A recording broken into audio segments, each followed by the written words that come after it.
In competitive chess, the weight of a win, draw, or loss is all on one's shoulders. It's easy to feel alone. Those lonely days are over. Oh my god! The Pro Chess League is back. Once again, in chess, teammates matter. This might have just been the most insane PCL round I've ever What seen. the heck did we just witness? Welcome back, PCL. A unique collection of teams, each with their own personality of different colors, shapes, and sizes. There are gnomes and knights, chess bras and bishops, and whatever the heck this is.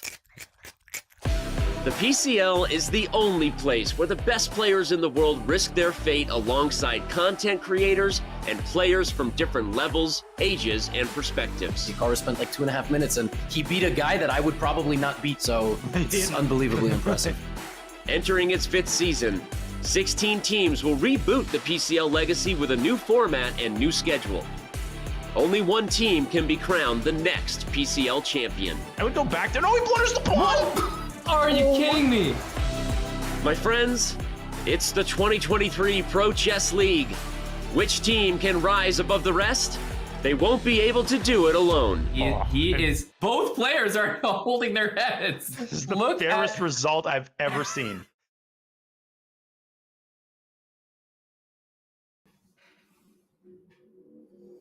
And we're about to kick off the weekend with some incredible chess action, as this is the final day of week 3 here at the Pro Chess League. I am International Master Tanya Sachdev, and today alongside me, calling the action, taking us through everything, is super streamer, super commentator, super coach, super captain, superhuman, Levi Rosman. Oh, no. We can leave it at the super YouTuber. Definitely not superhuman. Aspiring to that one day. Tanya, it's great to be with you. I'm usually watching your commentary from the comfort of this very chair, so it's great to be commentating with you, and I'm super excited to talk about some chess today. Saying I'm excited would not make it, Levi. Today we've got so much action, and seeing you adorn the commentator's hat, I wonder if that has something to do with the action that we saw yesterday.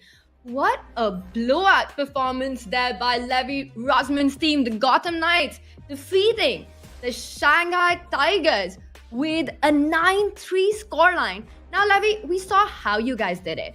But the question I have for you is, why did you do it? Why did we do it? Well, I didn't do it, right? I didn't do it. Like I keep saying, the captain of the team is the glorified cheerleader, and I stream the games and I tell people to buy the hoodies to support the team. Yeah, it was incredible. Obviously, I have tremendous respect for the players on the Gotham Knights, starting with Hikaru and everybody who's board 2, 3, and 4. But the way we did it was spectacular, and you can't really ask for a better result. So yeah, I'm here today to obviously look at some of the other really good teams, scout them out, talk about them. And on the other side, obviously, Croatia and the Blitz, Tanya, it was not 9-3. I mean, it went down to the wire, and also a bit of a shocking result, right? But that's what the Pro Chess League is all about.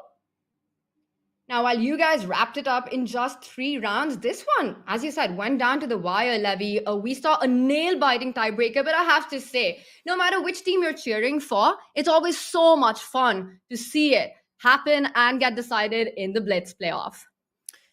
Yeah, unless it's your team and unless you lose, right? Like if it's someone else's team, absolutely. I learned this when I got a dog. It turned out that other people's dogs were much better than taking care of it full time. It was very stressful to do so. So it's kind of like, yeah, I loved watching the Blitz playoff, but oh my God, I mean, if we went to a Blitz playoff, I would be extremely stressed. So yes, that is the long and the short answer. And Croatia, listen, Croatia was down in the dumps after week 1, and now they're 2-1 and 1 win away from a playoff berth. So super, super fun. 1-2, 2-1 doesn't really matter, but it's 1st to 3, and that's how you make it to the postseason. That is the aim, getting to that 3-match victories takes you to the playoffs, and this is where we are with our week 3 standings. We've got 2 teams. We can see that they've clinched their way for those 2 tickets out of the 8 for the Pro Chess League playoff. Indian Yogis Gotham Knights are the first 2 teams to punch their way into the big playoffs. And of course, 6 spots remain. We see Shanghai Tigers, Levitov Chess Wizards with 2 wins and 1 loss. And Levi, as you were mentioning, that indeed the golden score is 3 match wins. What stands out to you in this week 3 standing that we see? What stands out to me? So first of all, obviously going 3-0 in your first 3 is great. And I'm not just saying that because we're up there. India was extremely impressive. They had a crazy match against the Chess Bros, which could have gone either way. But then they beat who, in my opinion, is probably the best team in the league, not named the Gotham Knights, and that's Levitov. Like they're playing a world champion on the 4th board, Alexander Kostyuk. Like they have a ridiculously stacked squad, top to bottom. They have this young guy, Denis Lazovic, on board 3, and even they lost to the India Yogis. So this page right here, Tanya, is ridiculous. Like you got Croatia coming up, you have Magnus repping the Bras, Norway Gnomes, surprising little 2-0 push after losing a match. And yeah, Shanghai and Levitov, like they're just a win away. So, and by the way, Team MGD, who we are going to commentate today, hasn't played their 3rd match. So they very well could be 2-1. And on the next page of the standings, we got another team that could be 2-1. So, yeah, I have no clue. Someone's going to be unhappy when the season is over. Because, Levy, as they say, when you've got winners, you've got to have losers as well. We saw the 2 teams that have qualified. 1 team has been eliminated. The Pro Chess League started with 16 teams. We are down to 15s. It is goodbye to Charlotte Cobras. But not just them. Levy, there are quite a few surprising names in there who do face elimination. The one that stands out for me is St. Louis Archbishops. They are 3 times champion of the Pro Chess League and currently on 0-2, facing elimination. That's exactly right. And okay, in every single competitive event, when there's 16 teams and you got to get down to 8, there's the teams that you look at ahead of the season. You're like, they're not going to make it. And I'm not extremely surprised Charlotte is eliminated from the playoffs. But of course, to be the first and to be the first to lose all 3 matches, it's like, oh, wow. So I'm not extremely surprised. I do think Berlin, who is playing against St. Louis today, is probably also next to go. But yes, when you talk about St. Louis, you associate that with chess excellence. And they have multiple super grandmasters on the team. I think they've just struggled to figure out the best mathematical lineup that they can create with 1, 2, 3 and a very powerful board 4. But Spain is here, and they were the last team to qualify, so that's not crazy surprising. The 2 teams that are the most surprising, Tanya, the Blitz, MVL Grishuk, board 1 and 2, 1 and 2, right? No pun intended. And the Garden State Pastors were up 3 points against the Canada Chess Bros. It was a monumental comeback or collapse, whichever way you want to look at it. So that could be we could be seeing the Chess Bros there right now. I mean, this is chess. It comes down to 1 move sometimes, and that's essentially what happened in their match. So, but they're not out. That's the most important thing. 1 and 2 does not mean 1 and 3. It doesn't. They're not out, but 1 team will be today. It is a high-stakes matchup. And like you were mentioning, Levy, Blitz with former World Blitz champion Maxime Vachier-Lagrave and Grishuk, with them struggling with 1 and 2, it just goes on to show the strength of the Pro Chess League. And these are the matches that will decide the fate of these 4 teams. Well, especially that second match that you see with Berlin Bears versus the St. Louis Archbishops. That is an elimination match. These 2 teams down to 0-2. And it just comes down to the one that wins keeps their hopes alive. The one who loses is out of the Pro Chess League. But we do start with the California Unicorns versus the MGD1. Let's take a look at the players, the soldiers for these 2 teams who are going to be fighting it out. And wow, Levy, I'm taking a look at the California Unicorns roster. And that's 3 incredible 2,700 players, including Gukesh, 17-year-old, the 2nd youngest grandmaster in history, the 3rd youngest player to ever reach 2,700. We've got Sam Shanklin, former US champion, and some very dangerous teenage players. That's right. And seeing Gukesh here must be wild because there are 2 teams completely from India, essentially, 90% of their roster, including the one that California is going to play against today. And they have Erigaisi, Halsarin, like you name it, they're on that team. So this is super fun to see. And I think when you think about the Pro Chess League in the past, a lot of people like the local element. You needed to have a player from that specific place. But if you want to think big picture, your favorite football clubs have players from all over the world who then in the World Cup represent their home nation. So I love it. I love that Gukesh is repping California. I hope he's getting compensated well. And yeah, they have Ilya Nizhnyk, right? Like he's a beast. They have Christopher Yu, who is just a ridiculous board 3. We thought about adding him to the Gotham Knights. He didn't quite fit mathematically. But the question is like, is the drop off to the board 4 going to be a big factor? Because as we're going to look ahead just in a few minutes here, it's a massive mismatch. And the MGD1 roster has a ridiculous board 4. So yeah, California is very, very good, but they are top heavy. And I'm a bit concerned for them.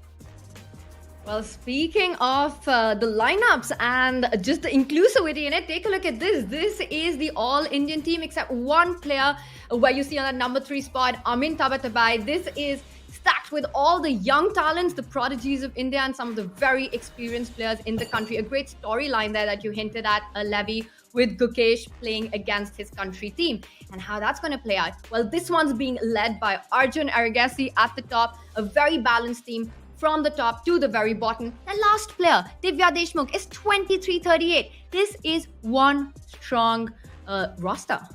It is, and you have to remember that India and China, when players have ratings, there's an asterisk because it's like 200 points actually better than their rating probably, like on any given day, and they just need to get the tournaments under their belt. So yeah, this is a ridiculous team. The fact that they have even lost a match is crazy. It shows you the unpredictability of the Pro Chess League, like 9-3 Gotham Shanghai. That's unpredictable, and it looks great on paper, but this team actually lost a match despite having probably top 3 roster like in the entire league.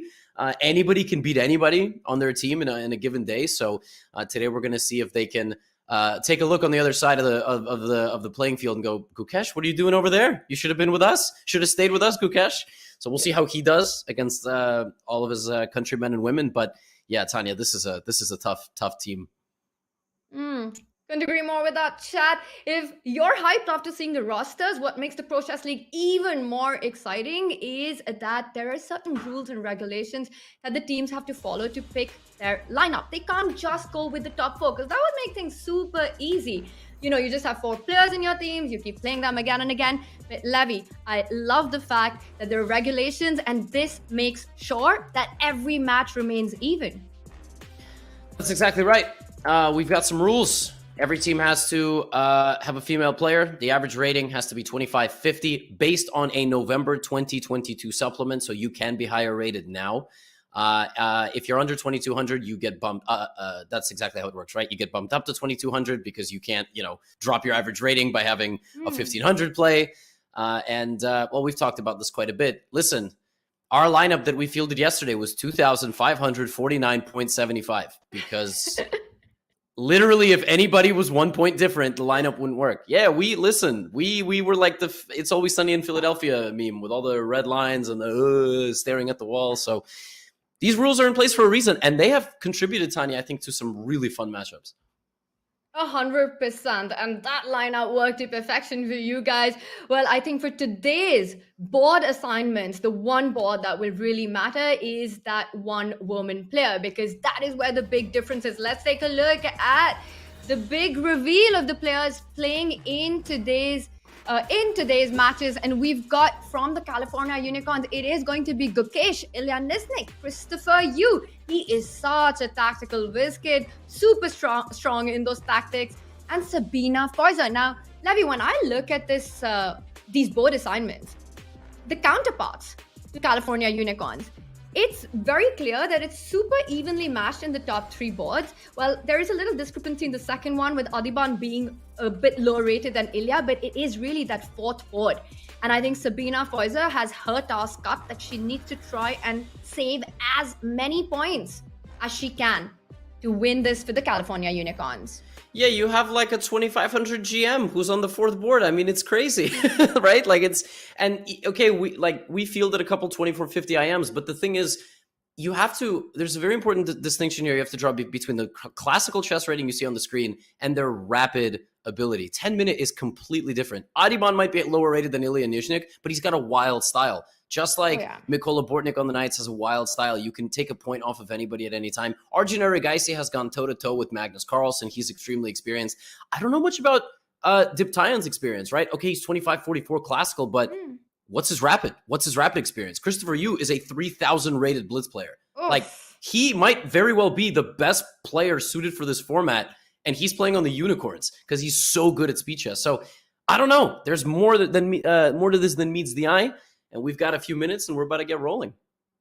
Absolutely. And Sabina Forza is also the former US Women Champion, so cannot underestimate her. She scored half points out of 4 for her team so far, while Harika has been quite a solid contributor in MGD1's win, where she scored 2.5 out of 4. So it's going to be a tough one. Let's take a look at our round 1 matchups. And this is how we start the day. Now, as we know with the Pro Chess League, that it is game one, which has the most unbalanced matches, the most tilted matches, so to say, where board one meets board four and so on. And we've got Gukesh taking on Harika. These two players, they know each other really well. They've been part of training camps together, played with the Indian team together. It's going to be an interesting one. Harika, Levy, I'll tell you one thing about her. That rating difference of a little over 200 points, it doesn't really matter because Harika is just such a super solid player. She's one of the toughest players to beat. Yeah, and she's white, which is a huge help, right? She's going to be starting with the white pieces. Yeah, Arjun Erigaisi plays somebody who he's 500 points higher rated than, right? And Harika's playing somebody who has the same title as she does. That's the incredible thing about these matchups. And you just don't really always know what's going to happen. But Tanya, if I got to make a prediction, Team MGD is a very strong favorite. You know who I think is the wild card for this match? I think Chris Yu's got to go like 3.5. He's just got to win 3 games and draw Arjun, like literally, because without that, I don't know if they're even going to get up to 8 or 7 points. It's so important for the top 3 boards of the California Unicorns to bring in as many points as they can, because at least on paper with ratings, Sabina, every point saved is a bonus for that team. So each of the other players needs to really, really make that contribution. And we saw one crazy pairing that really got my attention there. Christopher Yu taking on Adiban. Now, I have to say, that is going to be one exciting match, Levy, the kind that the fans will love, that we will love commentating on, because both these players just bring on the fireworks. Yeah, they do. They absolutely do. Chris Yu is so good. He was part of the California comeback against us. We were just running away with the match, and then we lost 3 games in the last round, and he just won a beautiful game against really, really good player, Shamsiddin Volkidov from Uzbekistan. And unfortunately, it kind of flies under the radar because we won the match anyway. But I was sitting there going, oh my God, like I'm terrified. You know, Chris Yu is ridiculously good. He only lost to Hikaru, and well, frankly, everybody in the league loses to Hikaru except Josephine Heidemann. So we are underway. Harika, by the way, you want to make a draw with white? Take the pawn. French defense from Gukesh. Just take the pawn, but I'm not sure that's her play style. She going to go knight c3 or knight d2? Oh my she God, takes. Levy, you called it. You called this one. That was incredible. And she goes for the exchange variation of the French, keeping things as solid as possible. Harika is the board 4, playing against Gukesh, who is the board 1. That explains this approach. She doesn't want to make the position super complicated.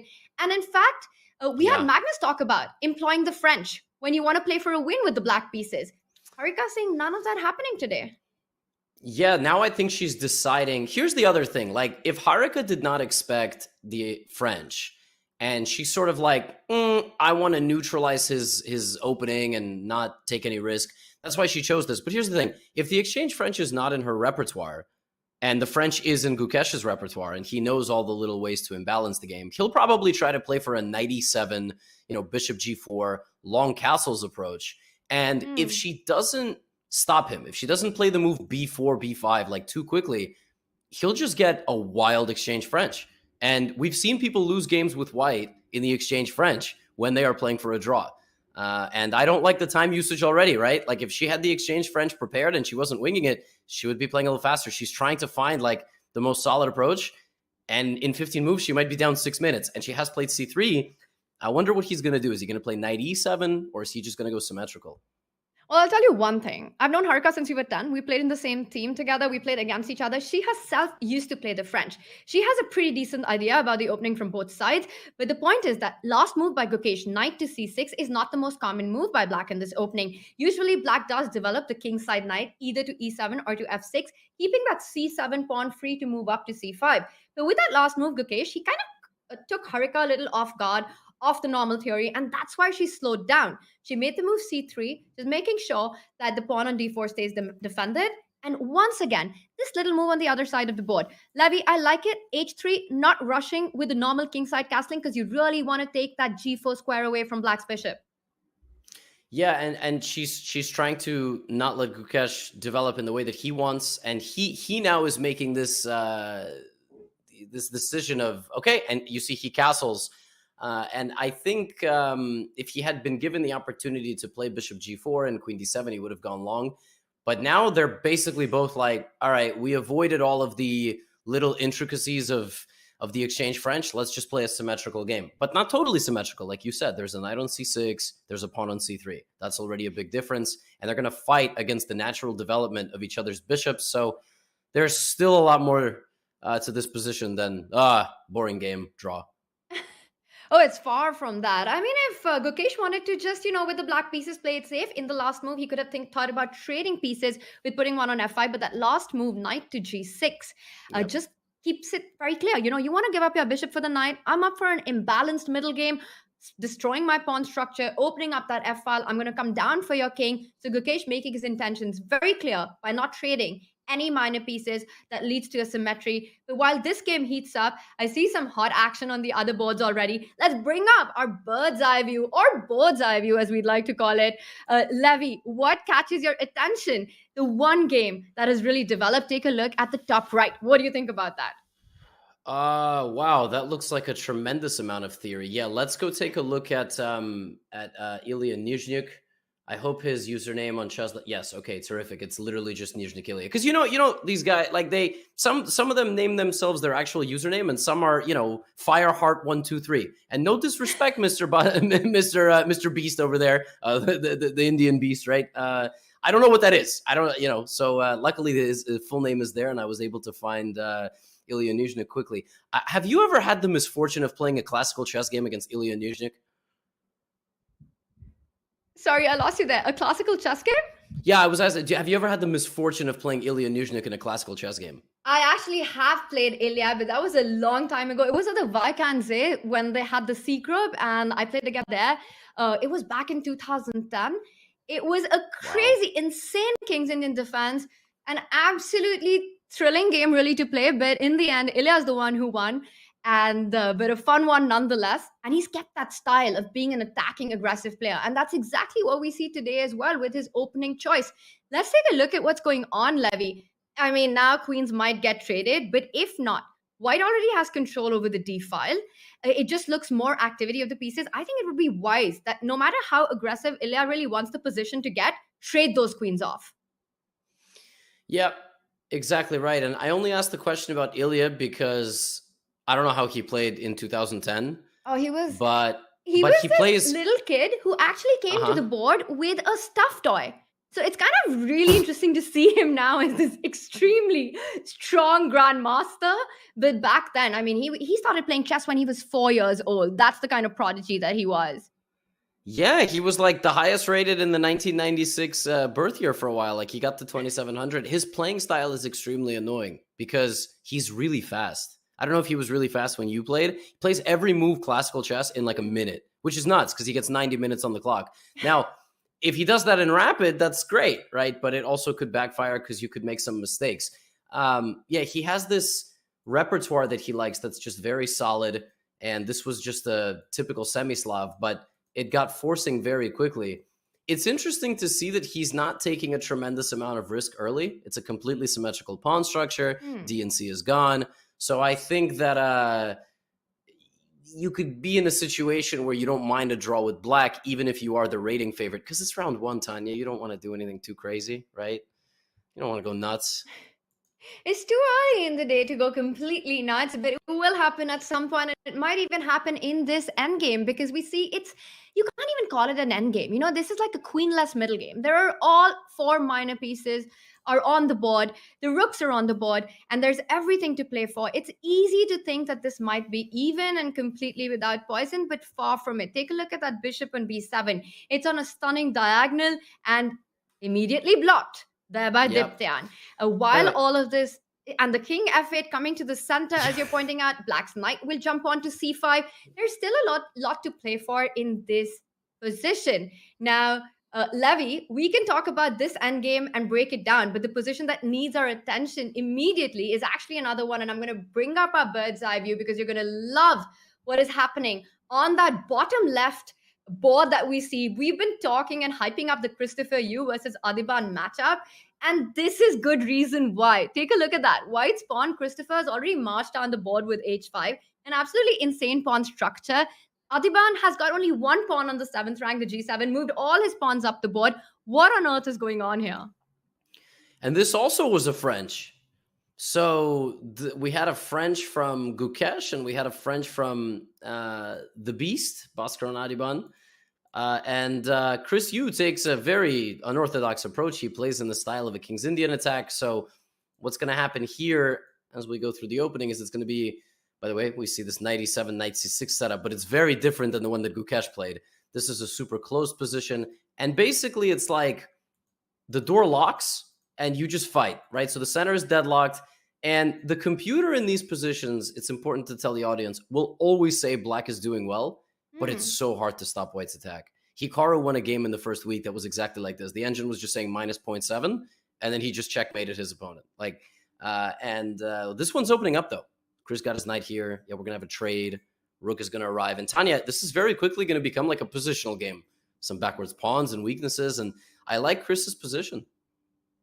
Yeah, it's looking really good with that bishop on e5, that pawn that you're mentioning, the e6 weakness that black has, the light squares that the pieces can come on. Also, that white knight on f1 can actually jump to h2, come to g4, also sack someday on h6. So there's a lot to worry about with black. And I'll tell you one thing about Adiban. He doesn't fear the fact that he has the e6 weakness. He's not thinking about the fact that white has all these ideas of coming after his king. He's actually eyeing his own counterplay. On the other hand, Adiban's got this open f5. He can have this idea of actually doubling up on it with moves like queen e8, queen f7, or even a maneuver of getting the queenside rook with a nice little lift on the queenside, rook a7, rook f7, and start putting pressure on f2. That move, last move, bishop to a6, eyes that d3 weakness. It is a position with a lot of give and take. Both sides have their own trumps. And look at that, queen d2, once again, eyeing on that h6 square, some fine day. Continues developing, also guards the f2 pawn. You know, there was like a really, really wild idea. I don't know how good this is, but you could play bishop to f4, which attacks the pawn on e6. It's the most terrifying thing in a commentator's life to make moves while Stockfish is watching. And then I had just very briefly seen queen d7, queen b3, which is a fork. And if you guard the pawn, I don't even know how, like let's say you push it. I saw rook e6, queen e6, bishop d5, which would have been real nice.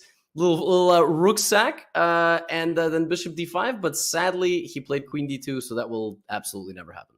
But that was a nice stunning idea. But that just shows the kind of tactics that actually exist in this position. You know, I've been talking about the h6 pawn. Watch out for a sacrifice on the e6 pawn. And Adiban goes for the move queen to e8. And Levy, he's also Tanya, eyeing the... I was just going to say, is there bishop c7, bishop d5? Something like that? We've got to try and look at that. Queen e8 does put pressure on the h5 pawn. So you're saying you don't care about your h5 pawn? It's a lot easier to give away other people's pawns than my own. So I don't know. But the thing is, I don't have moves open. I just have the eval bar. It still thinks it's kind of balanced. But I like bishop c7, Tanya, because I feel like if I can get this, I can get everything else. But you're right. I mean, but also queen h5, rook e6. I think black actually has a lot of problems in this position after bishop c7. And if also, I give that e6 pawn, the d5 pawn is an absolute...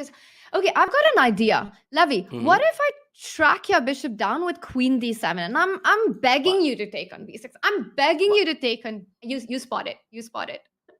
Yeah. No. Chris, you played this, by the way. And Adiban played... And oh my god, the eval bar does not approve of this move. It's actually... And that's because the c5 pawn is hanging. Levy, I thought after bishop b6, I could go rook b8 and win that pawn on c5. Win that bishop on b6, but actually the c5 pawn just hangs. Is this what Adiban's missed? Maybe he thought that he could trap the bishop with something like queen d6. Maybe that's what he's thinking. But what has he missed? What has he missed? Is there a d4? Bishop b6, we're going to find out. He just picks up the pawn. Christopher, you going for it. He's not someone who shies away from it. And the eval bar does approve. Queen d6, you called it. And now rook b8 is a massive threat. Queen f4? Queen f4 and like, is the damage to your structure? Oh, but then there's maybe e5. And then that's sort of not nice. So how do you get out? Oh, just d4. Just lend a helping hand to your bishop, and now you'll get out via c5. Pawn takes. Oh wow. Man, this is bad. He finds it in seconds. This is getting bad to worse. But you know what? It still creates a lot of weaknesses and practical chances for black. Yes, you lost the pawn. Now, after taking on d4, first big question, do you recapture with the pawn? He says yes, because it makes the most sense. You're threatening bishop c5 with a skewer on the queen and the rook. There is no time for a good knight jump. Knight b4 just lands into bishop c5. It looks Yep. like Adiban, after all these complications, just ends up down a pawn. And this is not a free pawn, because No. after that trade, black would play bishop takes f1 and you would be under attack. That does look like a very nice pawn to capture, though. However, if there was no knight on f1, maybe you could get away with it. But here's the problem for Adiban, is that he's still positionally in serious trouble, and he's now down a pawn. So usually it's okay to be positionally in trouble if you can get out of it and create some complications. But like, if he moves anything, he's going to lose something else. This falls, that's falling. Chris Yu's position is rock solid. So yeah, Tanya, we predicted a sequence of moves, but it has not gone in Adiban's favor. It's not gone in Adiban's favor at all. And we see the Evalbar give a huge advantage to the California Unicorn player, Christopher Yu. He's up a pawn. Still hard to find where Adiban's initiative is. But I'll tell you one thing about Adi. He is so resourceful and so good at creating a mess on the board. He's a fighter. I know this one's still going to go on, and it's not over till it's over. Some of the other action is also developing. And at what speed? Let's take a look on all our boards. Now, Christopher Yu, they're leading his board against Adiban. But take a look at that. It's not just him. Gukesh against Harika. Also for the California Unicorns on that top left board. It looks like our Evalbar is screaming that Harika is in big trouble out of that exchange French. Yeah, let's just pop in over there and see what went wrong. It is just completely winning for Gukesh. I mean, she has to play knight h1, and if your options are play knight h1, okay, or go into an endgame, of course, but bishop is better than knight, and he's a pawn up. What happened? I mean, how did we go from dead symmetry? How did Gukesh kind of wave a red flag in front of like a speeding bull, right? Like, what did he do to provoke weaknesses in the white position, right? She went knight g4. Maybe it was that. Maybe, you know, she thought that she was getting the upper hand here with the bishop pair, and she had an okay position, but what happened? Was it a one mover? Oh, it was this. And knight f5, g6, and now you just end up losing a pawn. Yep. And to be honest, I don't know what she should have done. I mean, she should have, I guess, g3 maybe, but I don't know. Or go back and, I don't know, repeat move somehow, but then you lose the g4 pawn. So yes, she kind of like baited her in. Knight b8, classy move, reroute. Oh, what a reroute. Nice. And now he just wins that g4 weakness.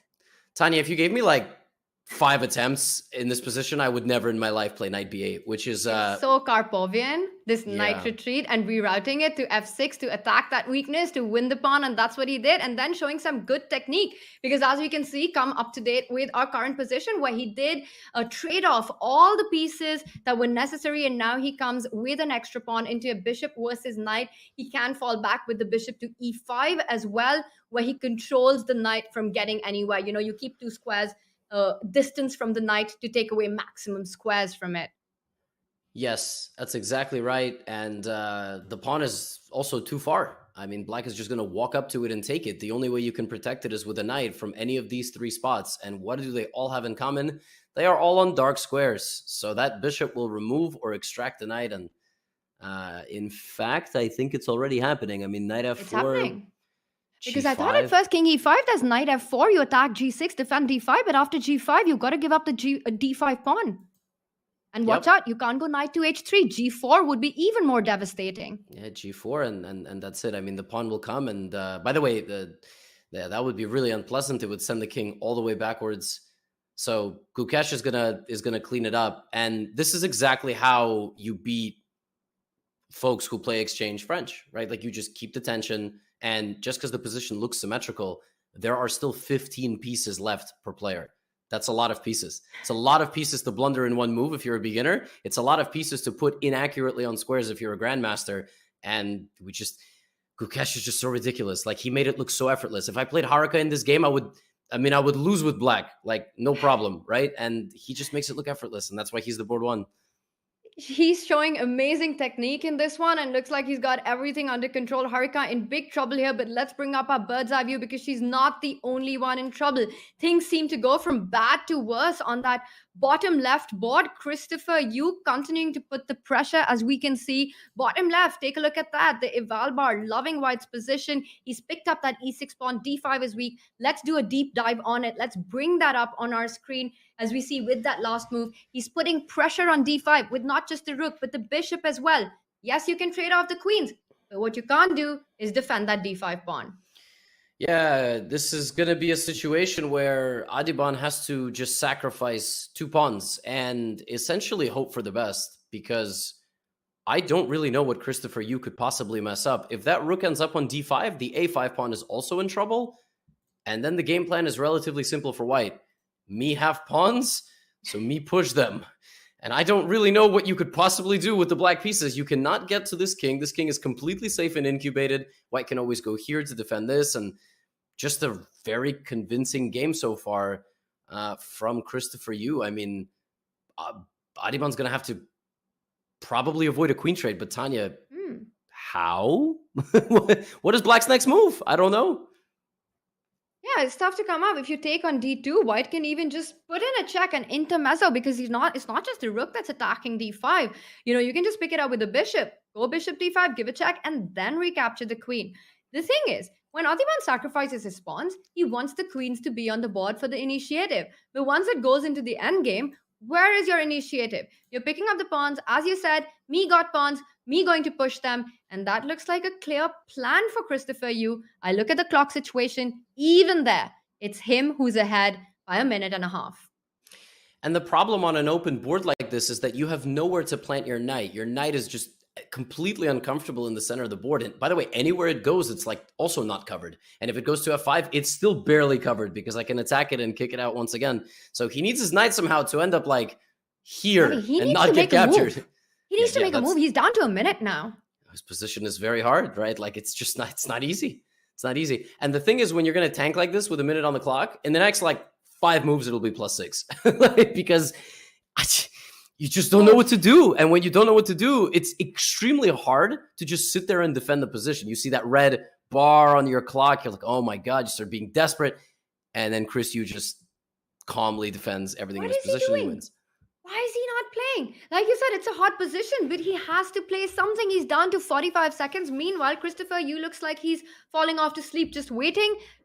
Adiban finally makes a decision, falls back with the bishop to b7. But that's not a move that's going to help. You can still capture on d5. In fact, maybe you can even capture with the rook, but bishop d5. The only thing you shouldn't do is probably capture with the bishop. And I just want to show a line why white still needs to be careful. Let's say you go bishop d5. Yes. And after bishop takes d5, rook takes d5, there's a knight f3 check, and that is game over for white. Yes. So, still there are some subtleties, some tactics that exist. Adiban doing Adiban things, setting up the traps there. But Christopher Yu will find this. He won't go for bishop d5. Does he pick up the queen on b4? What does he do here? Yeah, I really don't want to open up this rook. And at the same time, just because like in chess, what I always tell and have always told students is like, you cannot evaluate a position by words. Oh, that looks scary. But it just might be the best move. I mean, who cares if it looks scary? Queen b4, and then you take on d5 or put your knight on e3, and I mean, you just calmly go on to win the game. But there's even tricks there, Tanya. Like there's like knight b3, and all of a sudden you can't take. Yeah. And then you pick up the a2 pawn once it moves. Now, this board looks like it's bad news for Team MGD1, but not just here. Let's bring our bird's eye view. We will come right back at it. But take a look at what is happening all across, especially the top right board. We've got Ilya Nizhnyk there calling the shots with his bishop versus knight, another bishop versus knight, as we see on the top left as well with Gukesh. Now, the problem on Diptyan's board, on that top right board, is that it's kind of like a zugzwang. White has got no moves. If the knight moves, the b3 pawn falls. If the king moves, black king advances. We saw Ilya's pawn push there with h5, forcing white to do one of the two moves, and he gives up the b3 pawn. And with that, it looks like California Unicorns are taking this board. Absolutely, yeah. Just bring the bishop down, and it's not even running with the pawn. It's the fact that the king will shoulder this king away, and b3, b2 is just totally unstoppable. And when everything is said and done, it's very important, Tanya, we have to point this out. That color promotion square is the same as the bishop. So that is a very, very important thing when you talk about these kind of corner pawn endgames. But for now, yeah, I mean, the king can just walk. And great technique. And if the top 2 boards win for California, it will ultimately come down to Chris Yu taking down Adiban Bhaskaran. And he's the wild card, right? He wins. It's 3-1 this round. Levy, did you just see what he did? He gave up that B pawn, that passer that he had to let his king advance, and now he's just going to go win the kingside pawns. That is some incredible technique by Ilya. You know, we often think about how can we queen our own pawns, but instead he sacrifices it for piece activity. And very key point made by you, that H1 square is the same color, so white can't even sacrifice his knight for the F pawn. Yeah, this is just very, very nice technique. Bishop G4, that's it. And that's it. We've got resignation. Wow. Yes. So the first result, Ilya Nizhnyk takes the lead. Tremendous game from him. Very convincing win with black. But this is what you need. You're 2,700 FIDE Classical. As we take a look at our bird's eye view there, where do you want to go? We can go to Chris Yu, maybe? Wait, Chris Yu is losing.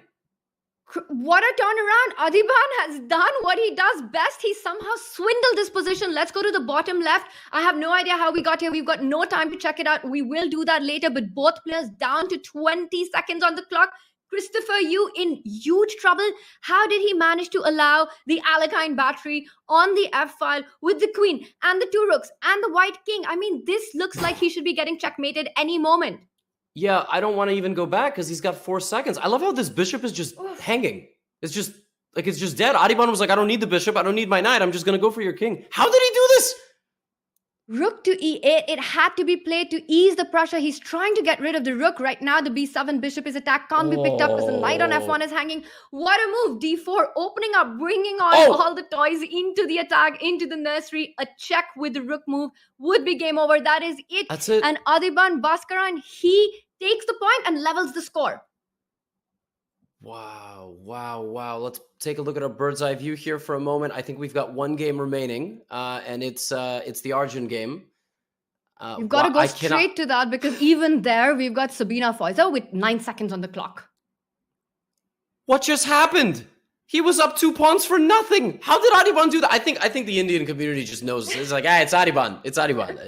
Yeah, that is literally the answer to it. No one can do what he can do. That is, he's a master swindler, and that's what he did. And this is such a critical match because if MGD1 does win this, then they level the score. Currently, the Unicorns are leading with that Gukesh win as well as the Nizhnyk win, and Adiban surviving a huge scare and saving his team, keeping the hopes alive. Look at this, Queen D2, trading it off. You're up 3 pawns. You want to go into an endgame. This is busted. Mate coming in on G2, and that is it. Sabina Feuser throws the towel. We have got a level round 1. Wow, Levy. Yeah, what can we? Let me just quickly pull this up before we go to a break and talk about the summary. What just happened in that game? How did it get so bad? What happened? I just want to find the answer. All of life's problems. You gotta take us through. Yeah, take us through. Wait, Chris Yu, Bishop B7. He just went here and he hung his pawn.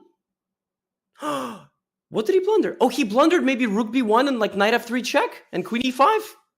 And he blundered the F2 pawn is hanging as well. Queen F2 is a threat on the board. He just hung everything. Oh my goodness. He just hung everything. And this is the position we left it, saying that Bishop D5 is the biggest blunder. But no, the biggest blunder is the one that you made with Queen D3. Oh my Not you, Levy, but... Yeah, no, I understand. But but I don't understand what was missed. Because you know you're giving up this pawn. So I guess he just... Yeah, oh my goodness. And... Wow, it's just over. I mean, one move changed the whole game. And Knight F3 threatens a mate in 1 on G1, so you had to trade that knight. Yep. And after Rook F3, the queen was attacked. You go to G6, and he just brought the other rook into the game. It wasn't even like a monumental comeback. He didn't like do some crazy thing. Chris, you just lost 2 pawns. Oh my gosh. No. Yeah. Christopher, you just walked into this. Queen D3, that was such a big moment there. And with that, we've got a round that ends with 4 decisive results. Not just that, Levy, 4 wins by black. You don't get to see that every day. No, you don't. But it also happened yesterday in our first round against Shanghai. So 2-2 in the first 4 games is like the perfect setup for complete chaos. I mean, it will either continue exactly like this or it will be 4-0, 4-0, and we can go home early or stay home early, I suppose. Yeah, I mean, wow, what a first round. My prediction goes right out the window. And I think we'll continue right where we left off, Tanya. We're just gonna go to a quick break first. What a chaotic round this was. Indeed, Levy, 2-2 is the score. We've set the tone for the big fight that this matchup between California Unicorns against Team MGD1 will be. And we'll be back for round 2 in just a few minutes.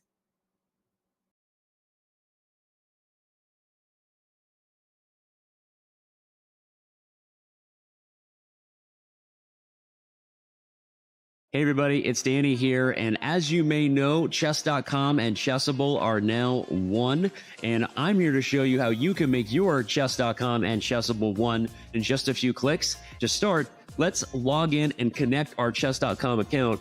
I just scroll right here above the browser and click Login. Scroll down and click Continue with Chess.com. Now, if you're already logged into Chess.com, it's just going to ask you if you want to approve that connection. I'm going to say yes, sir. But after approving, it'll bring you right back to the Chessable homepage. Now, the Puzzle Connect feature can be found under Tools, and you click Puzzle Connect. Now, what that does after you type in your username is it's going to pull positions from the games you played on Chess.com, create your very own personalized Chessable course, and then quiz you with the positions where you may have missed the best move. And the more you play on Chess.com, the more games it will have to quiz you as long as your account stays connected. It's pretty sweet, and it's going to help you get better learning from the mistakes in your games. Yes, this is a pro feature at Chessable, but if you go to chessable.com/link, you can get 30 days of Pro for free.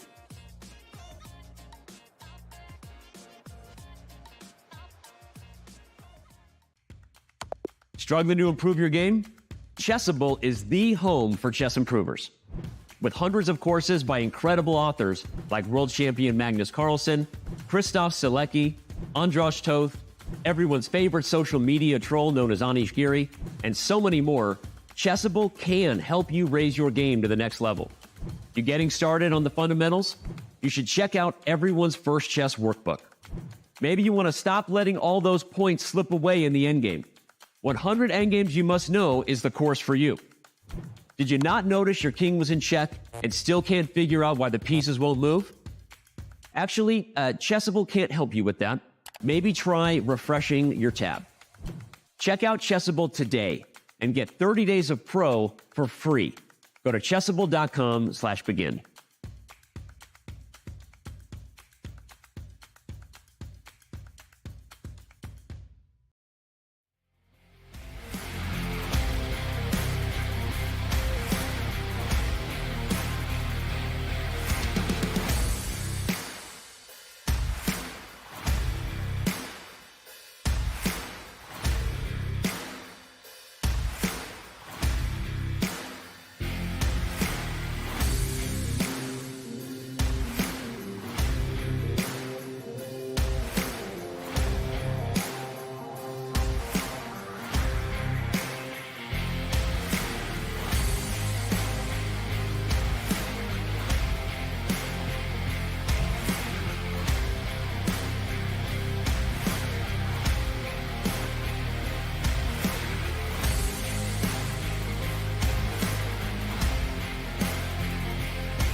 And in the chess world for a while, we've been talking about the new wave of prodigies and talents and seeing this shift at the very elite level. Now, one of the youngsters who's been taking the world by storms and leading this movement is the boy, the man in front of you, Gukesh there, all at 17 years old. He is the second youngest Grandmaster in history. He's the third youngest player to have ever achieved the 2700 mark. He had a breakout performance at the Olympiad in 2022 with 8 straight wins, and that's when the world took notice. He's been unstoppable since. Levy, we've seen Gukesh perform so well in classical chess, and that's really been his strength. But looking at what he did in round 1 against Harika with that convincing win, he's clearly been working a lot on rapid and blitz and speed chess formats as well. Yeah, that's exactly right. I really enjoyed watching him on camera. Just a trophy the size of his entire upper body to his right, a whole trophy case above him, yawning because he's bored and he just wants to win more games. Great start for him, right? Obviously, this is his debut. We don't know how he's going to do.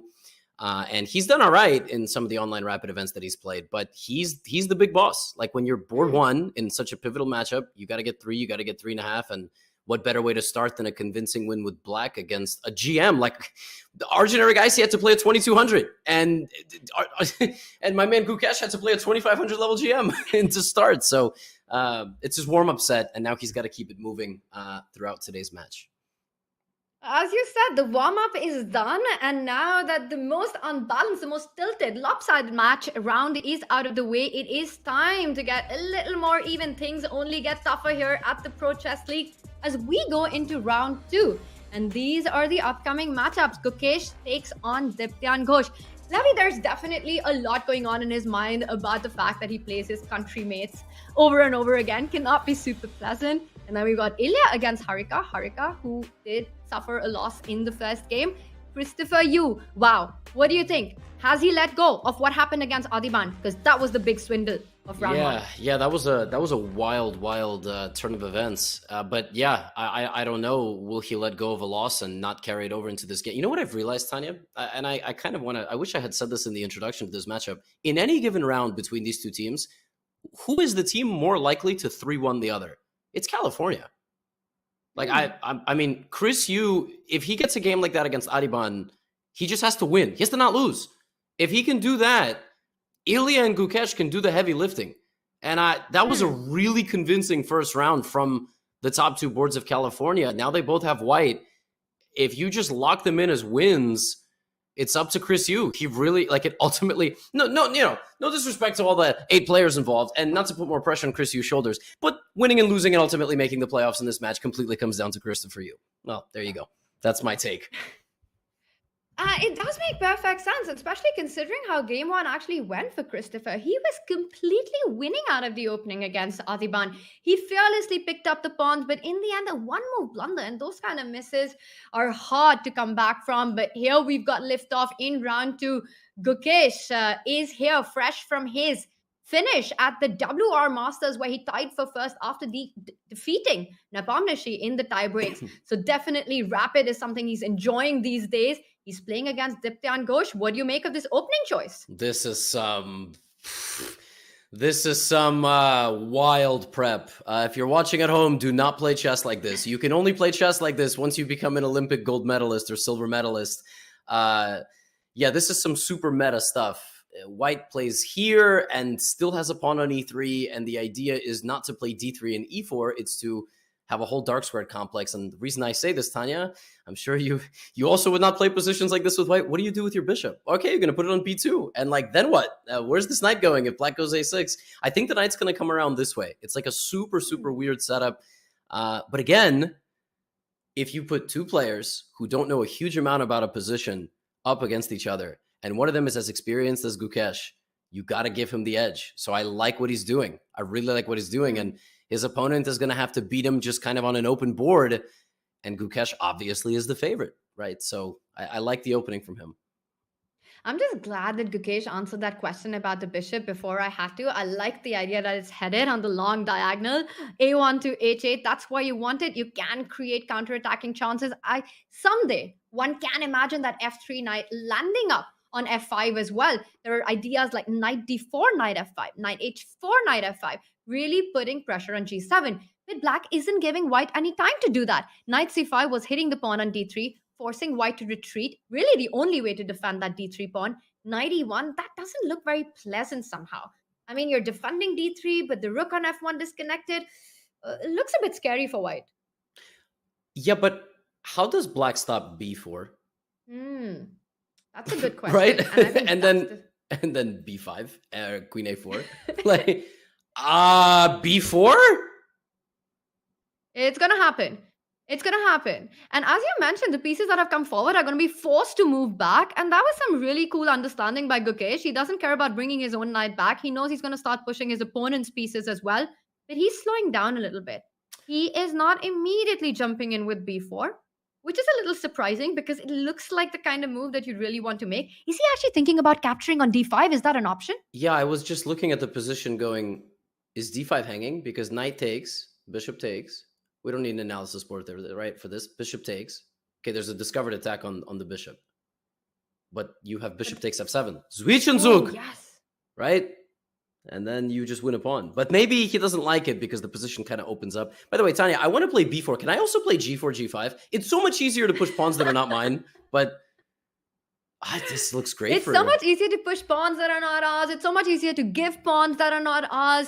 But here, white has got to make the decision whether he grabs d5, whether Gukesh goes for b4 or g4, g5. That sounds like an absolutely insane idea. Do not try that at home, Levy. Even if it's Levy Rosman recommending it. I do like b4 or knight d5. I will be shocked if Gukesh decides to go g4. No. It will be fun. But there's fun on other boards as well. As the games have kicked off, let's bring up our bird's eye view and take a look at that. What openings we've got going on. And you know the one that's got my attention. It is the bottom left board. What is that? Why is black's king in the center? And the pawns doubled up on the f file already. I see the eval bar says it's fine, but this looks like an absolutely crazy middle game. Yes, and before we go there, we just want to draw the viewers' attention to the top left. Gukesh did in fact advance with his b pawn, but yes, let's go there. Let's look at this Christopher Yu game. This was a Trumpowski, love it. And then he took on f6, so already very imbalanced stuff. Black damaging their own structure to open up the rook. Probably won't be castling that way. Pawn takes c5. And this is all relatively well-known stuff. And it's a very tense position, and black has to decide what to do with the king. I don't like these positions with white. I never understand them. I always think I'm doing all right against this structure, and then I get a terrible position. So is Chris Yu going to play d4? Is he going to take? I don't think you can ignore it. I don't think you should go bishop e6, but I'm not sure. It's very tempting to try to keep things controlled in the center with this d4 push. I would be super terrified to pick up the c4 pawn, open up the d file, because even a quiet move like queen to c2, just moving away. By the way, as I said, I would be scared. Of course, that's me. Christopher Yu is absolutely fearless. He picks up the pawn, and I'm expecting Arjun to find a way to pick up that pawn again, but to recapture the pawn, but without trading queens. Now, if you play bishop c4, I think moves like bishop g4 are possible as well. You can trade the queens and things still look fine. But what I would be worried about is what happens if white actually goes queen c2 instead. I want to bring my rook to d1. I want to capture your c4 pawn next. Levy, would you be happy with black here? Well, you literally finished your sentence. I would be worried about queen c2, and he played it. So, yeah, Chris Yu's going to have to answer some questions, and the bar is just saying +1. I did not like pawn takes c4. I really just thought that d5 to d4 was going to be the way to go, or stabilizing the center a little bit, but he's not concerned. The thing about these structures with black, and Tanya, I know you're a very well-prepared player and you play positional chess. You would never do this to your pawns, right? So, because it's like, what do you do with them now? Like, none of them can move. You move the f pawn, that's weak. You move the e pawn, what are you even doing, right? Like, I don't know. I completely feel your pain there. I mean, that pawn structure with the king in the center, you haven't finished your development. And where is your attack on the g file? It's going to take a long time coming. Meanwhile, white has all these tempos of going rook d1, hitting that queen. If you're not advancing the f pawn, then what's the point of taking these double pawns? I'm really liking Arjun's position out of the opening. And I just wonder, Levy, because we see that Christopher Yu has also burnt the kit. He's taken his time. Arjun has almost a 2.5-minute lead on the clock. It's got to be a little bit of the after effects of that first round. You know, you've got everything under control. You feel you're so close to victory. And then you make this queen d3, this one move blunder, and everything falls apart. Okay. Yep. I'm pretty convinced that, Chris, you severely underestimated the idea of just queen c2 or queen a4 and just not trading, because I don't know. I actually don't know what he's going to do. If he castles, he will always be a subject of attack. If he doesn't castle, White's going to try to get a knight to f5 at some point, put rooks on d and c, and this could go from bad to worse very quickly. Yeah, he really might be suffering the effects of the previous game. What's going on the bird's eye view? Everybody looks kind of balanced. I'd like to pop into Nizhnyk's game if we have an opportunity. If you look at the top right of your screen, Black's pawn structure and a king in the center. White is already castled That's visually. anarchy as well. What is happening there? I mean, the top right screen, it says the eval bar says it's equal, but it looks anything but, right? It looks absolutely double-edged with the king still in the center, the long castle, the pawn structure. What is going on there? It's as crazy as the Christopher Yu position we have. That's why bishop g5 f. Okay, that's why the pawn is on f6, because he played this move, and yeah, Haruka playing. Okay, you do not play chess like this if you do not have a tactical and aggressive style. And wow, I like her position. I've played like this with Black before, and I get fun positions. I mean, I lose plenty of them, but they're fun. I have fun. That's the most important thing. So, but this could backfire very quickly, right? c5, bishop c4, queen b7, diagonals. This is very scary for Black because you can't really move your king. Yeah, I mean, you've got this horrible pin down the d file. Firstly, that bishop on d7, you can't really move it, and you could lose it really quickly. You need to spend one tempo. I was just going to say, shock castle feels like a move is so brave to make. You know, you're just allowing white to go c5 with a check. You're saying you don't care about that. It's not just a check. Your queen might come into d5. Your bishop comes into c4 with ideas of bishop e6. But Haruka says that she's calculated it all. Shock castle is a brave move, but I don't see a direct refutation to it.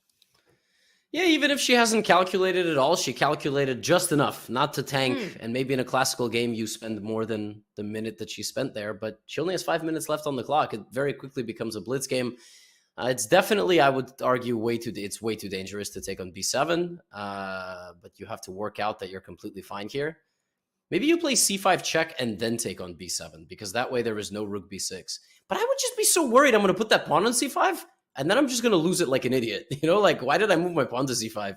But I think it's the best move, probably, c5. And yeah, just like you said, put something on this diagonal. And by the way, can we h4, h5, right? At some point, if the king is going to go to h8, might as well. But when? What do you do, and at what moment is a question.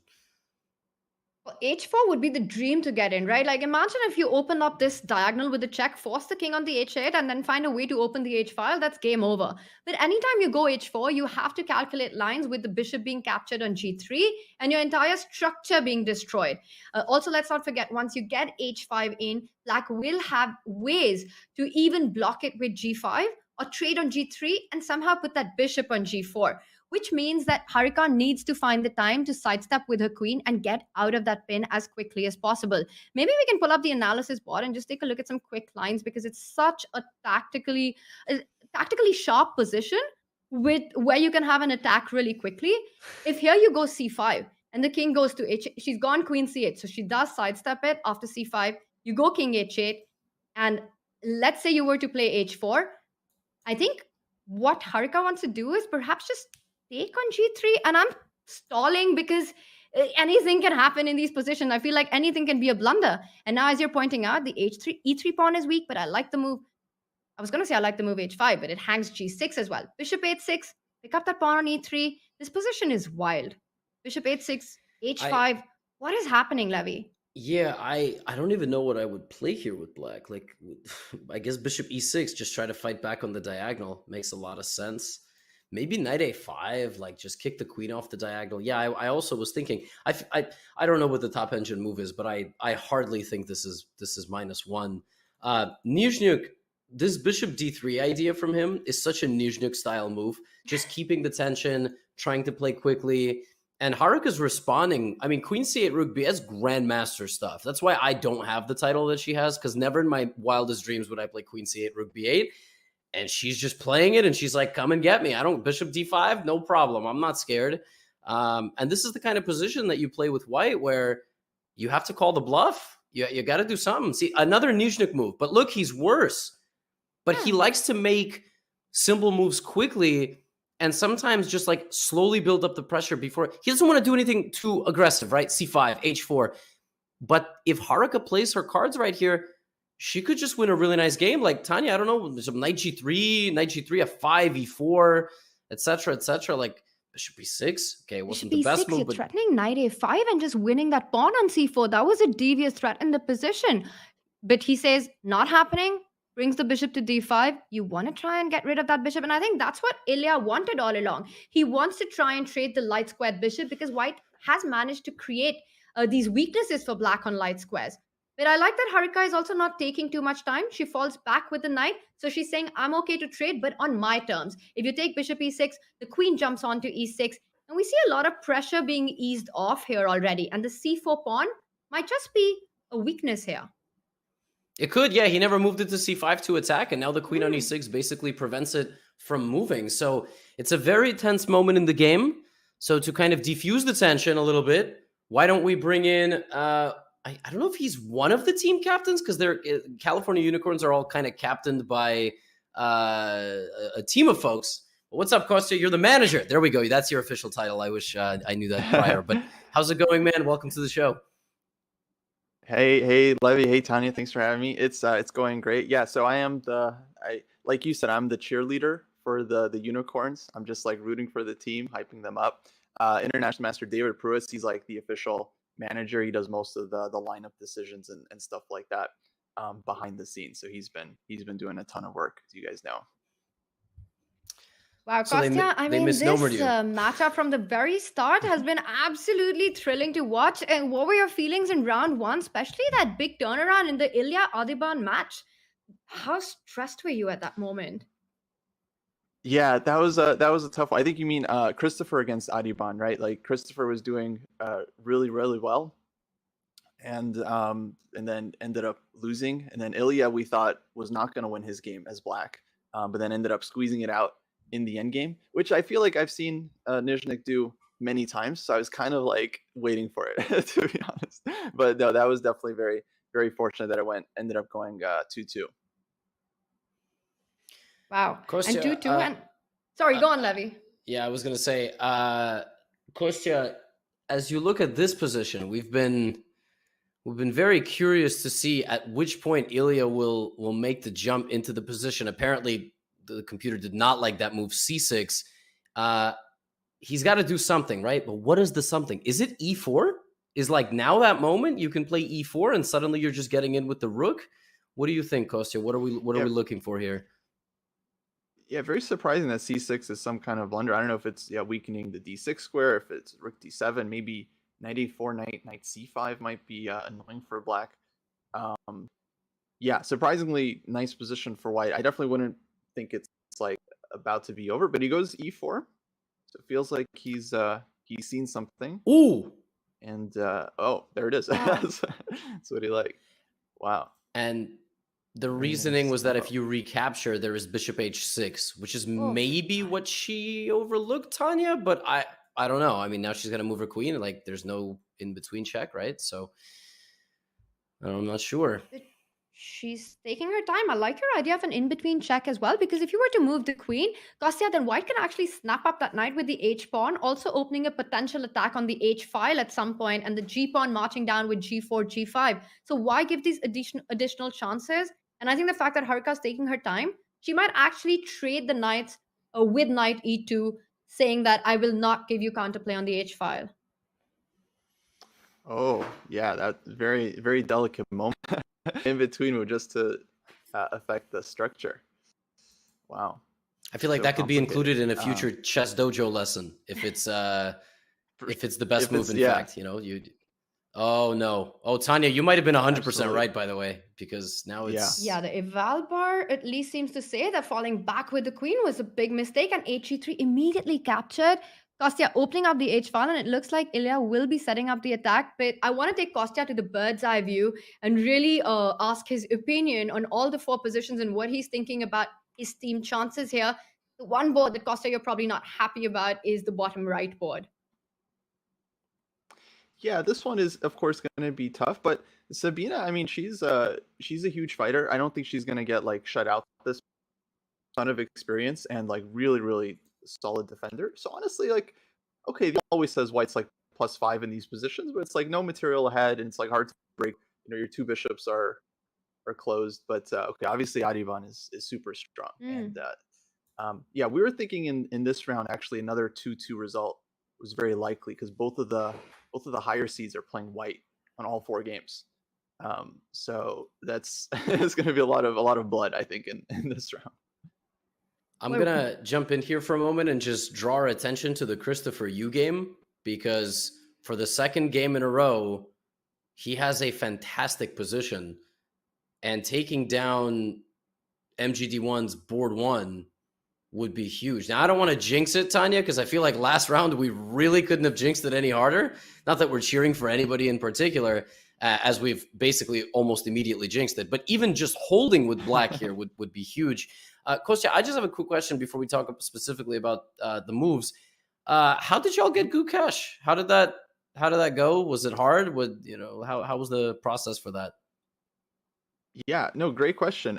We had Shanklin and Robson on the team, so we wanted like a really strong player, and we were just through the list. We saw Gukesh to still be available, like he wasn't on any of the lineups, which was definitely surprising. And then it was David Pruis's idea. He was like, yeah, maybe I'll reach out to Gukesh, and I was like, okay, sure, David, great, yeah, reach out to Gukesh, see if he's available. You know, I'll keep looking for other players on my end. And then he accepted, like in the middle of the WR Masters. He was playing the Super tournament, but he was in a very responsive, super professional. So that was great. I mean, I was so pumped when we got him. I feel like it really elevated the team. Wow, Kostya, that was quite a good pick, and especially with his recent performance. And this is, we know, a huge match for the California Unicorns. Of course, are looking for those 3 match wins, and we're going to leave you to enjoy your team performance here. It is quite a stressful moment with all boards fireworks. We wish you all the best for this one, and hope we'll see you again. Thank you for joining us. Thanks so much, guys. Appreciate it. See ya. Wow, so they do have Kostya on their team, but right now it looks like things are going MGD's way on a couple of boards here. We've got this one really important for Arjun Aragasi with the white pieces, offering a queen trade. Now, even in endgames, with that H-pawn being a passer, I feel like it's the kind of position where the middle game Arjun's better, but even the endgame.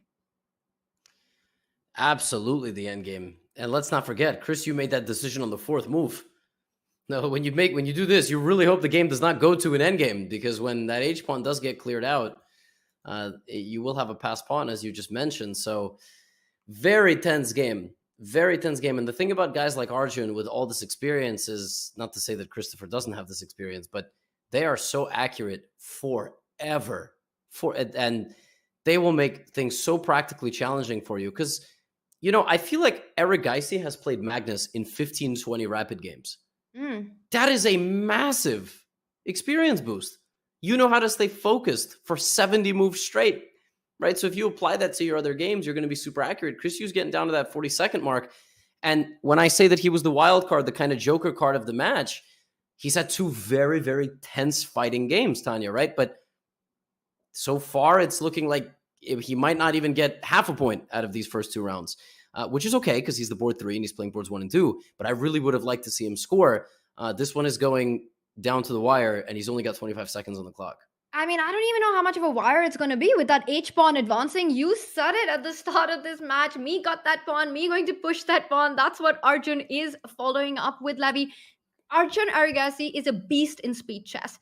He not only has the Champions Chess Tour experience of playing against the very world's best and holding his own, but he was also the winner of the Tata Steel Chess India Rapid and Blitz, where he took down Levon Aronian and several of the other top Indian grandmasters as well. He is such a strong player, and look at him march down that board. He doesn't even blink an eye. The H-pawn has reached 8-6. Meanwhile, Christopher Yu's bishop on G6 is a sad piece.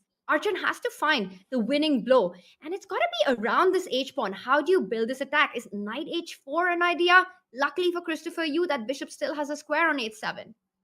Wow. Yeah, I thought it was maybe bringing the knight, but I would never in a million years play that move. I don't know if it. I think he's going F1 to G3 and then to H4. Is that the point? Yeah. I think so. And then bringing the other. Oh my goodness. He does it. It's knight F1, knight G3, knight H4. You attack the bishop. You attack that pawn on F5. The knight jumps to H5. It's a nightmare position for black. And we see the eval bar moving up. And Christopher Yu with a tough task of defending this position with just 13 seconds on the clock. Absolutely. We've been given breaking news, by the way, that Ilya Nizhnyk has made a very big mistake in his game against Harika Dronavalli, and she's breaking through. Oh my goodness, it looks like a buzzer beater. Who's going to win this pawn race? I mean, it's screaming for black to win it, right? It was the H-pawn in Arjun's case. It's the H-pawn here for Harika as well. If F3, what a nice move. Getting rid of that G2 pawn. Your C6 pawn will be stopped by the rook on G8. But who is stopping that H-pawn? Harika goes G4, and now she's going to pick up the pawn on G4 with a check. But she says, I don't even want that. What a move. E3. Oh my gosh. And white is like a move away. C7, knight D8 shield, and then queen. But the king has to choose. That's it. I mean, it's game over. Just pawn to H2. Oh, be careful. Maybe if you take, there's a way for black to get back, white to get back with checks. She takes with the rook.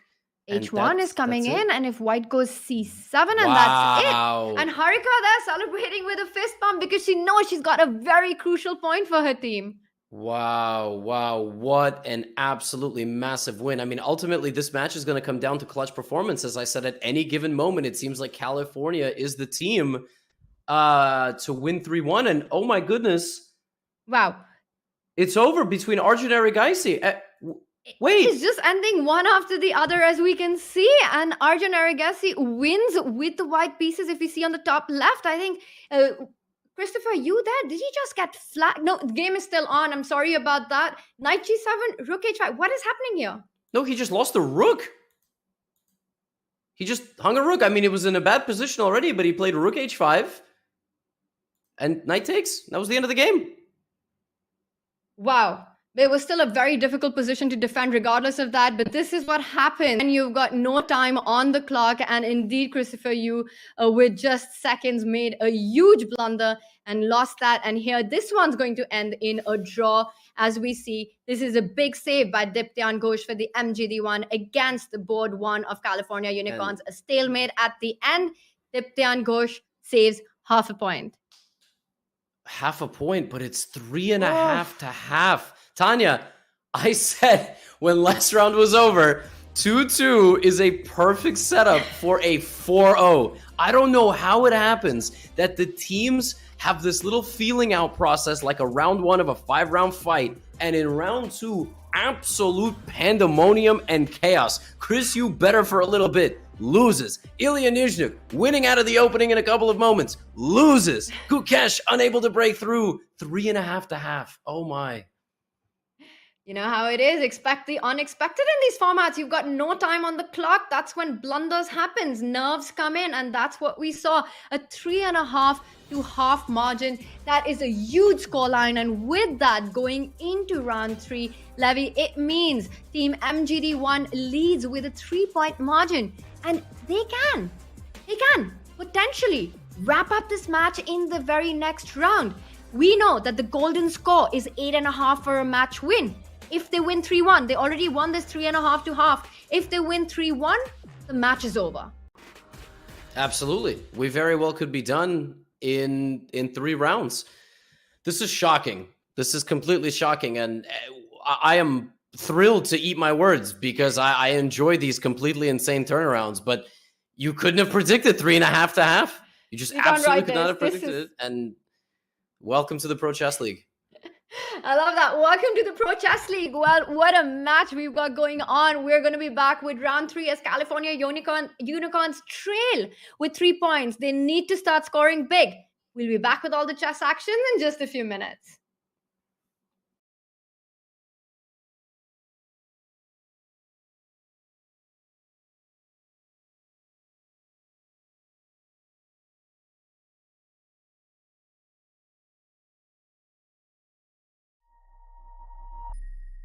So I loved puzzles. I loved solving any puzzle you put in front of me. So chess was a natural for my brain. It was the unsolvable puzzle. It wasn't one of those things you just looked at, here is the puzzle, what's the solution? It was a puzzle inside of an enigma, inside of a mystery. Like, what is this game? And there was so much to it. The more you learn, the more there was to learn. So that puzzle solving gift that I had, or desire, wish, I would do crossword puzzles back in the day as well as a high school kid. Fell in love with New York Times crossword puzzles. I had to do one of those every day that the puzzle came out in the paper. So I always was a puzzle solver, and I think that made it easy for me to transfer over that skill set to chess.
In competitive chess, the weight of a win, draw, or loss is all on one's shoulders. It's easy to feel alone. Those lonely days are over. Oh my god! The Pro Chess League is back. Once again, in chess, teammates matter. This might have just been the most insane PCL round I've ever What seen. the heck did we just witness? Welcome back, PCL. A unique collection of teams, each with their own personality of different colors, shapes, and sizes. There are gnomes and knights, chess bras and bishops, and whatever the heck this is. The PCL is the only place where the best players in the world risk their fate alongside content creators and players from different levels, ages, and perspectives. Hikaru spent like 2.5 minutes and he beat a guy that I would probably not beat, so it's unbelievably impressive. Entering its 5th season, 16 teams will reboot the PCL legacy with a new format and new schedule. Only one team can be crowned the next PCL champion. I would go back there. No, he blunders the pawn! Are you kidding me? My friends, it's the 2023 Pro Chess League. Which team can rise above the rest? They won't be able to do it alone. He is. Both players are holding their heads. This is the fairest result I've ever seen.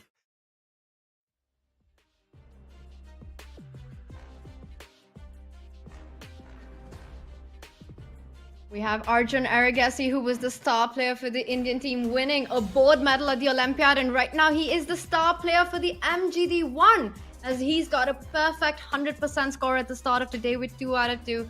We see him on our screen. That is his chess room with a lot of books at the back. You can see where the inspired play comes from, and it's also really nice to see Levy, a young player with a chessboard and a book setup, because usually these kids, they're just always working with the laptop. What kids? Arjun Aragasi is like 20. I also have this effect. Like, I look at Arjun, and I've been covering his games for years, and I'm like, oh, he's a kid. And then I look at his year, I'm like, wait a minute, he's like 18, 19 years old. He could, he has like all of the signs of adult life already. But you're right, and I gotta tell you, Tanya, I really struggle to use a physical board, like to study chess. I mean, it's all online. It's all looking at a stockfish, and we have this beautiful graphic up. Shout out to the graphic team. Arjun Aragasi wins everything. That's the summary of this graphic. He's a beast. And Tanya, do you grew up playing chess in India, obviously. Is there a buzz in India for chess? Is like, because in the chess world we see it, we see all the results, but is there a buzz? Truly, it's huge. I mean, the chess boom in India has been so massive, and these young players that we're seeing are all an outcome of that. You know, the whole pandemic had this massive effect in the chess world, for India at least, I think all over the world, but we saw so much happen, and now these youngsters just one after the other. I think just a couple of days ago, India got its 81st Grandmaster as well. Arjun Aragasi, they're all in, well, you say now he's 20, but they're all players who are so young, so bright and talented. And we saw him crack one of the biggest deals in the history of chess, a $1.5 million sponsorship. Yeah, so definitely chess in India is booming. The fans are loving it. But for now, it's all about the chess action. And we're loving that because round 3 is about to start. And it could be potentially the end of this matchup if MGD1 takes the win with 3-1. California Unicorns have to do everything that they can to ensure that doesn't happen. They need to start winning the match with a big score. Look at this. We've got Gukesh, who scored a point and a half, Ilya, who scored a point, but the bottom 2 boards, Christopher and Sabina Levy, they need to start performing for the team, and they need to do it now. They need to do it now. Everything that's coming true is sort of unfortunately coming true very quickly. Like, having a board 4 grandmaster really helps. I mean, she beats Ilya Nizhnyk, which is just fantastic. Christopher Yu had 2 really good positions, but unfortunately, when you're kind of the wild card, that could mean anything. That could mean that you go 2-0 in your first 2 games as a board 3, or you go 0-2. So unfortunately, things have gone bad, and when they go bad in this event, they can go bad really quickly. We've seen the chess bras come back from being down 3. The one problem is they had Magnus Carlsen. Now, Magnus cannot play all 4 boards, which, by the way, if Magnus simuled a team of 4, he might still win. I'm just going to say that right now. But as we look at the head-to-head matchups, I don't see a Magnus Carlsen. So there is no board on which a guaranteed point, 1 point, is possible, except obviously maybe like the California Unicorns have a weaker board 4 than MGD1. But I don't know, Tanya. I mean, 5.5, 2.5 is terrifying. Seems like MGD1 is in really good form today. 100%. I mean, with that scoreline, it's clear that all the players from MGD1 are performing so far. I think it comes down to that board 3 that we just saw with Christopher Yu against Harika. That's going to be the X Factor board. Harika has been in form today. She's shown some really great chess, but Christopher Yu currently 0-2, but he had great positions. He needs to start converting them. And Levy, it's so important for those bottom 2 boards really to try scoring for the California Unicorns to try to get this into into round 4. And our players are about to get ready. A big round coming up. Yeah, I'm glad that we don't have the players up on the screen yet because it's a very funny image. I mean, we could bring it up for comedic effect, but oh, never mind. They just got fixed. Yeah, we had Adiban Bhaskaran stacked like the wrong way. So his camera was, and then we had no Gukesh, which is black screen. That Just looked like, Levi, Adiban, the wrong way sounds a lot like his chess. It's just all the way around. So hard to understand what's going on there. I know. No, listen, these matches come down to one game. Like, imagine Chris Yu just wins that game. It changes everything. It just completely changes everything. And we saw yesterday in the second round, we nearly 4-0'd Shanghai. I mean, our board 4 almost beat, or I guess board 3, very close. Alina Kashlinska almost took down Wei Yi. These things happen. And we ended up winning 4-0 in the third round. So if we saw anything from yesterday, one of two things is going to happen right now. Either MGD1 is going to literally win 4-0 and this day will be over, or a massive comeback will happen and then we will have a Blitz playoff. There's no in between. That sounds exciting either ways, right? Well, for now, we do have liftoff on this top board for California Unicorns with Gukesh taking on his very good friend, Adiban. Now, both these players know each other super well.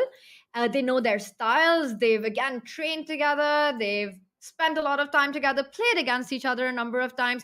So it's very interesting to see that so early on, Gukesh has managed to surprise Adiban with just his third move. It started as a Queen's Gambit decline and Knight f6. Now, Levi, even if Adiban was not expecting Knight f6 in this position, it is one of the big common moves here. It can't be that big a surprise that you take over a minute on this position. Yeah, I don't know what's happening there. Adiban, it's Knight f3. That's the move here. There we go. All right. Took him a little while. I mean, I don't know. Maybe he was thinking pawn takes pawn. He wanted to play exchange variation. I don't know. Well, he took a while and then eventually made the move Knight f3. As you said, this is the most common move. And now are we going to see a Ragozin with bishop to b4? Are we going to see a Queen's Gambit decline with bishop to e7? Or maybe a third option of aggressively picking up the pawn on c4 while Gukesh decides what to do. We do have liftoff on our other boards. So let's bring up our bird's eye view and do a little quick opening tour to take a look at what's happening. Because I see a certain London system, Levi, on one of our boards. Arjun, he goes for it. And it's not something he's doing for the first time. What side are you on? Because I feel like in the world, there are two kinds of people. One who love the London system, the others who hate it. What team are you on?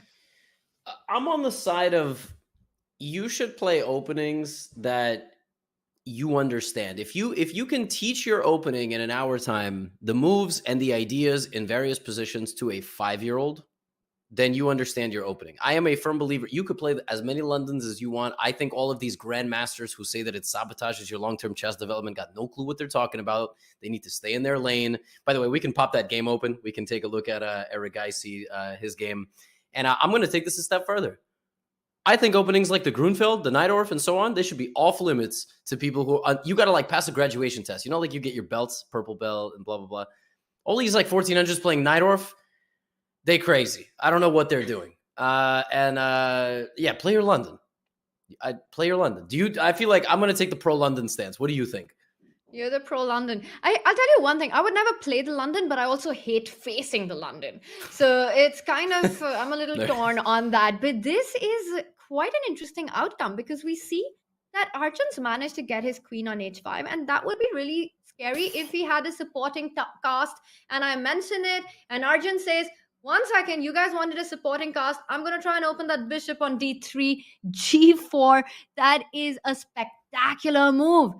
Not only opening up the g file, but trying to open up that bishop. Let's see how we got there. It's interesting that Arjun didn't play bishop d3. He played knight e5. Yeah, Nizhnyk really likes to play, if I remember correctly, he really likes to play bishop e7. And he really likes to play knight h5. He likes this line a lot going for the bishop, if I remember anything about his repertoire. And in fact, I've looked at his games before because I was trying to get inspired. So knight e5 is a very aggressive way to play it. And now, you know what's weird though? Eric Geisy is playing like he's the one down 3 points. Like he doesn't need to play like this. He's just playing chess. So win, lose, draw. He's gonna play aggressive chess. He's gonna take on f5. He's gonna play rook g1. You know, this is gonna blow up, and we will come back to this. But take a look at what's happening on the bird's eye view on the bottom right board there. The bar is saying that white is absolutely lost. We've got to go quickly to the Sabina for a dip there on board. She just the lost. MGD1 board. What is happening? What is happening is she just lost the piece. She just lost the piece. It's a threat on the bishop. If you take, I take. God. My bishop hits your queen, and then I'm gonna play c3. Like it's a very uncommon exact position, but this is a very common kind of theme where you attack a piece, it's got to go, and then you have a fork. What makes this possible is this. What did she walk into it? What was her last move? She played knight e5. She played. Oh my God, she played queen f3 to go here, losing the game on the spot to c4. Wow. Tanya, we talked about this. That is a big blunder. Queen f3 is just, that is game over. It's game over. c4. That's it. You just lose. You just lose. I mean, I don't even see hope. You can take on c4, and if black takes on c4, you might go bishop e4, but it looks like you won't survive it, because let's just show that if you go bishop e4, you can perhaps just pick up the bishop and then go f5 because the knight is pinned on e4. Yep. That's probably like the absolute final kind of dagger is probably that. It's probably just f5 and yeah, you're just completely lost. She takes on d7 first, but it's not really going to help because after knight d7, you recapture with the knight and same threat. If you move back with the bishop, c3 is a fork on the bishop on b2 and the knight on d2. If you take on c4, we've seen these lines. Queen f3. Wait. If knight takes d7, I think you can play bc, dc now, bishop e4. Because the knight is no longer able to take on e4, right? So what? So you have to...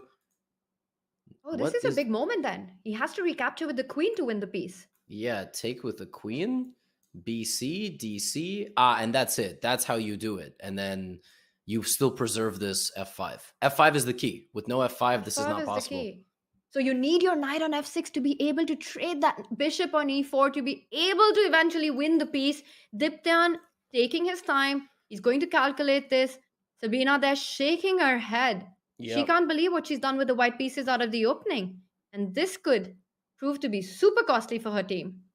Well, literally right before this game, I had mentioned that when you're down 3, right, and you have a Magnus on your team, you look at a Magnus, you look at a Hikaru in this format. Those are the only two players you look at and go, I'm going to get a win, right? Like, I'm going to get a win. And if I don't, it's crazy. It's a wild, like they're the favorite against anybody. And then when they play each other, it's 55-45 on any given day in Rapid and Blitz. So, this is the only, you can put it in quotes, massive favorite, and he has played queen takes d7 in this matchup, right? The 3-3. But the rest is not, and the unicorns can't afford to keep bleeding points like Sabina. This was a round she had to buckle down, really, really fight for the half point, because Haruka's capable of beating anybody on the other team. We just saw that. So, yeah, MGD is a terrifying squad. Absolutely terrifying squad. And terrifying, but Levy, look at, I was just going to say, now that the queen has moved, how do you win a piece? And there is more to this tactics.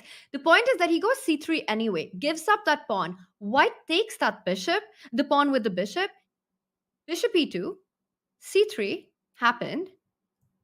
Oh my God. And rook c8, a quiet move because you don't have a good square for the bishop. Bishop b4 falls to the bishop on e7. You've got to go back to b2. Then he picks up the pawn on c2.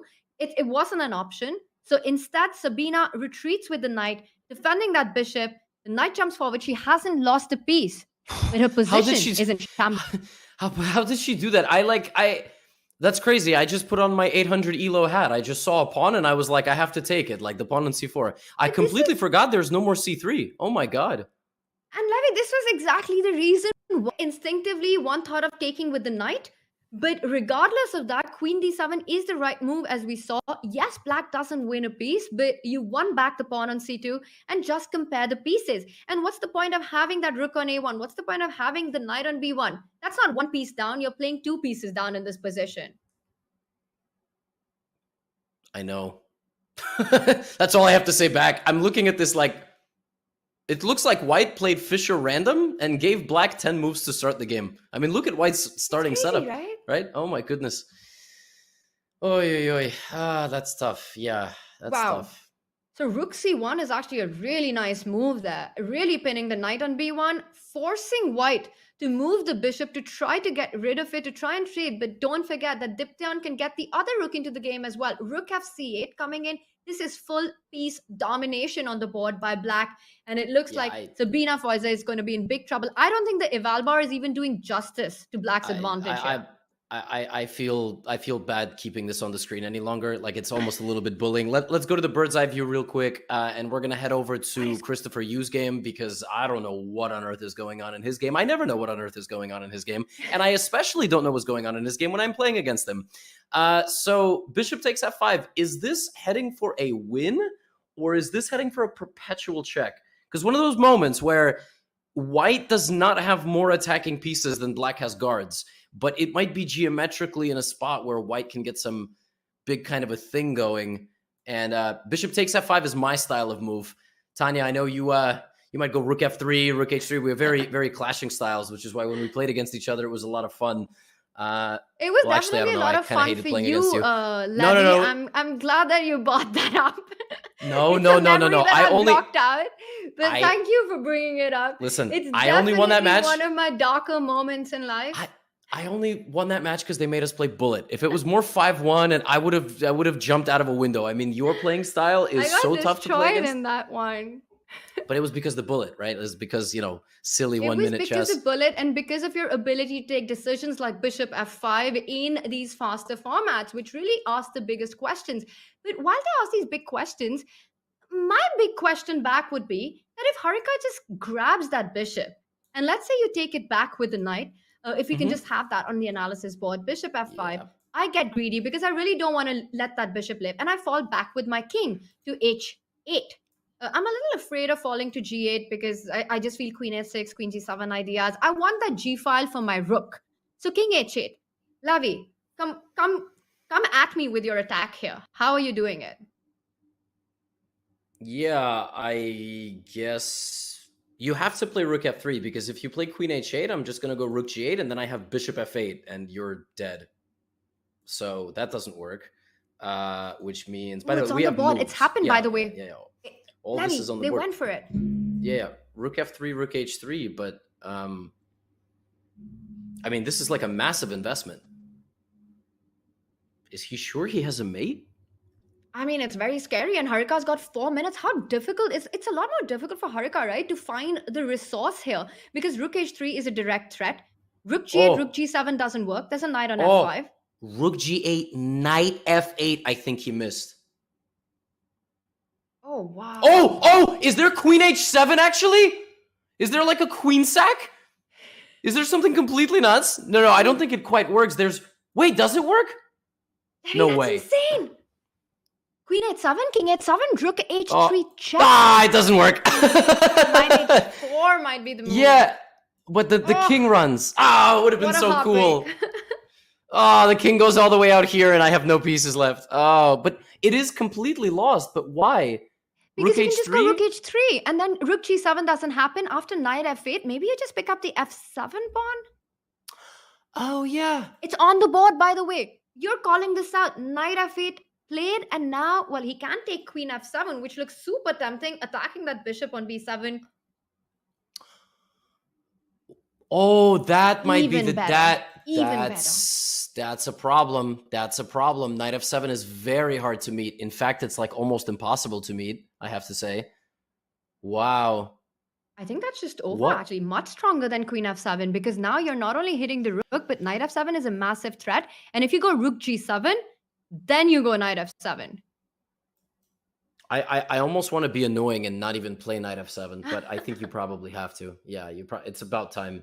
What was the move there? I thought rook g8, knight f8, but I missed knight f7. So why was she winning? I don't know. Why was she winning? How was she winning?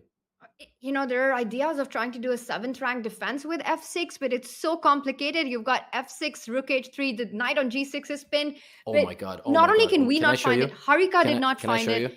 And instead, she's in this dead lost position. We can see it on the live board. Levy, let's get up to date with that. Yeah.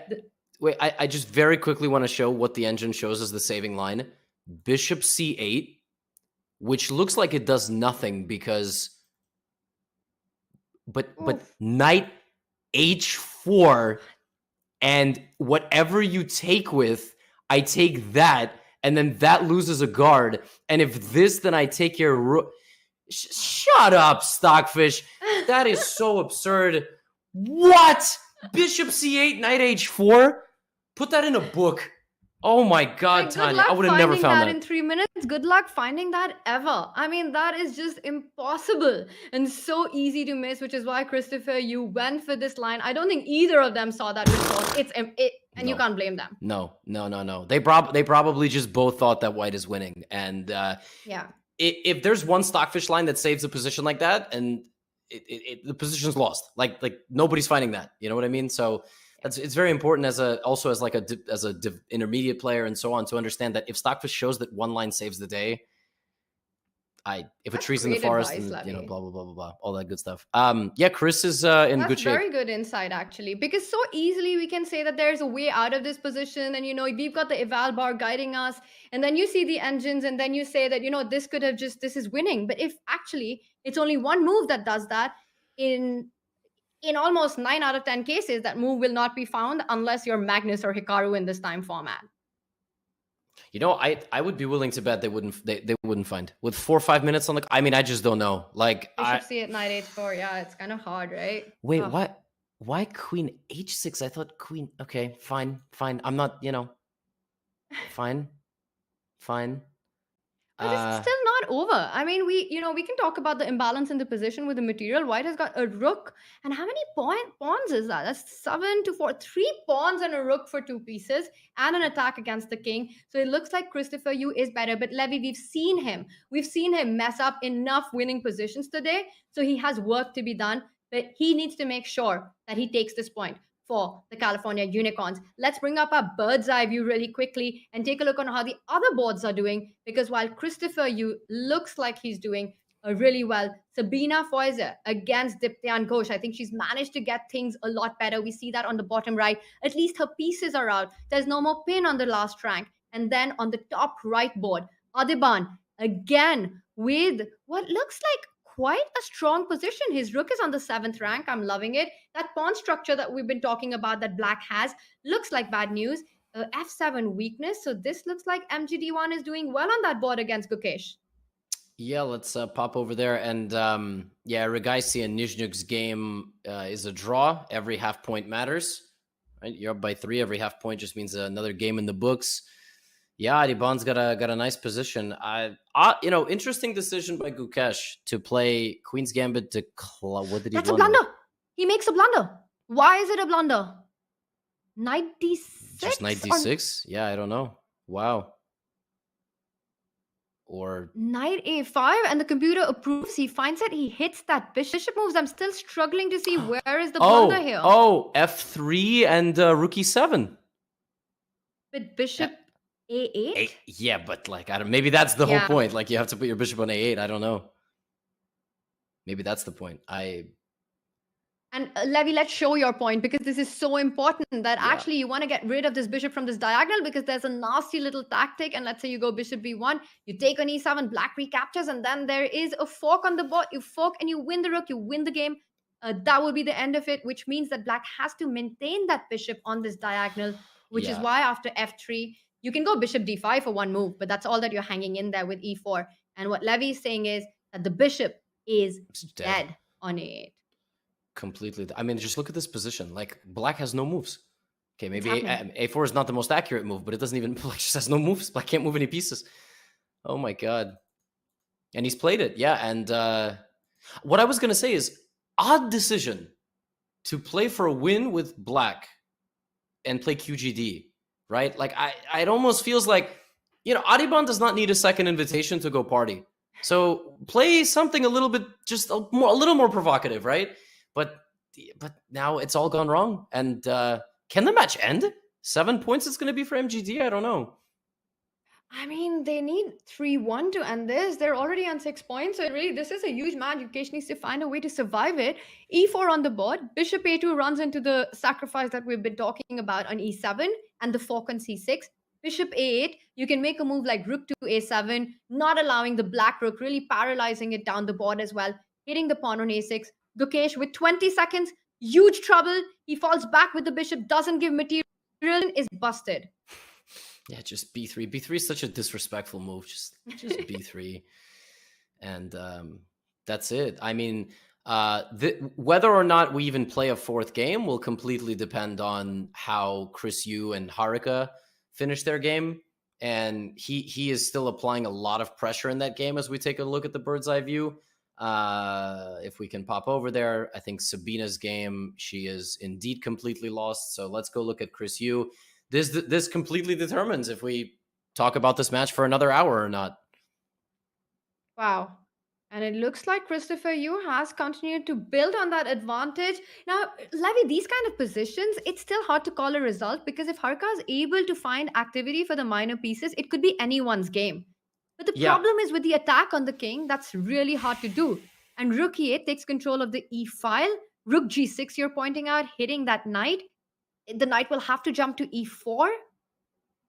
Yeah, I was also looking at like knight g8, if that's anything. Okay, it's played, and it's on got to the be the board. best move because I mean, she's gonna eat all the pawns. Like, what can you do, right? I thought you were going to say it's got to be the best move because you called out. And you did. Oh, no. I'm always terrified. Okay, yeah, and there it is, but I don't... Why is this, like, Knight completely g8, lost? how are you doing this? I thought knight e4, but knight g8, I like it. You hit the queen. Where do you go with your queen? Yeah, okay. Queen h5 is... Apparently self-pinning is the wrong way to go. I would have probably gone to f4. Apparently it's losing again now. Why is it losing? I don't know. Rook G4, just push all your pawns. I don't like his time trouble. He has blundered a bit today in the time trouble, and it's different being 3,000 when you start the game with 1 minute each, okay, versus getting to 1 minute out of a 10-minute game. That's the difference. When you play queen h5 and on the next move you go queen h4, that's when you realize that the player knows that they've done something inaccurate. You could have gone queen h4 in just one move, but Christopher, you saying, I've got enough time to fix the error. Now the rook is free to pick up the b6 pawn as well. Bishop f5, is that something that black can even consider? Putting your own pieces into the pin would have been super dangerous. The rook could have fallen back and hit that bishop. Instead, Haruka coming out with the knight. She's got to take this f5 pawn. It's her only chance in the position. Yeah, it's her only chance, but I do not see Christopher messing this one up.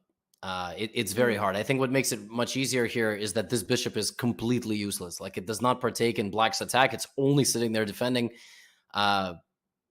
If Chris Yu gets down to 5 seconds and panics and blunders a fork somehow, he might lose. But other than that, I mean, black can't move. Like, he's just going to go rook c8, queen f5, and he can always win an endgame up. I'm not even going to count them. He's up 87 pawns. I think he'll win. Close enough. Yeah, and it will be 8-4. That's a lot of pawns.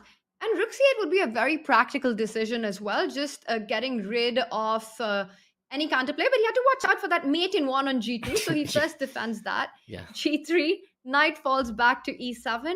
Now white can even think about just trading queens, going into another winning endgame. Yeah. Pleasant choices, but very often that is the problem in every position. Yeah. Levy, when you have too many good moves and you've got seconds on your clock, that can be a recipe for disaster. Yeah, this is how I lose basically all my games in Title Tuesday. The positions are usually not this good, but it's very demoralizing for sure.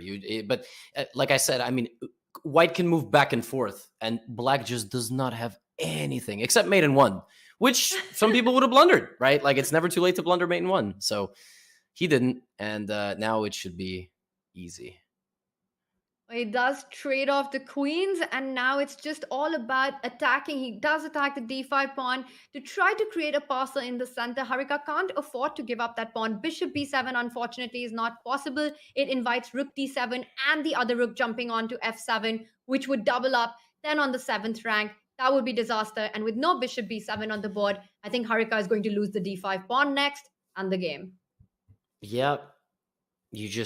You got nothing. You're quickly running. Oh, rook d5, bishop b7. Rook d5, bishop b7. Be careful. Yes. But, rook d5, bishop b6? Oh my God. It's rook never d5, over. Bishop b6, but maybe you go rook h6 and he does it. And now you trade and go rook to c6, attack that bishop. Yeah, unfortunately, she is down 4 pawns. 3 pawns. Never mind, she took on e3. But knight and bishop are better than a rook, like 9 times out of 10. But not when you are down 3 pawns in an endgame and you have to stop passers. So in this case, yeah, this is going to be Chris. And you know what's crazy? Like, we live in a world where Chris, you could have drawn or won one of the last couple of games, and he would have had like 2.5. You know. And look at the match score. It's 3-8. If Christopher wins this one, he keeps the California Unicorns alive. But going in the next round, MGD won with their lineup of Arjun Aragasi, Adiban, Harika, Diptyan Ghosh need half a point to win the match. That's a little demoralizing there for the Unicorns. Yep. Yes, it is. A7 and slide the rook over, make a queen. And that's even more brutal. Ouch.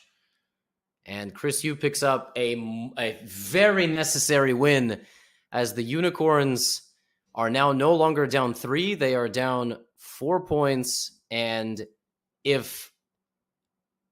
if they win every single game in the next round, we get a playoff. Crazy. 8-4 is tough. It's like if a boxer can throw in the towel, but they won't. They're going to fight, and they now need to win, Tanya, on every single board. To take us to playoff, and that itself is a monumental task. But with that win that Christopher you had, he makes sure, well, the Unicorns, they say, don't exist, but they do exist in this match still because of that win, which means we get a round 4 with Levy. 4 out of 4. It's something that we've seen happen before in the Pro Chess League. You can't write it off, but it's definitely a tough one. And I mean, I have to be honest, with that roster not getting half a point, that's unbelievable right now. But the match goes on, and we will be back with the final round of the California Unicorns taking on MGD1.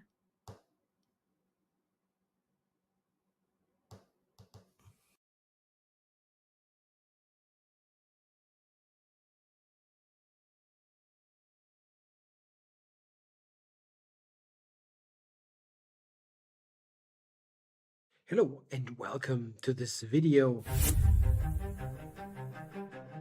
My name is Christoph Silecki. I'm an international master in chess from Germany, and I'm here to share with you why the opening plays such an important role in modern chess. The opening in chess is like coming prepared with a battle plan.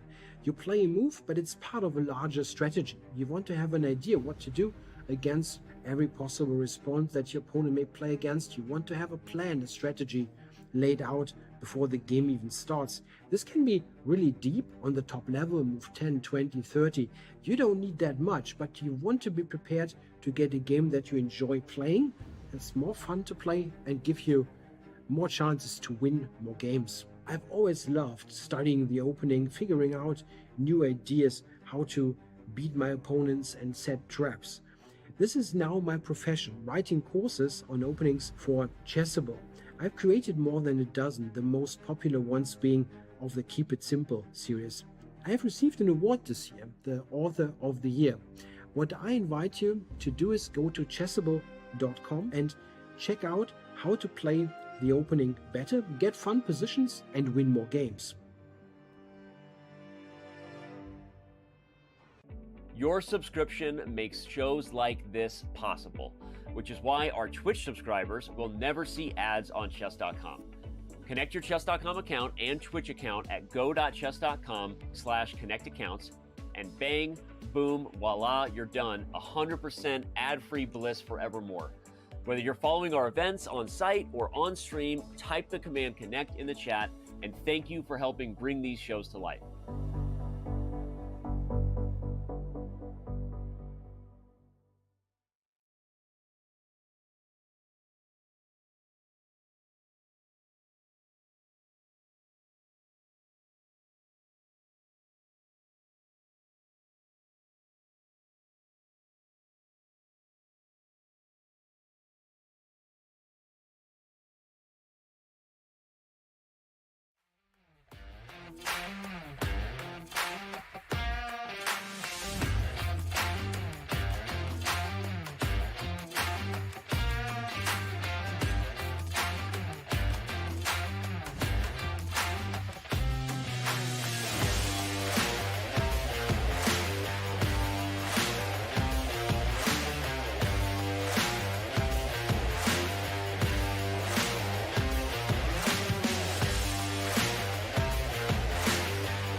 California Unicorns need a clutch win at this point, and there is big responsibility on Gukesh's shoulder with a big trophy behind him. Trophies all around him, really, giving him all the inspiration that he needs to play some inspired chess in this final round of the California Unicorns versus the team MGD. Well, I say a final round, that we might have more chess, but for that, the Unicorns have to win with a 4-0 margin to take it to playoffs. Now, we've seen that happen before in the Pro Chess League. Indian Yogis did it against the Chess Bros to take their comeback. But will it happen now? It is a huge moment for these players. Levy, what chances would you give to the Unicorns Zero. to make this a reality? 0 chances. Wow, thanks for the hype, Levy. I mean, listen, I know my job is to convince the audience they got to continue watching. Go for a walk. Like, put in your headphones. Don't sit by your screen. Like, you want to watch? Put us in your AirPods. This match is over. MGD just absolutely showed up to fight today. However, here's the big question. How many points are the Unicorns going to get back? They are no strangers to being down 3 to 4 points going into the final round. I don't know. It just seems to be their style, Tanya. Against us, they were down 7.5, 4.5. All right. And they ended up winning 3 out of 4 in the last round. So who knows? Maybe they just saved their best for last. But again, this comes down to their big discrepancy on board 4. And you have to play a GM. The day has not gotten any easier for Sabina. She played 2,700, 2,600, 2,500. Now she has to play another 2,500. It's just not fair. In fact, Team MGD1 is actually one of the only teams who has the ability to stack up their team with 4 Grandmasters. One of the other teams was Charlotte Cobras. But yes, you're totally right. With this lineup of 4 Grandmasters, them needing half a point, it looks like a 0% chance isn't too far from reality. So Levy there, just keeping it real. You've got Gukesh taking on Arjun, and that's a big matchup there. Gukesh needs to win. Ilya needs to win. Christopher, you needs to win. Sabina needs to win. How is this ever going to happen? I know. And listen, given that we are an all IM broadcast, I will just say having the G in front of your title is a nice vanity number and a nice vanity title. But there is a level difference. It takes a level difference to get the title of Grandmaster. There is a reason that they all have it, and they should be proud that they are fielding a team of 4 GMs. The only other one in the league is the Levitov Chess Wizards, who field Alexandra Kostyniuk, who is like the 2nd or 3rd highest rated woman in the world in classical chess, I believe. And they have Denis Lazovic, who is probably 120 FIDE points underrated. And here we go. I mean, this matchup in and of itself is crazy because Gukesh has to win on demand. Queen's Indian chosen by Erigaisi, little Queen's Indian action. This is not a Catalan, even though White is playing the Catalan setup. But the Unicorns have to win on every board. They have to win on every board, and Arjun chooses what is known to be a very, very safe line for Black, almost a borderline boring there, but he chooses an aggressive choice in it. He takes out the bishop on a6 instead of b7, and this can be a super, super thrilling middle game because the c4 pawn was attacked. White had to step up with the queen. Arjun now gives a check, bishop d2. Very often the Black bishop falls back to e7 in these positions. And what you've done is actually made it more difficult for White to find that coordination within the pieces with b3, bishop b2 coming in. And we might be seeing Arjun falling back with the bishop. But the fact that he's taking his time, I'm wondering if he's actually thinking about trading on d2 or developing the queen like you're pointing out. But yeah, he's thinking. Tanya, hot take. Give it. Why did they name the team MGD1? Why couldn't they have chosen like a cool name and just put the sponsor logo big somewhere? Come on, guys. Like, isn't this marketing 101? I don't know what an MGD is. Does anybody know what an MGD is? Maybe I'm not in the right spot to give professional advice. I don't know what an MGD is. I'm just like, all right, whatever. It's MGD, I guess. But what if it's... Come on. I guess I will tell you what MGD1 is. MG is Manu Gurtu, who is one of the... managers and the leaders behind this team, and I don't know what D1 is, but I have my own theory that I wonder if D1 is on it because it's the square of the queen. So, and they do have Harika on their team, who is the queen of Indian chess. So just the fact that you need to do just the fact that you need to do this Sherlock Holmes to figure out the team name, They could have just named themselves something cool like You know what? I'm Yogis. going All to right. message them and ask them this question right now on broadcast so that we do have the answer of it. It's a great question, Levy. We'll get down to the mystery, the bottom of this. But whatever their name is, you know, it doesn't matter what the name is. It matters what your game is. That's what these guys are doing today. And you know what they say, right? They say that we don't really need to care about their name because the chess speaks for itself. There it is. There it is. Bishop G2 on the board in this game. And the unicorns have to pull off a fairy tale that does not exist, just like their name, and win all 4 boards here. That was brutal. That's brutal. I know. Listen, I'm sorry, but they're in trouble, Tanya. I don't know what to say. All right, well, this one is going to be a long grind. We do know one thing for sure, that Gukesh is going to play till the very end on this. Openings and actions have started on the other boards. This is the update from all the other 3 boards. And take a look at that top right screen. Adiban against Ilya. Now, I see Ilya's king is still in the center. He's trying with the white pieces. It's so important with him to create chances and imbalances. And that's what he's done. He's taken the double pawns on the F line. Adiban going in with knight g4. There are all kinds of tactics in this position. Also, take a look at that bottom right table. Now, this is the one where I think it's going to be super difficult. Harika with the white pieces against Sabina. If Sabina wins this, she is the star of the day, regardless of what happens on the other 3 boards. Yeah, she's the GOAT if she wins. But I'm concerned, like even bottom left, just to really quickly show the Chris Yu game, that's a ridiculous theoretical line. Which is from this kind of like English type of thing. If we can just pull up the analysis board. Yeah. And it's this E3 line, D5, and then you play knight takes, you ignore the knight, you go here while the knight is stuck and can't really come back. Although that is a line in and of itself. Black kind of gets induced into playing this, and white plays bishop A3, trades, the king goes here, and you play H4. I've won so many games in Blitz because Black's king is so weak, but the 95 line, in my opinion, is a little bit more resilient here, sacrificing the knight. Chris Yu clearly going for this one. I guess he's taking risk, right? I mean, like he has to win, so he's going to have to take some risk, but this is the best position that MGD has right now because it's just cleanly better for white. That's really nicely pointed out. All these ideas of the opening, and Diptyan with the white pieces, H4, H5, as you mentioned, has happened. With that, there's been more weakness on Black's king side, more dark squared weaknesses. The knight on F3 can jump to G5, forcing the knight to A5. And I say forcing because Black could not have allowed a trade there, just weakening his pawn structures in such a big way. But that really doesn't help, putting that knight on the edge of the board. It has no future whatsoever. Queen B2, eyeing ideas like C4, D5, opening up the center, targeting that black king. White's knight can jump to E5. The rook can come to E1. So many pleasant moves for white. Levy, completely agree with your judgment that it looks like Diptyan's the one for the MGD1 team to get the better position right out of the opening.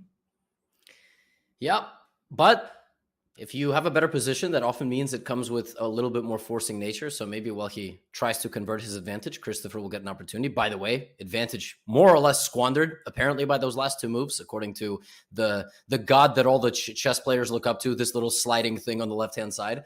But this is a very tense game. We see Chris there focused. We never know if he's playing on an iPad, on a smartphone, on a laptop, on a smart computer, on a smart refrigerator. He's like just always playing on a random device. And let's go all around. I see Ilya Nizhnyk on our bird's eye view hasn't castled. His king is on F2. This is a wild game. This is a matchup of the 2 most wild players, I think, on both sides. At the top right there, we'll pop over to Nizhnyk versus Mr. Fireheart, aka Bhaskaran Adiban. How does Bhaskaran Adiban play when he needs a draw?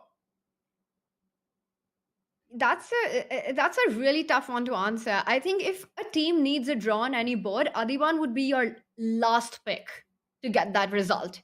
But when you need to win those matches, he's exactly the player you want on your squad because of the kind of chaos that he creates on the board.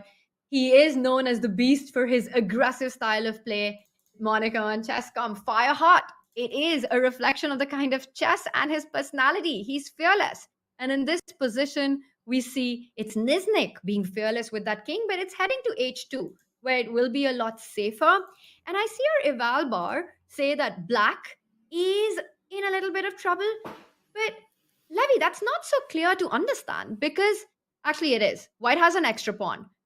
But the point I was trying to make was that it looks like black has compensation. Take a look at those open files. Why are you laughing? I just didn't even realize. I was like, oh, it's an equal position, and one guy has a king on g3. Okay, thank God the guy who has his king on g3 at least has something to show for it in the form of a c pawn. Oh my God, I was like, I don't know why this is here, but whatever, it's there. He has to win. Yeah, okay, king on g3, but up a pawn, not bad. So it's like having first class seat on the plane, but you're sitting next to a baby. There you go. So the king on g3, and but at least he has a c pawn to show for it. That's a great analogy.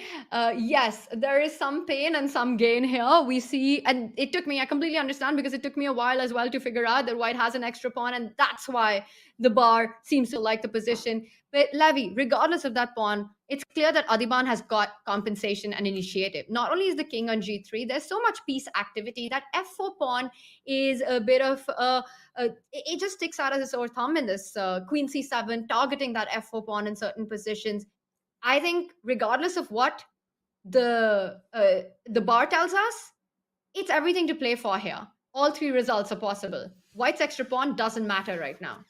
No, for sure. And if you make a move like b3 to just kind of make sure your queen, black queen can't ever take your pawn, just even bishop f3 is super annoying. Because what do? Do you damage your structure, or do you bring your king closer to the center?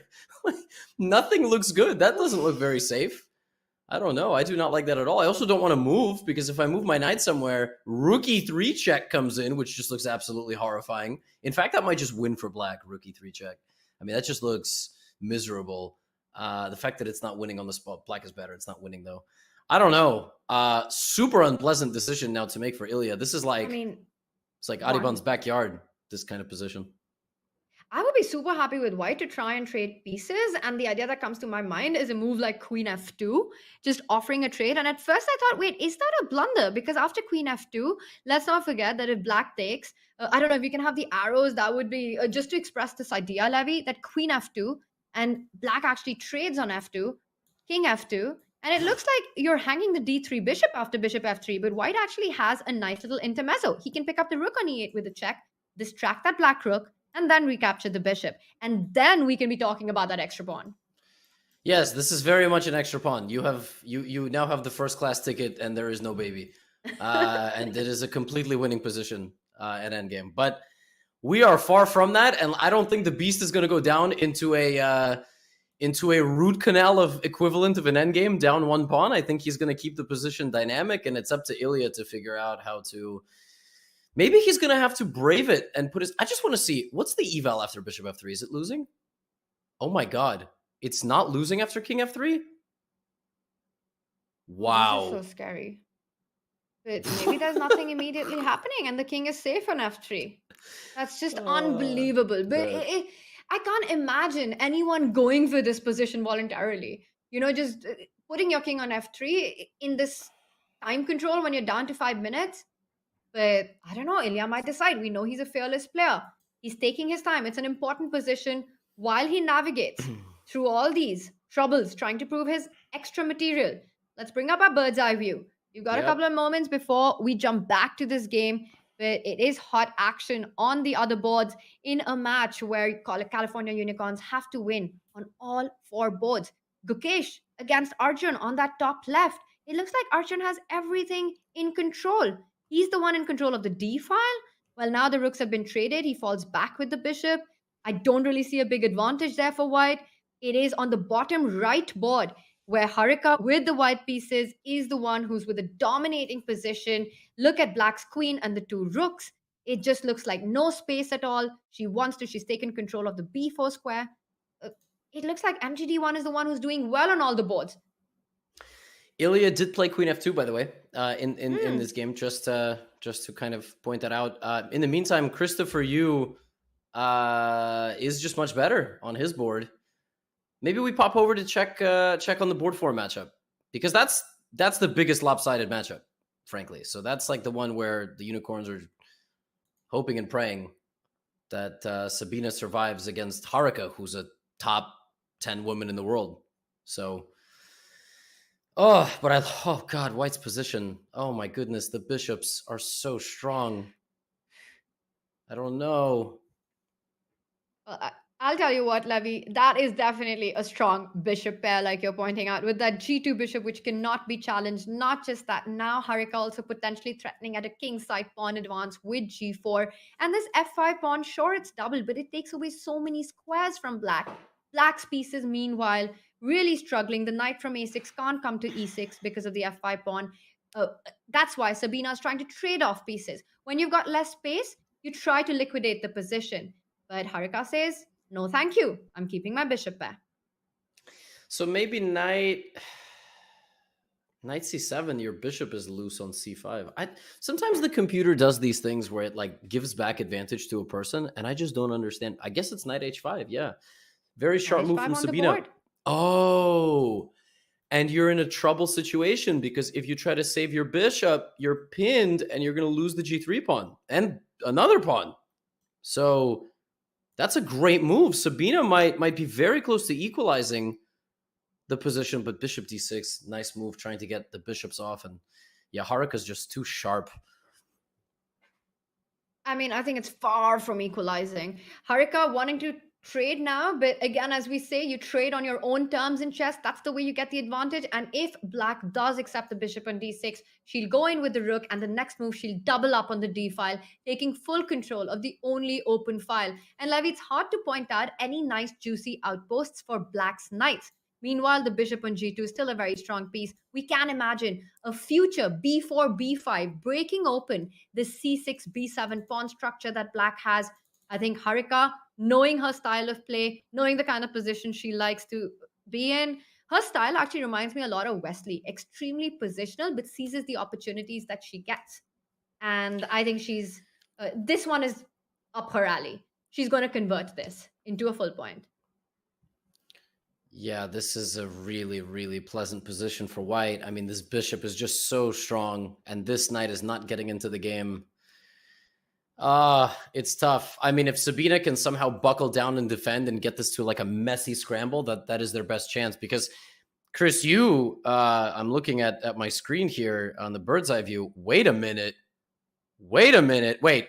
In the words of your usual, very famous and esteemed co-host, Peter Lecco, hang on. Hang on, because Gukesh and Ilya Nizhnyk both have good positions. You choose where we go. Levy, before we jump in, let's just take this in. Actually, on all those three boards, with Gukesh, with Christopher Yu, and with Ilya Nizhnyk, California dreams, I would call them right now, seem to be coming true. The unicorn's doing really well there, so it might very well come to the Sabina board. I think we have to jump to the U board against Diptyan with the white pieces. It looks like Diptyan is in trouble here. Let the record reflect, if Chris Yu wins this game, he had a winning position at every single stage today. I mean, talk about a wild card. He goes 2 out of 4, four games up and down. Sometimes the wild card doesn't get you 3 or 4 points, but we'll take 2, beating 2 very, very strong opponents. He's got a total positional bind here. God of a bishop. Turns out that it was White's king that was weak. And even though White was slightly better from the opening, it was just Chris understanding the position. Talk about, Tanya, a light squared bishop and a bunch of light squared pawns, and yet the bishop is still a beast. Super strange position. And almost every white piece, in fact, a move ago, every white piece was on a dark square. Like, talk about a light squared catastrophe for the squad of white pieces. That's really nicely pointed out. Just not all the pieces, the pawns as well are on the dark square, which is what makes the position an absolute disaster. That bishop on d5 is a monster. Imagine at some point if the queen and the bishop can line up on that diagonal, that would be game over, which is why the knight on g5 and the rook on e3 are so important, trying to control that e4, f3 square. And the h3 square, because ideas like queen f5, queen h3 would be game over. Right now, it still looks like it's going to be game over as Christopher Yu goes for that a5 pawn, rook a4 played. There's no good square for the queen, defending it, queen d6, trying to get some activity, but that's a lone queen. I don't really see White creating any chances here. Yeah, rook a5, and I mean, he's just going to come down the board. I don't know. This sometimes the Valbar feels like a reviving heartbeat. like a defibrillator, you know, like, oh, white is alive. And I have no idea why. Queen d7 and Queen d7 and he's hitting Like, the I don't- rook. I think you can make any move with the rook. You could be very active with rook c4, but you know, it's fine to even just keep the rook on the 8th rank to keep things defending. Moves like rook f8 come to mind. You just overguard the f7 square. But knowing Christopher Yu, Oh! what? Mate, in one. Wow. Made in one. Knowing Christopher Yu, he will not care about the rook, but go for the king. Rook f1 played because queen f2 was game over. And now he's going to defend the rook. I think rook c4 is what I'm expecting because he just always goes for activity. You know what's funny? If he does go rook a8, the bishop, look at this, supporting both rooks. What a beacon of hope. What a position. What a position. White just has absolutely no play. And yet, give Hikaru this position. I would not put it past Hikaru to beat somebody with this position when he had white. I mean, there's just levels to this level, to the defense of these kinds of games. And, okay, Chris goes rook d8. Can we go back to the bird's eye view just for a quick second? The Nizhnyk game is nuts. I want to go look at Gukesh because we kind of left them because they're the board ones and it was a very balanced position. But isn't this very, very much a Gukesh type of game? Like if he had this with white in the Olympiad when he went 8 out of 8, he would just win, right? Like he's going to beat everybody. But what's his winning plan here? But you're totally right. These are the kind of positions that Gukesh really enjoys. And the reason for that is you compare each and every white's piece with black's piece. White has got full control of the D line. The knight on e5 is better than black's knight on h7. He's got the space. So what he's doing is he's just defending that h4 pawn there with the king. He's saying, I'm not only going to play with the knight, queen, and rook, but I want my king to be an active piece as well. A potential exchange on d7 is in the air. If we have an end game with rook d7, queen d7, queen d7, knight d7, take, and then the c5 pawn will fall as well. So Arjun not giving Gukesh the chance just yet, trying to create play on the king side, but I'm expecting Gukesh to shut this with h5. Shut this down. h5 looks very nice. But sometimes in these endgames, taking the pawn is better because, you know, black has a very odd decision. He plays h5, which apparently was not the best move. I was just wondering if opening the H file was beneficial for white, but I would play H5. Like my first instinct was like, G5, H5. So natural. Yeah. It's just so natural because your king is there. You just want to keep everything defended. You keep all your pluses and it doesn't matter if the computer thinks it's the best move or not. It is the most human approach. And now after queen f6, white needs to think about what to do. You're pointing out queen e3. I like it. You centralize the queen. He does it as you're calling it out. Defends that knight, puts pressure on c5. Watch out, knight d7 is a threat in the air, picking up the c5 pawn. We have some breaking news. Seems like things are going from bad to worse for the unicorns on the 4th board. Even though Gukesh is doing well, Harika in control. I mean, black's king is wide open. That bar is now up to +4, even though material is equal. That's how you know things are bad. So probably queen c1, rook e4, and I mean, her knight literally did not move. And neither did this bishop, but when you talk about the quality, right? Just because a car doesn't move, that doesn't mean it's got a low value. This is a Ferrari, and I don't even know what that is. It's a Ford. It's just a Ford on a6 is what it is. Yeah, it hasn't, and queen e4 on the board. You want to get the queen to h4 next, and like you said, or to e7, queen e7, hitting that pawn on b7, hitting that pawn on f6, that knight, as you're calling it, a Ford. I think even that's overstating it right now. It has been the dead piece in the position. Yeah. It's just this metal scrap, no wheels, nothing. It's just hang. I don't know why she didn't like queen c1. I was thinking maybe queen d2, but then there was like rook e8 check. But it's a very natural nice move. trick. Computer. Maybe the rook had to go first. Like now the rook can't go. You know, maybe the rook had to lead the attack. But what can Sabina do? Queen Not e7, much. right? Queen e7. Goes king h7, but now queen e7. Queen e7, you hit the rook on d8, you hit the pawn on b7, you hit the pawn on f7. The queen can't move from a5. Is queen e7 just game over? Yeah, because I think she thought king g7, queen b7, queen e1. But first of all, I have b4, and Easy second to of all, miss. I have rook e4, rook g4, and I like rook e4, rook g4. I mean, anyone would, right? Rook e4, rook g4 would be game over once the king comes to g7. Expecting queen e7, maybe rook d7 might give her some hopes because you want to try to get the queen to d7 and then pick up the rook on e1. Rook d7, yeah, actually, it's funny. Like that's a move that would be very, very annoying to face because like, oh man, but you take and this hangs, that hangs. If b7, if a queen gets to b7, it's everything is gonna die. Like the whole queen side will die. Wow. So she and just we've got to king rush to the h2. Gukesh board. Let's bring our bird's eye view. Levy, I'm sorry to interrupt, but I think we might be having a result there as well. As we see, it's a knight pawn ending, but Gukesh on that top right of your screen is Yep. up. Not only a pawn, but what a pawn it is on a5, just marching down the board. Let's pull Yeah. that board up. This might be the California Unicorns' first win Wait. here. Yeah, there was also a moment. Sabina A7 actually had a moment to get back into the game, but yeah, this is over here. Yeah, I'm sorry. I was just trying to think of, is there a direct way to win this position? But a7, black can still pick up the pawn on b3. Knight f5, he goes, yeah, it's probably just this. I mean, it's the concept, like, you cannot stop a and h. It's just not possible. Knight And f5. the white king is still in the square, by the way, Oof. for this pawn. So Levy nicely pointed out that you just go for the h pawn and the h5 pawn will queen. it's over. Let's go bird's eye, and then let's quickly pop in. We might be seeing the final moments of the match here as Harika Dronavalli is doing what a dominant board 4 should do.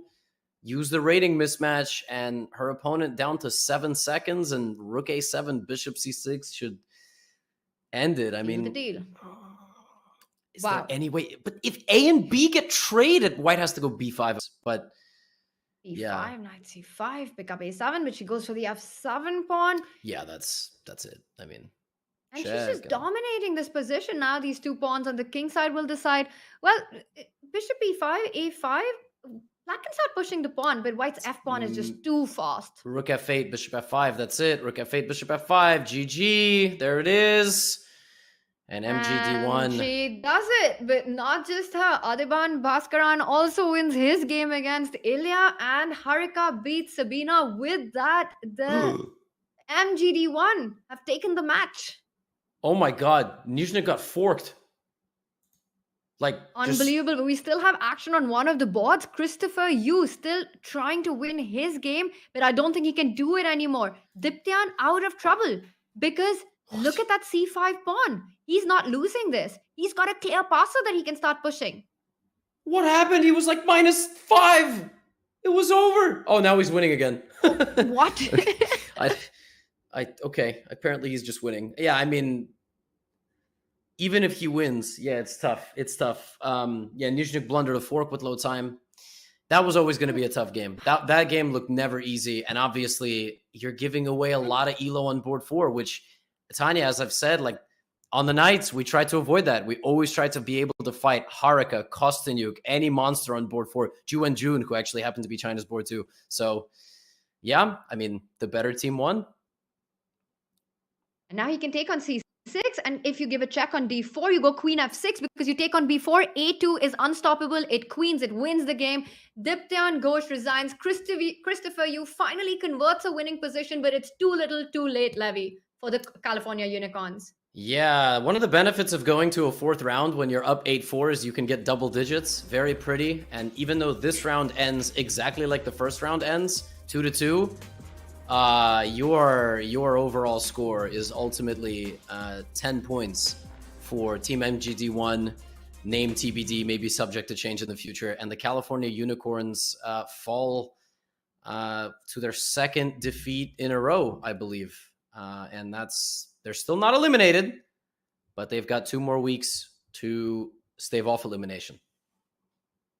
Wow, what a match this was. As you pointed out, it ends with the same score as we started the day with, but in the middle, a lot of destruction happened. And with that, let's also take a look at the individual scores in this match and how this turns so badly for the California Unicorns. And I think the answer there, Levy, lies in front of us. Take a look at that insane performance by Adiban. He won 4-0, and I think that's got a lot to do with his style of play. He just knows how to create a chaos on the board, and in these speed chess formats, it's always the most difficult to be on the defense, to find a resourceful way to handle imbalanced attacks. Arjun did his bit on the top board, and Harika super solid on the 4th board with 50%. On the other side, we see California Unicorns. They really struggled. And I think Christopher Yu, he's got 2 out of 4, it could have been 4 out of 4 for him. It could have been 4. It definitely could have been 3, right? Like he was just totally winning against Adiban. And look at that. I mean, Adiban got a present in the first round of this matchup. He was just down basically 2 pawns, and he got them back and checkmated his opponent in 5 moves. And that just propels you. If you can walk through fire, then you've got the heart to beat everybody else and win with 4 points out of 4. That's why he's Fireheart92 on chess.com. Drop him a follow. He does what the Beast does, right? He gets 4 out of the team's 10 points. But listen, like, your worst performer had 1.5. I mean, when your worst performer has 1.5, you're going to win the matches by a lot. That's what's going to happen. And yeah, MGD just showed up, and they did super well. Well, Adiban was definitely on fire today. Now that means Team MGD1 moves closer to the ultimate dream of making it to the playoffs. Let's take a look at our Week 3 standings after this matchup. We see Indian Yogis and Gotham Knights have already punched their tickets into the playoff. Meanwhile, Team MGD1 with 2 wins and 1 loss, they need 1 more win. It's 3 match wins that gets them into the second stage of the Pro Chess League. This is where we stand. Let's also take a look at the other teams that we've got going on. And the California Unicorns now 1 step further from their qualification, 1 step closer to being eliminated with 1 loss and 2 wins. Charlotte Cobras have been eliminated already. Levy, I'm going to ask you, this felt like destruction. It did feel like destruction. Yeah, I wouldn't be mad about that whole first page qualifying to the playoffs. The only team that's a question mark to me is the Norway Gnomes, because I feel in the bottom of my heart like the Blitz and the Garden State Passers both have better teams than it's not an insult to the Gnomes. I'm just telling you as an analyst of the league, that's just what I thought. And talk about St. Louis at 0-2. I mean, that is nuts. But I think what teams have struggled with is deciding whether to field a giga stack like California did today with a weaker board 4 or a balanced lineup. And in the teams like MGD and Levitov, you get a GM on board 4 who's a woman in 2550, and you got monster players all around, right? And all of the Indian teams have a strong 24, 2500 on board 4. Seems like balance is the way to go. It's really risky to run 3 and then 1 player rated around 2200. Tanya, the next match, I won't be here for that. That will be James Canty filling in for me. But Berlin is going up against St. Louis. And if I'm going to make a prediction, this is the last match Berlin is going to play. I also kind of am terrified it's not going to be close because I don't actually know the lineups. But St. Louis has like 2 2700s and Nicholas Theodoro, Tanya. I don't know. I ain't confident for the Berlin Bears. They might go extinct. Speaking about Giga Stack, by the way, I love that term, Levy. St. Louis, they've got on their top board Fabiano. Will he make an appearance today? But St. Louis has to also come up with a strong team because they're also facing elimination. One of these 2 teams will be out of the Pro Chess League after this match. Levy with his hot take saying it's going to be Berlin Bears' last match of the Pro Chess League. We're going to find out with GM Canty joining us. Levy, it's been so much fun calling the action with you, and congratulations once again for the Gotham Knights making it to playoffs already. You must be a proud captain. Super proud of my squad. But jokes and all that aside, yeah, yesterday was crazy. I did not expect that we would do so well. Like one of the biggest blowouts in PCL in 3 rounds against Shanghai. We have a great team, and we look forward to seeing who else is going to join us. I think we're going to be 2nd or 3rd seed in the playoffs. So, yeah, let's go. It's like the Hunger Games. Everybody can come join us in the playoff bracket. We welcome all challenges. We got Magnus. We have so many good players in the Pro Chess League. Tanya, it's been great. I hope you have a good second half of the show as we will see 1 team stay alive and 1 team go home. Thank you so much, Levy, and brilliant time doing this with you. We will be back, chat. Don't go anywhere. Don't leave your seat because we've got an elimination match coming right up.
In competitive chess, the weight of a win, draw, or loss is all on one's shoulders.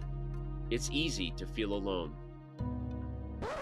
Those lonely days are over. Oh my god! The Pro Chess League is back. Once again, in chess, teammates matter.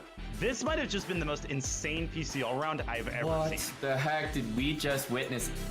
Welcome back, PCL. A unique collection of teams, each with their own personality of different colors, shapes, and sizes. There are gnomes and knights, chess bras and bishops, and whatever the heck this is. The PCL is the only place where the best players in the world risk their fate alongside content creators and players from different levels, ages, and perspectives. Hikaru spent like 2.5 minutes and he beat a guy that I would probably not beat, so it's unbelievably impressive. Entering its 5th season, 16 teams will reboot the PCL legacy with a new format and new schedule.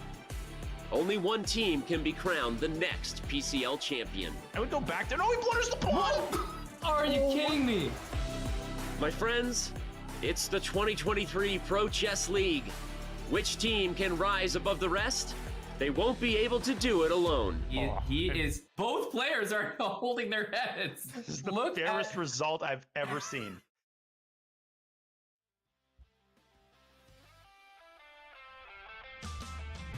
Welcome back, everyone. This is the Pro Chess League, and the action continues as we're about to start the second match of the day.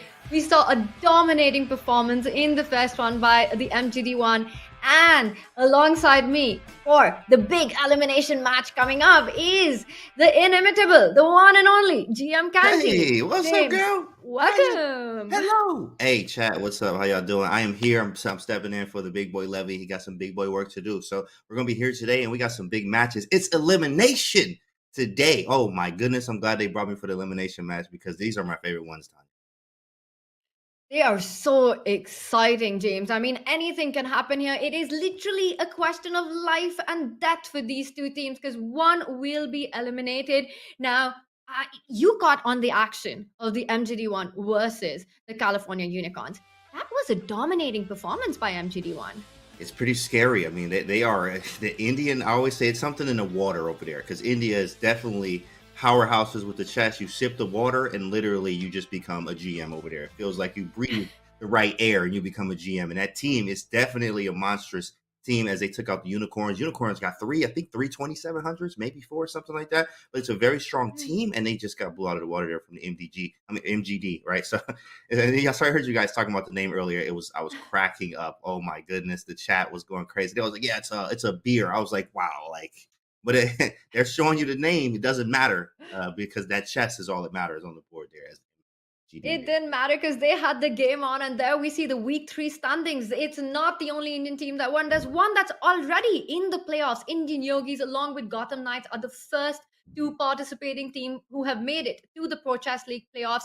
And we see on that table Magnus Carlsen, the world champion, his team Canada Chess Bros, 1 match win away from punching their tickets. The Bulldogs are 2 wins to 1 loss.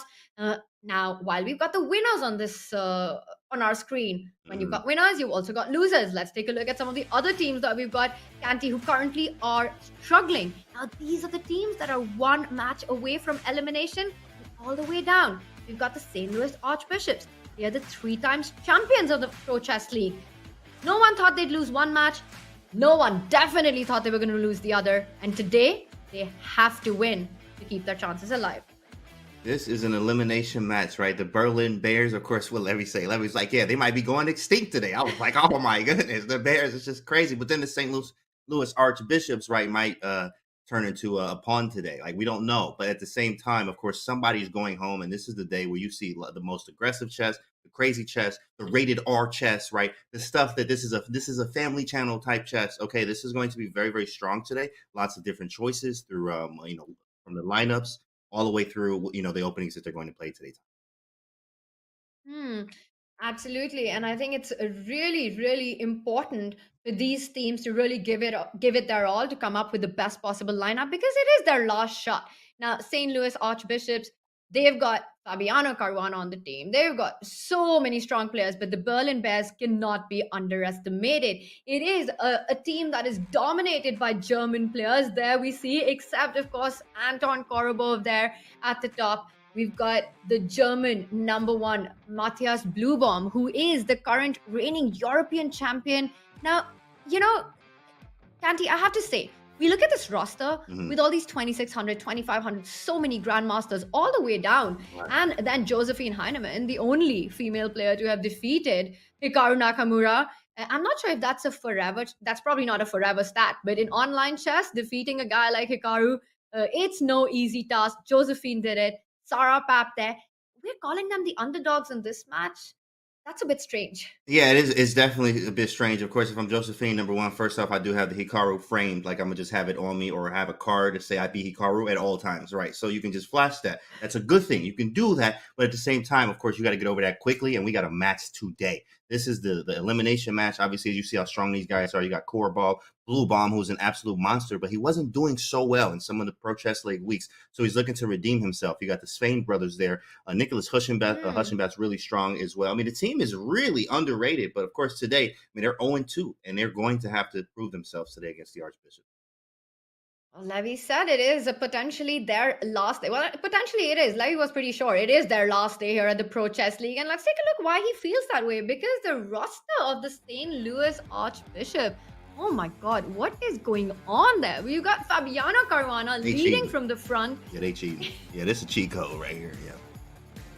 This is crazy stuff. We've got Dominguez, we've got Jeffrey Zhang, Alice Lee. She's a super young, super talented player from the United States. We've got, I mean, what is this? This is going to be a tough one. And now I see why you and Levy believed that the Berlin Bears are indeed the underdogs in this one. Yeah, this is a cheat code here. I mean, you have two 2700s. Now, of course, Unicorns did have as well a few 2700s there too as well. But we have 2700s here. We got some 2600s, 25. But everybody knows these names. Of course, it's Fabiano. Come on, man. Mr. Calculation himself. Then you have Linier, Dominguez. They're very strong. Jeffrey Zhang, Chef Jeff, we like to call him. Benjamin Bach with the microwave, bringing the heat all the time, right? Nicholas Theodorou is an underrated player from Greece, and nobody wants to play him. It's not a good day when you play him as well either, right? Then at the bottom half down there with the ladies, Rochelle Wu, very strong. Alice Lee, young phenom. She just scored a norm, I think, very recently, and she's like 12. I think maybe 12 years old. But Alice Lee, she could be the youngest player on our league. I mean, we'll get checked on that stat, but I think that's possible. She could be the youngest player on the Pro Chess League this season. Wow. And she's definitely not fearless. She's very fearless. She doesn't fear these guys, to say the least, right? Norm, she's playing OTB chess as well. We see her doing a lot with Chess Kid as well. She's a very strong player. And the rest of the team looks good as well. So we got matchups coming up and stuff like that. But this is going to be scary, right, Tanya? It's an elimination match today. I'm excited to see what happens. And speaking of an elimination match, it means that both these teams have to really put out their best lineup, following the rules for the lineup as well. And these are, drum rolls, the board assignments that we've got Kanti up for today. The Berlin Bears coming out full guns with the European champion Matthias Bluebaum.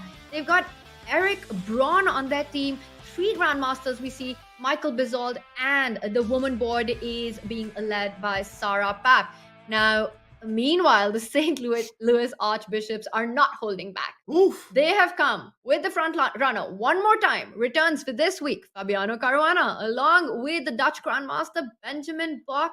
And we were talking about Alice. She makes an appearance with Nicolas Theodorou on board 3. That's a scary squad. I'm not even going to lie. Definitely the Bears have a great chance, but the Archbishops definitely brought all of the bishops they could find in this one. I mean, this is a very strong team. Fabiano, you got Bach, Nicholas Theodorou, and Alice, who's underrated. And then, we're in an elimination match where, hey, this is it. If we lose, we go home, right? So everybody has these emotions and the psychological part too as well. I need to fight for my team here. Bluebaum is going to try to redeem himself from some of the bad PCL that he had. And also Eric Braun, I think this is his first time playing. I don't remember seeing his name there. Michael Bizold actually played pretty good. He actually has some very interesting and strange positions that I like from him. And Sarah Pap, of course, is extremely strong there. So we'll see what she does for the Bears. But, it's going to be a shakeup. We'll see what happens. Any predictions, Tanya? Oof, it's kind of, I have to agree that St. Louis Archbishop team on the right looks so strong. But I will tell you, for the Berlin Bears, Eric Braun, he is the first chess boxing, Oh, chess boxer of a grandmaster level. Now we've got Amar whoa. Hamilton as well after his win over Lawrence Trent. But Eric Braun needs to box out his way in this match. I mean, he's got to get those skills on. Oh yeah, he's gonna have to stick and move, bob and weave, throw some hooks, and then he'll be ready. Let's see what happens there. Okay, well that gives him probably an extra 50 elo. So that's gonna put him at like 26 something. Okay, right around block. Yeah, right around that. Perfect. They about even then. So we'll see what happens.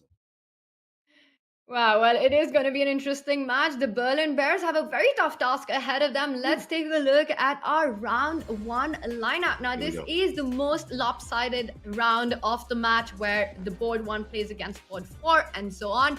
And we've got Matthias Bluebomb taking on Alice Lee, while Fabi takes on Sarah Pap. Now, if there's an upset on this one, if Sarah can somehow just save the board against Fabi, I mean, that would be a huge bonus. That's exactly the kind of start that Berlin Bears want, but the chances of that happening are very minuscule. Absolutely, they are minuscule, but at the same time, it's also possible. As we saw Hikaru lose the first game of the PCL. I mean, people still talk about this, right? Like, it's just in my country, hey, I'm the host to have a parade. You know what I mean? I beat Hikaru. Like, that's how it is. It was a huge deal. It can happen. Especially a lot of times right now with the psychology part and like that understanding this is it. This is the last match that we could play. So we got to give it our all here. It could be an upset, but also, I mean, it could also be a slaughter as well. We just got to find out and see who is the better team today. Well, you're absolutely right. Anything can happen. Every board counts, every player counts, every contribution counts, because let's remind ourselves of the match format. The team to win the match has to get to the golden score of 8.5 points. And we say it's up to 4 rounds because mathematically, and we've seen teams do this, it's possible to wrap the match up in just 3 rounds. But 8.5 points gets you the match win. The time control is the super demanding 10 minutes with a 2-second increment. We've spoken about this, how the 2-second increment just means nothing at all.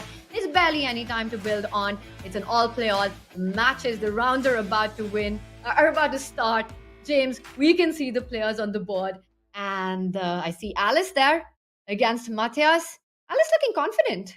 Nerdisky in the chat says it's a mom and pop show. You can stop right now. Mom and pop shop. Stop it right now, Nerdisky. That's funny. Commentating, not even commentating. Now look at him. So, all right, and Alice here. Alice is playing against Blue Bomb. Okay, here we go. So we have knight c3, bishop b4. Let me actually see what this was again. I kind of missed the first few moves here. d4. Okay, c4, knight c3, bishop b4, knight f3. Okay, it's easy stuff so far. Nothing really. So this is all like regular theory so far. Bishop h4, e3. I like her position though. E3, bishop d3, right? Usual stuff. E3, bishop d3, get the bishop out. Castle, queen c2 is nice. Some file action here in castle queen side. Tanya, do you play this? Do you play you a d4 or e4 player? What do you play? Well, you're absolutely right. This is a very regular position out of the Ragozin, and we see this happen often enough. Queen c2 played now. Long castle is super aggressive, but white can also just think about going e3 next, develop that bishop to d3, and then castle kingside as well. Matthias going for the central break with c5. Now it looks like, 1 second, what happens after d4? Because the knight on c3 is pinned. Don't you win a piece? But the problem with that is your idea, James, becomes a reality. White can go long castle. And hey, you pin me, I'm going to pin you. Watch out for that queen. My king is out of trouble. I've castled and you end up losing, in fact, that d4 pawn. So this is not a possibility on the board. That's why Alice fearlessly picks up the c5 pawn. Alice actually, I mean, look how much time she up. I mean, talk about boost of confidence. It's in there, like she, even if you see her in the camera there, she looks comfortable, calm, playing. It's actually how she plays chess, in fact, like all the time. She's literally very fearless. She doesn't show any sign of weakness in her game, in her body language at all. So she's a very strong player and very scary as a young player. She's only getting better here. So play DC5 very quickly. Blue pawn with bishop e6, defending the pawn here. Maybe we just go with a simple e3, rook to d1, or an a3. We have to get our pieces out the back rank and figure out what we're going to do with the king. Casting queen side now seems a little bit more risky because the c file is now open. And you have to play king b1 to finish the castle. But in this case, e3, bishop d3 seems totally normal in castle. And play against the isolated pawn on d5. I think that's pretty good. That's really nicely pointed out as you're mentioning all the subtleties about this position. You want to long-term play against that d5 pawn. We'll see how this develops. Will Alice with the white pieces? This is her toughest round against the top board of the Berlin Bears. Will she manage to hold her own? But we've got action on the other boards as well, James. Let's see if we can bring up a bird's eye view and do a quick opening tour of what is happening on the other boards. And I see on our top right, our chess boxer grandmaster taking on Nicholas Theodorou, the grandmaster from Greece, here playing for the St. Louis Archbishops. That's an interesting opening with the central pawns having been traded off. We could jump into that and take a look how we got here. Definitely. This is actually a specialty of mine. I thought I drew, who is it? John Fedorowicz back in the day with this opening. This is a C3 Sicilian, but it's a delayed C3. It's like delayed, right? Because you went E4, C5, and then knight F3, indicating you're going to play a regular one. And then D4, right, is the usual move, but you can play C3 to try to throw them off. But you can also do C3 and then D4 later, or C3, knight F3, and it transposes into what we have actually right here, which is just a delayed Alapin.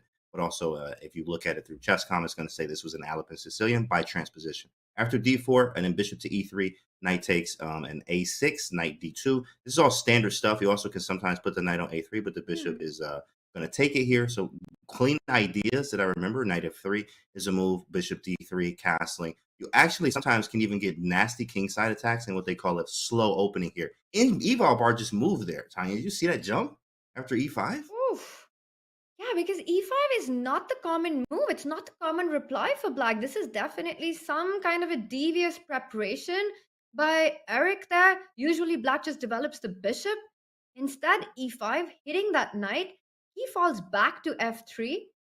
And now the question is that e5 pawn can potentially be a weakness. Very often, James, the point is that you want that pawn on e6 because white is going to put his bishop on c4. When that bishop is on c4, you don't want that target on f7. So the e6 pawn is used to blunt that bishop out. Once you've committed e5, it does have that ambitious nature, but you're also creating weaknesses in your camp. Now bishop c4 will be so much more powerful. Imagine bishop c4, knight g5, I'm coming for you. Oh, I think that's it, Tanya. In fact, absolutely, the tactic senses are tingling right here, and I'm a big fan of they say the tempo, right? So you want to have the tempo available. Bishop to c4 hits the queen, and then knight to g5. So as many tempo or tempi as you can make in a row. Lots of times you get very good positions. Bishop c4 hits the queen. He's going to go back to d6 maybe, or d8 maybe back to the house. Actually, queen d8 is blundering. You need to keep knight d8 available. That's why the knight's on c6, believe it or not. After knight to g5, we can play, obviously, f7, hit on f7. So you're going to have to defend it by bishop e6, which is absolutely gross, disgusting. Get it off the board. Right, let's actually put this on the board. Queen d6, knight g5, bishop e6. It's pretty disgusting here. Takes, and we could even play a move like queen to b3. Right now, hitting b7 and e6 at the same time. This is not fun at all. He's gone queen d7. He went queen d7? Okay, let me refresh.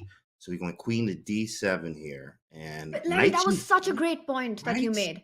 Thank you. It was a great point that after knight g5, he wants to put that knight on d6. So it looks unnatural, like he's blocking his own bishop. But bishop e6 was not even a defense because that was an ugly trade on e6 for black. Disgusting. Now after knight to g5, there's knight to d8. And maybe queen to b3. How do you, I'm just going to keep hitting you. I'm just going to keep hitting you until you do something about it. This is pretty tangled here. Knight g5, there it is. It's on the board, you're calling it out, and knight d8 only moved to defend f7, and this is why that move e5 was asking for trouble in the opening, and I'm just really surprised that Eric went for it. There's a part of me that's asking, was this a potential mouse slip instead of, but how could it be? You also don't put your pawn on e5 and end up in this position.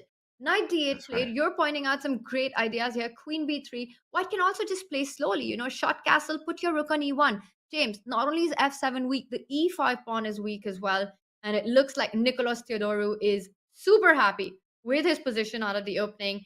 And I think it's a good time for us to see who else is happy with their position out of the opening. Absolutely. Let's get the bird's eye view. Let's see what we got. Looks like all games are alive. All games are live indeed. Action has kicked off on all our boards. Bottom right, Sara against Fabiano Caruana. Fabi as well there with the queen in the center. The bishop is out. He is hinting at a potential queenside castling on that bottom right board. He's also hinting at developing his bishop, fianchettoing it. I think he's happy with this imbalanced position, imbalanced pawn structure out of the opening. Meanwhile, James, take a look at that bottom left board. What on earth is going on there with Benjamin against Whoa. Michael Bizold? Knight e4, Wow. d6 weak. Do you want to jump into that? Oh, definitely, absolutely. And Michael Bizold, he always plays strange things. Anyway, let's take a look and see how we got to this position here. He played e4. Okay, knight f3. Oh yeah, bishop b5. Yeah, okay, he's one of those guys.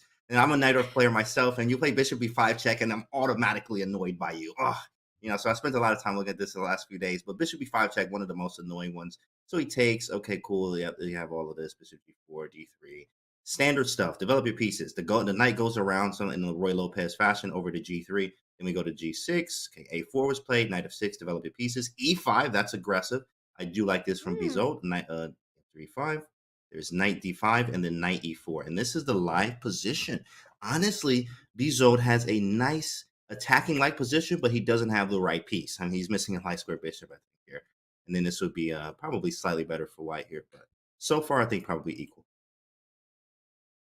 Yeah, well, it's clear that Michael's got things under control. He picks up that dark squared bishop. Watch out for that e5 square. The knight jumps in immediately, takes control of that. Also attacking the bishop on g6. Ideas of knight c4, pawn moving to a5 to block down that queen side. Really clamp down on the queen side coming up. So even though it's not clearly apparent why white is better, but one gets the feeling that it's definitely more pleasant. And Michael does it. He's gone with the idea of a5. That c4 is a juicy outpost. As you're pointing out, b6 is a forever weakness.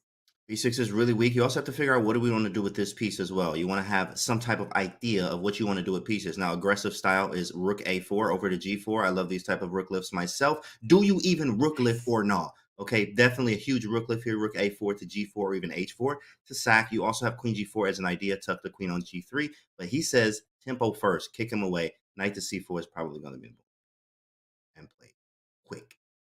Well, it was screaming to be played anyway, and now Benji as he's known, forces white to fall back to c4. Queen c6 is a nice spot. Always watch out for that square on f4 for the black knight. Knight f4 putting pressure on g2. So important for the bishop on c1 that it's controlling it. He goes queen g4. You were asking, what is the dark squared bishop doing? It has a devious idea. I'm picking up your h6 pawn, and you're putting pressure on e6.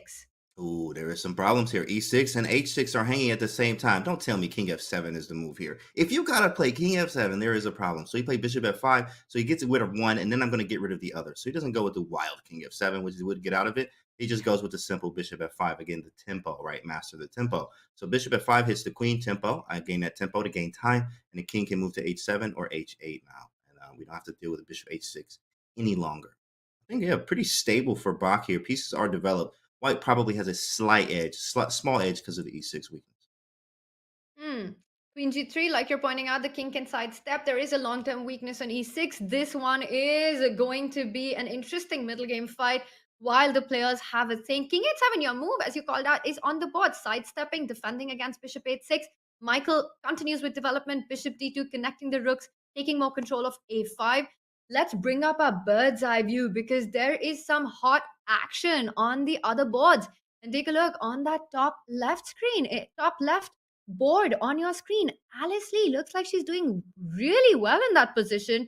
Her queen's out on the G file. Meanwhile, on the top right board, the top board of the St. Louis Archbishop, Fabiano Caruana against Sarah Papp.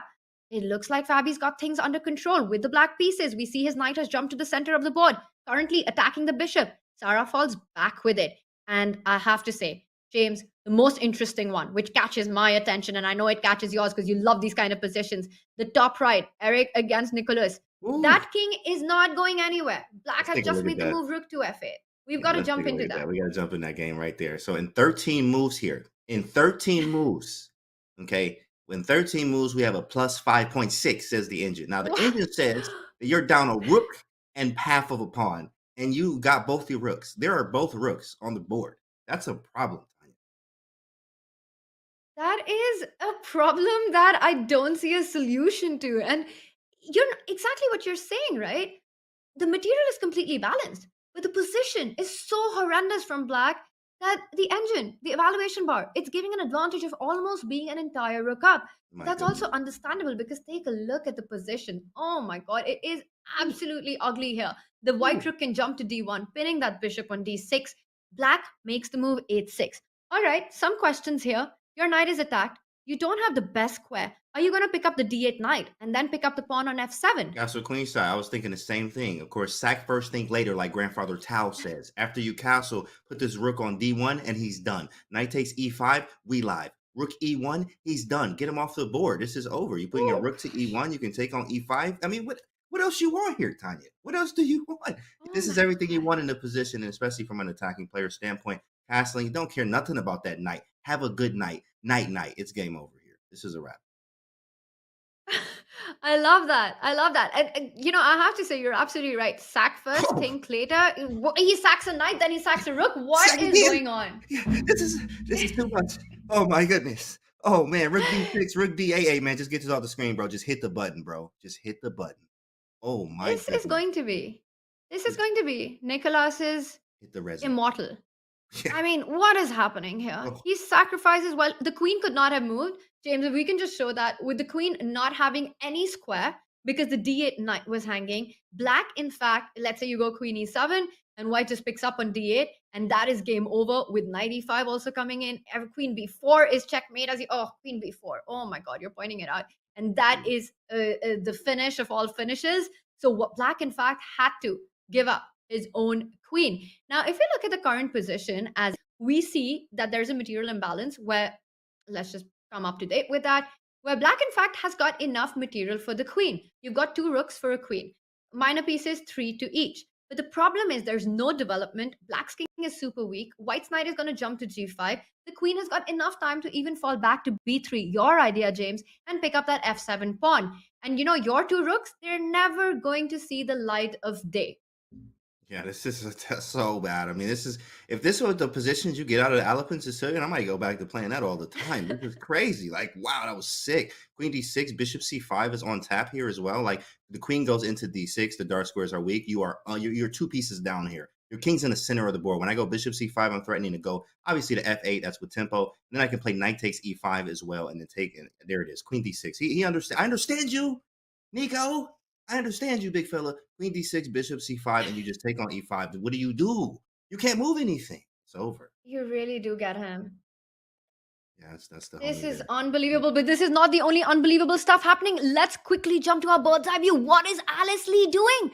She's all of 12 years old. She is taking down Matthias Bluebomb. Look at that top left. James cannot sit on his seat. We're all on the edge of our seats. What is happening here, James? First off, let me look at Matthias Bluebomb face. First off, I got to see what the emotions are right here. So he is in the zone. But look at Alice Lee. I told you about this. She's fearless. Like, literally same face. I don't care who I'm playing. I'm playing the pieces, the board, not the person, right? So she's doing exactly what she came to do here. I mean, how did we even get here? She's crushing right now. What happened in the last few months? Oh my God. Okay, this is all equal. Everything equal. So what happened here? And she looks completely calm and composed. You were talking about checking out expressions. Alice Lee there is cold on the screen. She knows she has a bishop f6 threatening that mate. Wow. The only move that Black had was to push the pawn. Alice Lee doesn't care about that knight on f3.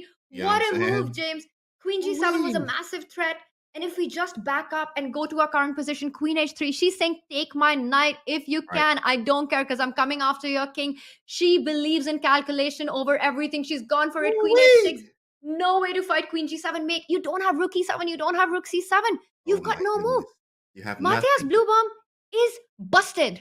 He's getting crushed on national television in front of everybody by Alice Lee. And I understand. Look, hey, she's a fearless monster here. I'm definitely super underrated, sacking a whole night. Have a good night, right? It's not a good night for Matthias right here. Queen takes h6. Like, what do you even do here? Okay, let's just give a move. That's a great question. I don't know. You can go queen f5, try and offer queen trades because you need to get your queen to the defense. And that might even be the only move because after queen h6, you need to bring your queen to defend that mate. But then you end up with being a million pawns down. Yeah, you just lose all the pawns. That's actually, that's probably the bet. Yeah, there's nothing else. Queen f5, we have to take on h6. Threaten h8 and g7, so you bring the queen to g6, or actually g6 or h7, right? Then we trade, we take on g5, then e4 is hanging, your bishop out the game. I mean, it's just a clean end game. Clean stuff from Alice here. Matthias under a minute. This is a huge upset. Huge upset. And we're talking about a game where Alice is 400 points, rated 400 points less than Matthias Bluebomb. This is not the right level. Now. Oh my, not right now. James, queen f5 on the board. She's going to pick up the h6 pawn. The entire king side is going to fall. Oh my goodness. What on earth is happening? Queen g5 coming in with a check. Yeah, that's even better. Yeah, I was just saying trade, but no, you don't have to trade here. You don't have to trade at all. Queen g5, and then just move the knight. Queen g5 and we live. That's a beautiful move. Yeah, you just take it. Oh, Queen takes actually as a blunder because of knight h7. So queen g5 check. Yep. Queen g6, and now what? oh God. And we were talking about checking out expressions. At that time, we couldn't really make out, but you can clearly see it on Matthias now. We need that body language read from you, James.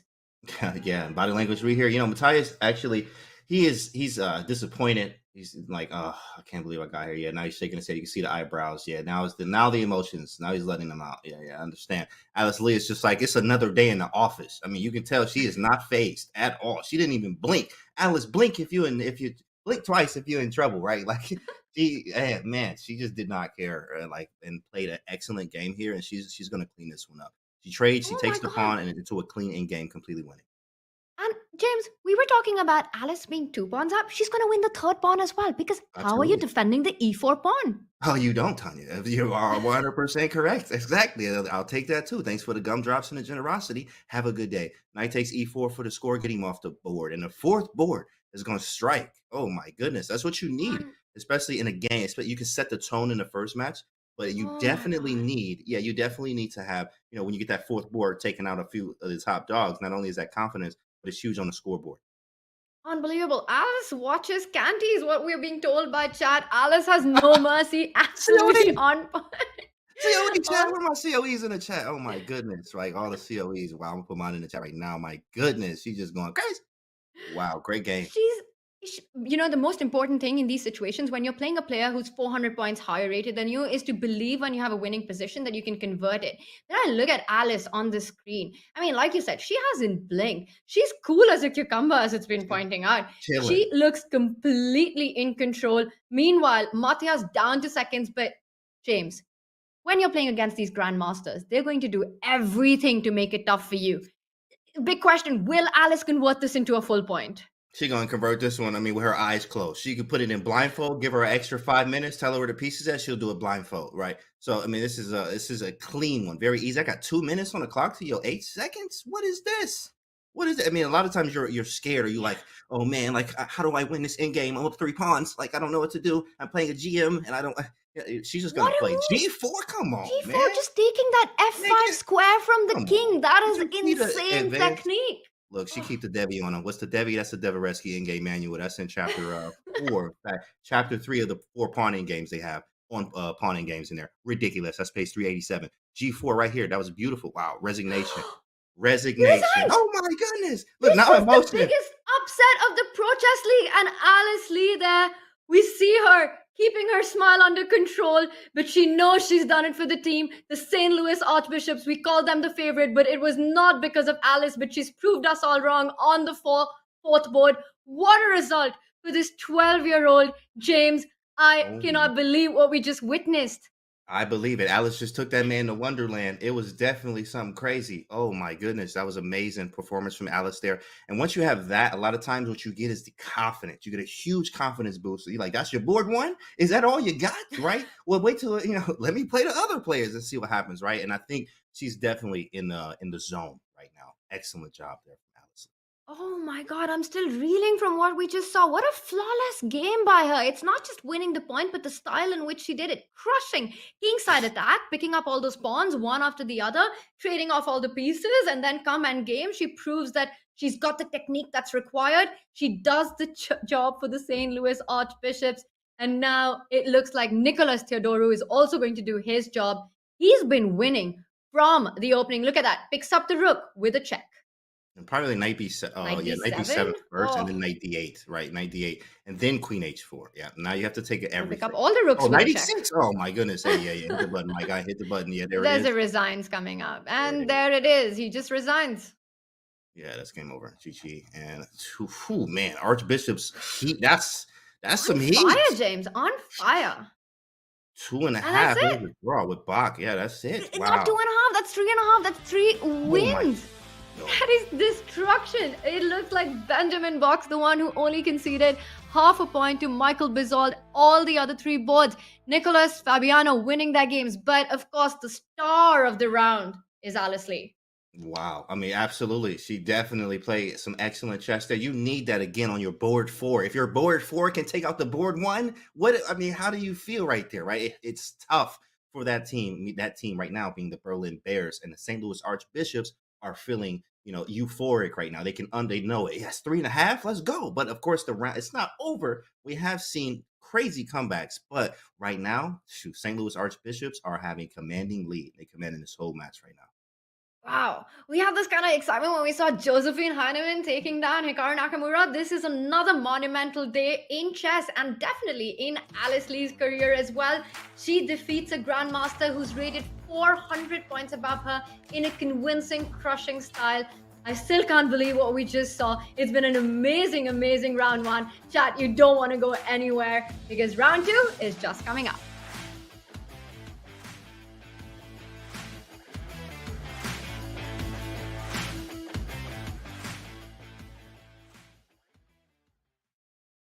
Struggling to improve your game? Chessable is the home for chess improvers. With hundreds of courses by incredible authors like world champion Magnus Carlsen, Christoph Selecki, Andras Toth, everyone's favorite social media troll known as Anish Giri, and so many more, Chessable can help you raise your game to the next level. Most importantly, all of our courses are powered by Chessable's exclusive Move Trainer technology, which uses the science of spaced repetition to make sure it all sticks. Check out Chessable today and get 30 days of Pro for free. Go to chessable.com/begin.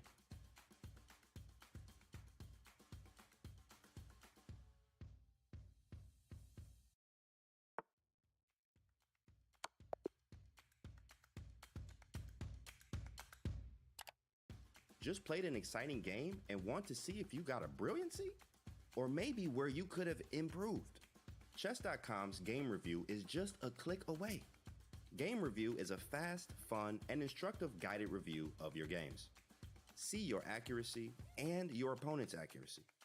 Check out the eval graph for an instant overview and scroll down to see how many great moves, best moves, blunders, and yes, brilliancies you have played. Learn from Chess.com's coach who gives move explanations, opening statistics, and shows you the best lines of play. With retry mistakes, you can get another shot at finding missed opportunities. Try Game Review today on web, iOS, or Android.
It's the result that we're all talking about. Alice Lee is the superstar for the St. Louis Archbishops, the 13-year-old woman international master from the United States, took down the first board of the Berlin Bears. Grandmaster Matthias Blue Bomb. What a game that was, James. I am still getting over what we just witnessed. It was absolute destruction there. And if you see that, I mean, honestly, that's scary. Okay, that's scary. When you see that, and you're like, whoa, Alice Lee beat the top dude, then like, you know, the second board and third board, like, shoot, well, maybe I should. You start thinking, you're in their head a little bit. That's huge. That's a huge thing from Alice, what she did there, putting the St. Louis Archbishops on a map like that. They have another round like that. This match will be over by round 3 in St. Louis Archbishops' favor. St. Louis Archbishops need all the help that they can get. They have not really lived up to the expectations so far this season of the Pro Chess League because the expectations are just so high from them, James. They have been 3 times champion. Take a look at this. In 2017, 2018, 2020, it was the St. Louis Archbishop team that took the championship. In 2018, it was the Armenia Eagles, and it looks like Alice Lee is going to be the one who's going to be keeping that legacy going. What a round we've had. Round 2 is about to start. James, what are you expecting? I mean, the Berlin Bears have to be super shaken up by that. Absolutely, damage control. They like 3.5 half. Whoa, we know we're getting hit right now. If we don't bounce back right now, this could literally, I mean, everything could go out the window. You know, the morale of the team goes down. You don't play. You're not seeing a lot. You just see blunders that are uncharacteristic from players once they just kind of give up, right? So this one is the round where they could bounce back. What if they win on 3 boards? If you win on 3 boards, cool. We're doing good. We're in a tie match here. Maybe draw one draw. We have 4-4. We have ourselves a real match here. But right now, it's definitely St. Louis Archbishop's favor. Bears are going to have to, you know, use some of that bear bite right now and see if they're able to bite into this impenetrable, St. Louis Archbishop medal they got going on them bishops. They're playing really good today. I was going to ask, where on earth do they bite as well? Because take a look at that. They've got Fabi, Benjamin, Nicholas, and an absolutely on fire Alice Lee here playing. And this is the round that's coming up with Matthias taking on Nicholas, Eric Brown taking on Alice Lee. Bezold will play against Fabi, Sarah against Benjamin. Now, you know, a lot of teams, James, have got the top players, one of the top 10 players, heavy hitters of the chess world as their board 1. And some of them have made it to the Hall of Fame with a 4 out of 4 performance for their team. We've seen Magnus do it. We've seen Sam Sevian do it. Wei Yi, Hikaru. Fabi is yet to do that. Do you think it's important for him today to get that 100% win? Or do you think Alice Lee has this? That's a great question, actually. I think Alice Lee is, I mean, if she had that fearless play like that, she could go 4-0, 3.5. She could not lose today. She could not lose in the next PCL. That's fearless. That was that was literally the best thing that happened today. One of the biggest upsets besides the Hikaru one in the first game Hikaru played of his PCL match, right? When he lost down. That's just as big as that Alice Lee crushed there. Fabiano definitely needs to, I think, step it up a little bit here and just get his 4, right? Get your 4, Fabi, right? He wants to get that 4. Everybody else doing it. I'm 2760 here, right? You know, so he got a beefy rating, so he probably wants to use some of that too as well. On the other side, Bears, Blue Bomb needs to bounce back. I got white. I need to take down Nicholas Theodorou here. Like, use the white pieces to our advantage here. So he doesn't look too rattled there, but definitely knows, look, I messed that up. I can't believe I lost that game, but I have to short-term memory loss and go into this next round ready to fight. You say he doesn't look rattled. That might be on the outside. On the inside, Blue Bomb is feeling the pain, James. I mean, that loss is going to haunt him for a long, long time. He does need to set that aside. He needs to start getting the dubs in. The players are ready to go. Michael Blue Bomb, the big question, can he bounce back after that disastrous start that he had in the previous round? He starts with the Queen's Pawn opening. It is a Nimzo Indian, James. Okay, a little Nimzo Indian action. Yeah, this is a classical opening that you see literally in all histories of chess. Very solid, flexible opening with lots of dynamicism. It could be very aggressive sometimes, but it could also be very positional. So you have both ways. You could have played d5 or c5 there. Nicholas Theodorou chose the c5 option, which is a little bit more tactical here. A lot of times you take on d4, and then you might play eventually a d5, and you put the bishop maybe back on d6, or you're on f8 in many cases here. So, I mean, it's very standard so far. Wow. And Nicholas going for the center with a super attack with the 4 pawns and forcing white to call a hand. And Matthias decides to pick up the d5 pawn. C takes d5. And now black has got some pleasant choices. you very often don't want to take with the knight because that allows white to go e4 and have a full central control. So that is not advisable. But on the other hand, Nicholas could either pick that pawn up with his e pawn or in turn pick up the d4 pawn as well. C takes d4. James, which one do you like more? Do you want him to go for e d5 and keep these thematic positions of Nimzo Indian, or do you want to see some craziness with c takes d4? I definitely want to see some C takes D4 here. C takes D4 is crazy. I'm always with that. I love crazy. Of course, E takes D5 happened, A3. And it's not going to be too crazy here, but I would like one of those bishops. I appreciate that. I am a fan of bishops over knights myself. I am very nice. I mean, I just like Joe Baba London's and bishop openings where you do lots of things with the bishop. They are very strong pieces. Obviously, the knights are very tricky, but I am a big fan of the bishop there. So if I can get that A3, bishop takes C3 here, maybe take back with the knight. I mean, I even like taking with the pawn here just to imbalance it even further. And then Castle would have the options of playing e4 and c4 pawn breaks. Whoever controls pawn breaks controls the game, and I can eventually play e4 or c4 whenever I want to. A4, put the bishop on a3, even bishop to b2, and use this as well. Lots of things to do. So he goes with c d4. I'm going to take the bishop because I like taking the bishops. But let's see what he plays. What would you do, Tanya? You want them bishop, then Nicholas will go on to take that knight, which can be recaptured. The pawn then will be picked up with the b pawn as well after d takes c3. It's going to be a fun middle game. While this one's going to become fun in a few moves, I see there's some fun on the other boards already. And the one that catches my attention once again, if we bring up the bird's eye view, is James on that top right corner. Some strange pawn moves I see by white there. G3, F3, E3, and a knight on H4. Now, that's not something that you see every day, and white is still behind in development. Meanwhile, on the bottom left, Fabiano Caruana, it looks like a Sicilian and everything under control, but it looks like it's the top right board, which is a little out of hand. And I think we should deep dive into that. Let's get into it. That is the Alice Lee game here. Perfect. All right. PowerPoint. Yes, Alice Lee. Okay, so how did we get here? Let's first see how did we even get to this position. C4. Okay, C6. 4. So just natural development. Good stuff. Okay, knight H4. Easy. F3. And G3. There should be two. He just puts all these pawns up right here. I like he has the flexibility, but definitely strange. It's definitely something that could turn out to be a bit of a weakness in the middle game.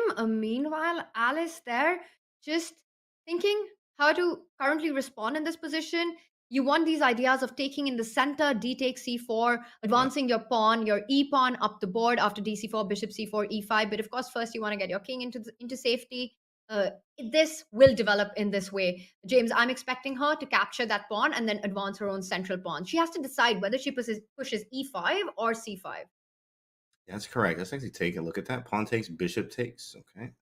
Well, it's first white's move because she did go castle. So white needs to, yes, knight g6 makes a lot of sense. That's what he did. He captured. Now we have to figure out what to do now. Do we go cd5? Maybe I'll go e4, Catalan style here. E4 is strong. Yes, e5 though. E5 doesn't she? Take, but I could go d5. E4, cd, bishop c4, e5, d5. Yeah, that's fine.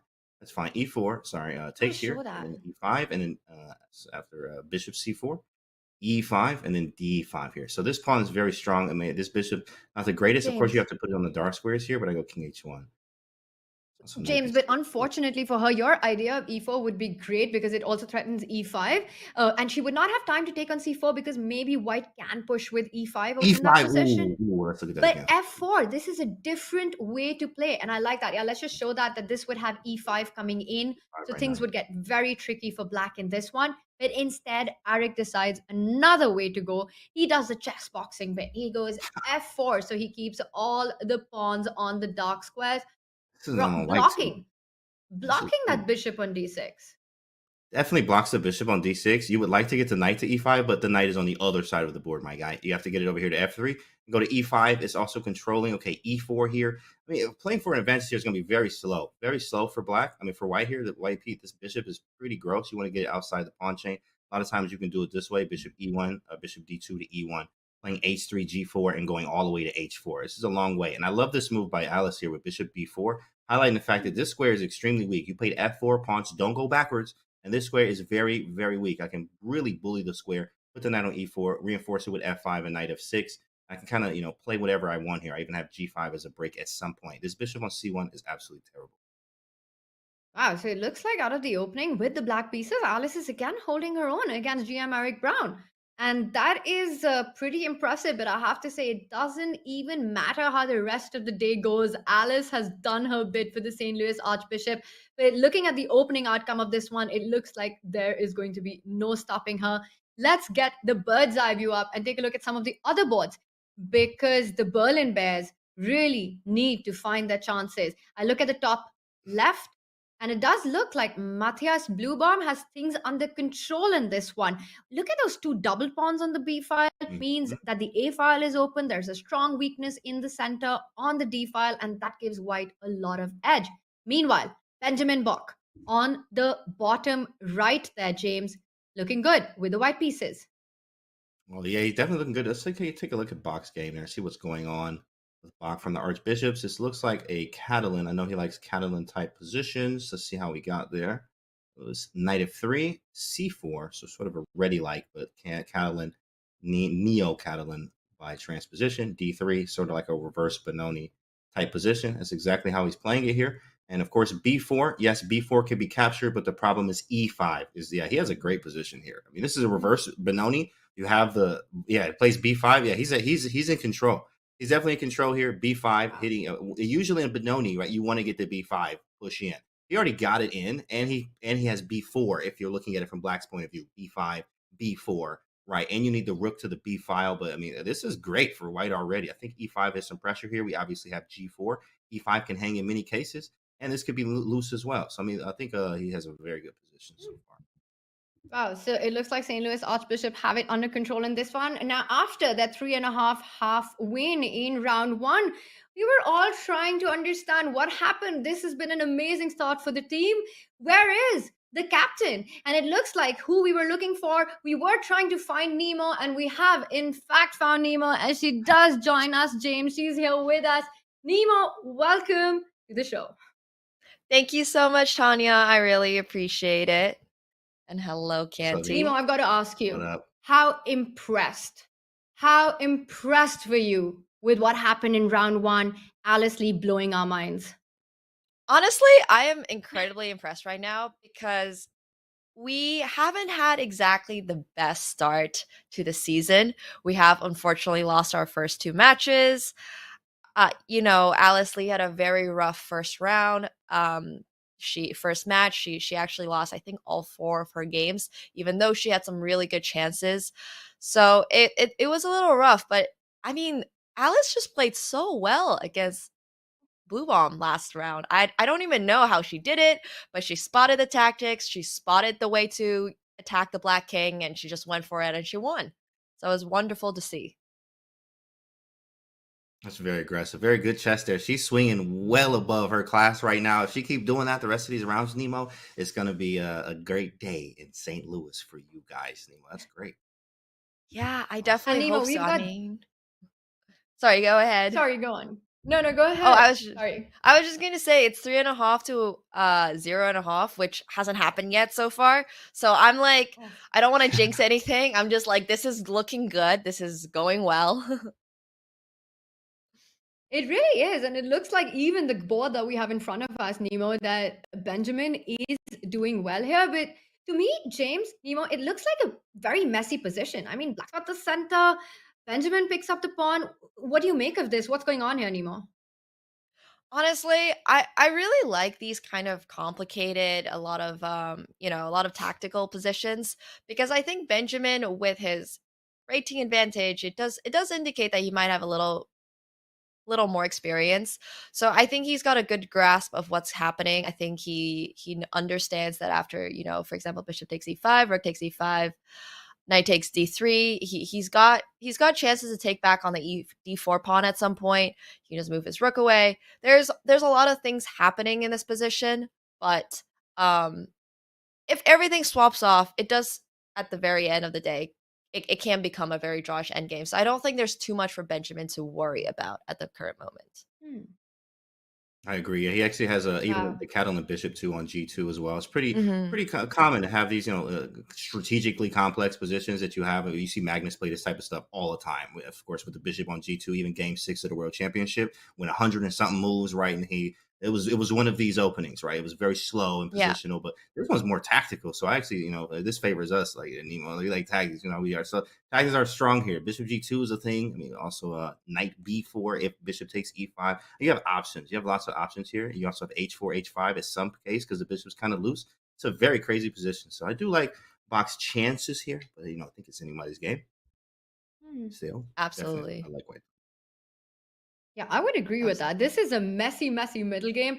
And Nemo, I have to ask you this because we've been talking so much. Now, you're the captain of a team that has won the Pro Chess League 3 times. But so far, well, until the last round, it hasn't been smooth sailing for you guys. You are on 0-2 right now. You haven't had a match win. What happened? What has not been working for the team so far? And did you do the pep talk today before this very important match?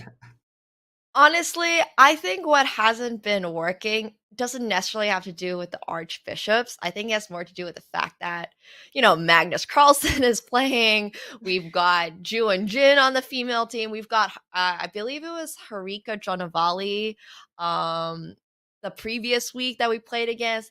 I mean, these are some just really, really strong chess players. And I wanted to pay special attention to the female players actually, because, Alice Lee is a very, very strong female player. She is also only 13. And as a 13-year-old, she doesn't quite have the same experience as, for example, Ju and Jun or Harika, who are both 2,500 grandmasters who have been playing, for basically as long as she's been alive.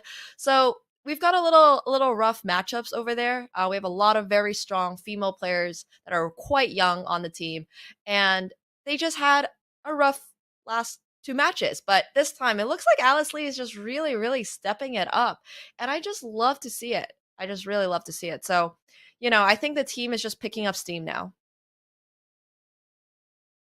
It's a great way to put it. Picking up steam is it, especially if it's coming out like that after having just 2 bad matches. It happens playing these strong players, and then today 3.5, a half. That's crushing. Okay, it's very scary, and trying to come back from that is like astronomically, sometimes impossible. But it's not. It is possible, but it definitely it puts Don't the jinx pressure us, on you. James. Right? Okay, you're right. You know what? You're right. James, come on. Stop. Just quiet. Okay, you're right. You're right. Watch Because it. the commentator's curse is a thing. So No, good chess, everybody. Good chess. good chess. You're I'm just absolutely happy for right, good Nemo. chess. It's so true that it's just been 2 matches, but definitely it looks like a new, fresh team here today by the St. Louis Archbishops. And let's bring up a bird's eye view. And I want to get your thoughts on Alice's board. We've been talking about her. Chat's been going crazy about her. And I see her position. She's with the black pieces right now. It does look like Eric Braun has taken control of the center. What do you make of this endgame? Honestly, I think Alice's endgame position is just a little worse. Her opponent does have the pair of bishops. Every chess player knows you love your pair of bishops. You would rather have them Come on, over now. pair knights as long as the position is, a little bit open. So Right. it's definitely better for white. And of course, black's pawn structure is also weakened.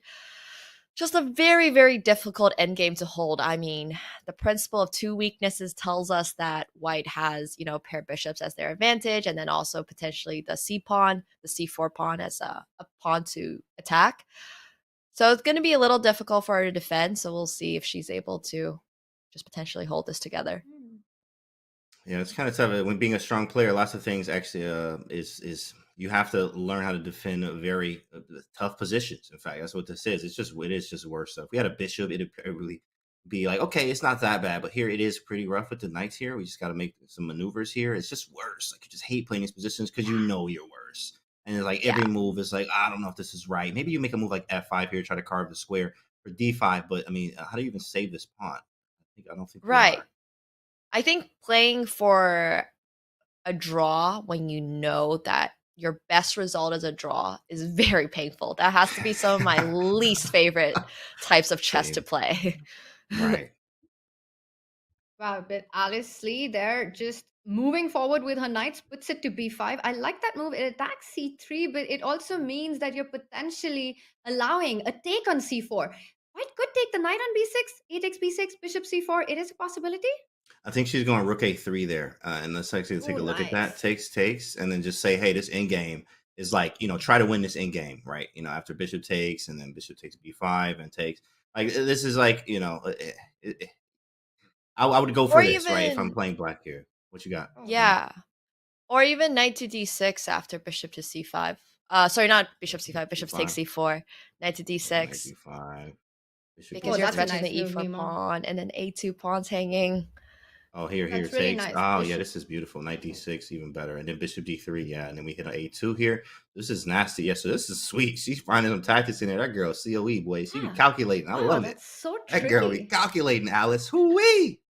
Yeah, She hot right now. she's on She point hot. today. She's got her She tactics hot down. right now. Yeah. Hoo-wee! You- You get tactics. Y'all better be doing tactics right now. We love it. Calculation over everything. And it looks Beautiful. like Alice really has been Yeah. watching Canty and Oh, yeah. following that advice. Nemo, thank you so much for joining us. And we wish you all the best. What a start by the St. Louis Archbishop. And enjoy the rest of the games. See ya, Thank Nemo. you. You guys too. Take care. She's Wow. All swinging at right. him. So there we saw Alice putting up some tactics, but take a look at what is happening on that bottom right Oh, board. Bach Logan? Hold Oh, on. What happened? Is Bach that another blundered? huge upset incoming? I mean, let's just quickly jump over to that. What is going on? Sarah Pap demolishing Benjamin. Bach, according to our eval bar. James, take it What away. happened? Okay, we got to go back to where it was just equal, right? Was this all? He sacked a piece somewhere in here. Wow, all the way back here still. So right here is where it happened. This is kind of where we left off after Queen F3, and then Rook E8, and he took on B7 and just sacked a piece here. He loses a piece, but he's saying my B pawn is strong. That's way too far though, because the B8 square is covered by the queen and the bishop. So he loses by, and then not loses. Obviously, the engine says you're losing here. Practically, he's saying I have the passed pawn, but he just grabbed the piece. Says Pap here, Sarah. Push, knight E2, check. I bring the knight out. I get rid of your bishop, probably too as well. And so he didn't allow it. And this is the live position after a few more moves here. And here we are. I mean, B8's covered. I guess you do have some compensation, but black is up a piece here, Tanya. Yeah, and that's a very, very healthy extra piece on f4. I mean, you are creating your own threats. Watch out, that bishop on e4 can never move out because queen d7 is coming, queen e2 is coming in all the way from e7. Right. The d7 knight right now is protected, as you're pointing out. b7 pawn looks like the big danger, but it's completely in control by these two pieces. Bishop e4, that last move, but black still needs to find a way to either get to the white king, and Sarah Pap does it. As Nemo said it, she's been impressed by the women players. This time it is the one on the Berlin Bears team. Sarah Pap looks like she's taking down Grandmaster Benjamin. She's definitely swinging. She is trying right here. She is trying very hard. Play f5 and we lie. Very strong move. The idea here is obviously, well, let's just make a bishop move, something like bishop to g2 or even h1. It doesn't work here. Immediately losing queen e2 and then queen to e1, and you're done there. Picking up another piece, check, and take on e1. So that's not going to be any good there. So you might have to check, meaning that, obviously we could take it, but then that's another piece that you're down that is now gone. We could take, but I probably wouldn't. I would just maybe sidestep king h7 or f8. Something maybe like h7, and then queen e2 is still there. There's also a bishop f3, but then maybe I take on g4. I mean, this is just much better for black, right? Yeah, even oh my goodness, 95 here. James, this is just over. F5 is a brilliant move because you don't have a good square for the bishop. You fall back on f3, whether it is after the check or before the check, it doesn't matter. Black's got the other knight jumping into the game. Knight e5 will be coming in right now. She goes king to. The only thing is, if you go king h7. Watch out. Let's just point out king f7 is super precise because king h7 would actually run into white capturing the f5 pawn, because then when you recapture, James, it comes in with a check on bishop f5. Yeah. So you don't have time to go in with queen e2. So king f7, Sarah Pap there, absolutely precise in her attack with just a minute on the clock. And the troubles continue. Trouble is definitely continuing here. B8 is on lock. You can't do anything with the B8 square. I got both pieces covering it, and the knight on E1 is not doing it's a great job of doing really anything. It's just kind of an annoying knight that's sitting on the back rank, and it's not helping in our attack, or I mean, it's just helping our defense here. And we down a piece here, and time is getting closer. Doc has a small time edge, but that is diminishing as he's sitting here thinking, figuring out what to do in this position right now. Dang, you have to take and play bishop f3 or just bishop f3. Like there's no option here, Tanya. Yeah, you don't have a good square for the bishop. You have to guard the e2 square. But that's the whole problem, James. Even on the f3 square, your bishop is not safe. The other knight jumps into the game to e5, creating a lot of trouble. Benjamin here taking time, but I don't think that's going to help him. Sarah needs to keep her cool because it might look easy, but in chess, that's one of the hardest things to do. When you're in a winning position, you're playing against a grandmaster, you're playing for a team, there's so much at stake to just keep control over your nerves. She knows she's winning, but as they say in chess, a winning position is one of the most difficult things to do. Yeah, for sure. Yeah, absolutely. Let's go back to our bird's eye view there and see what we have. There's a check there. Let's see anything else going on there. Sarah Pat. Wow, look at the eval bar. Fabi with the win. There's stuff going on everywhere. Oh, everywhere. Where do we go? Right? Whoa. Take a look at that.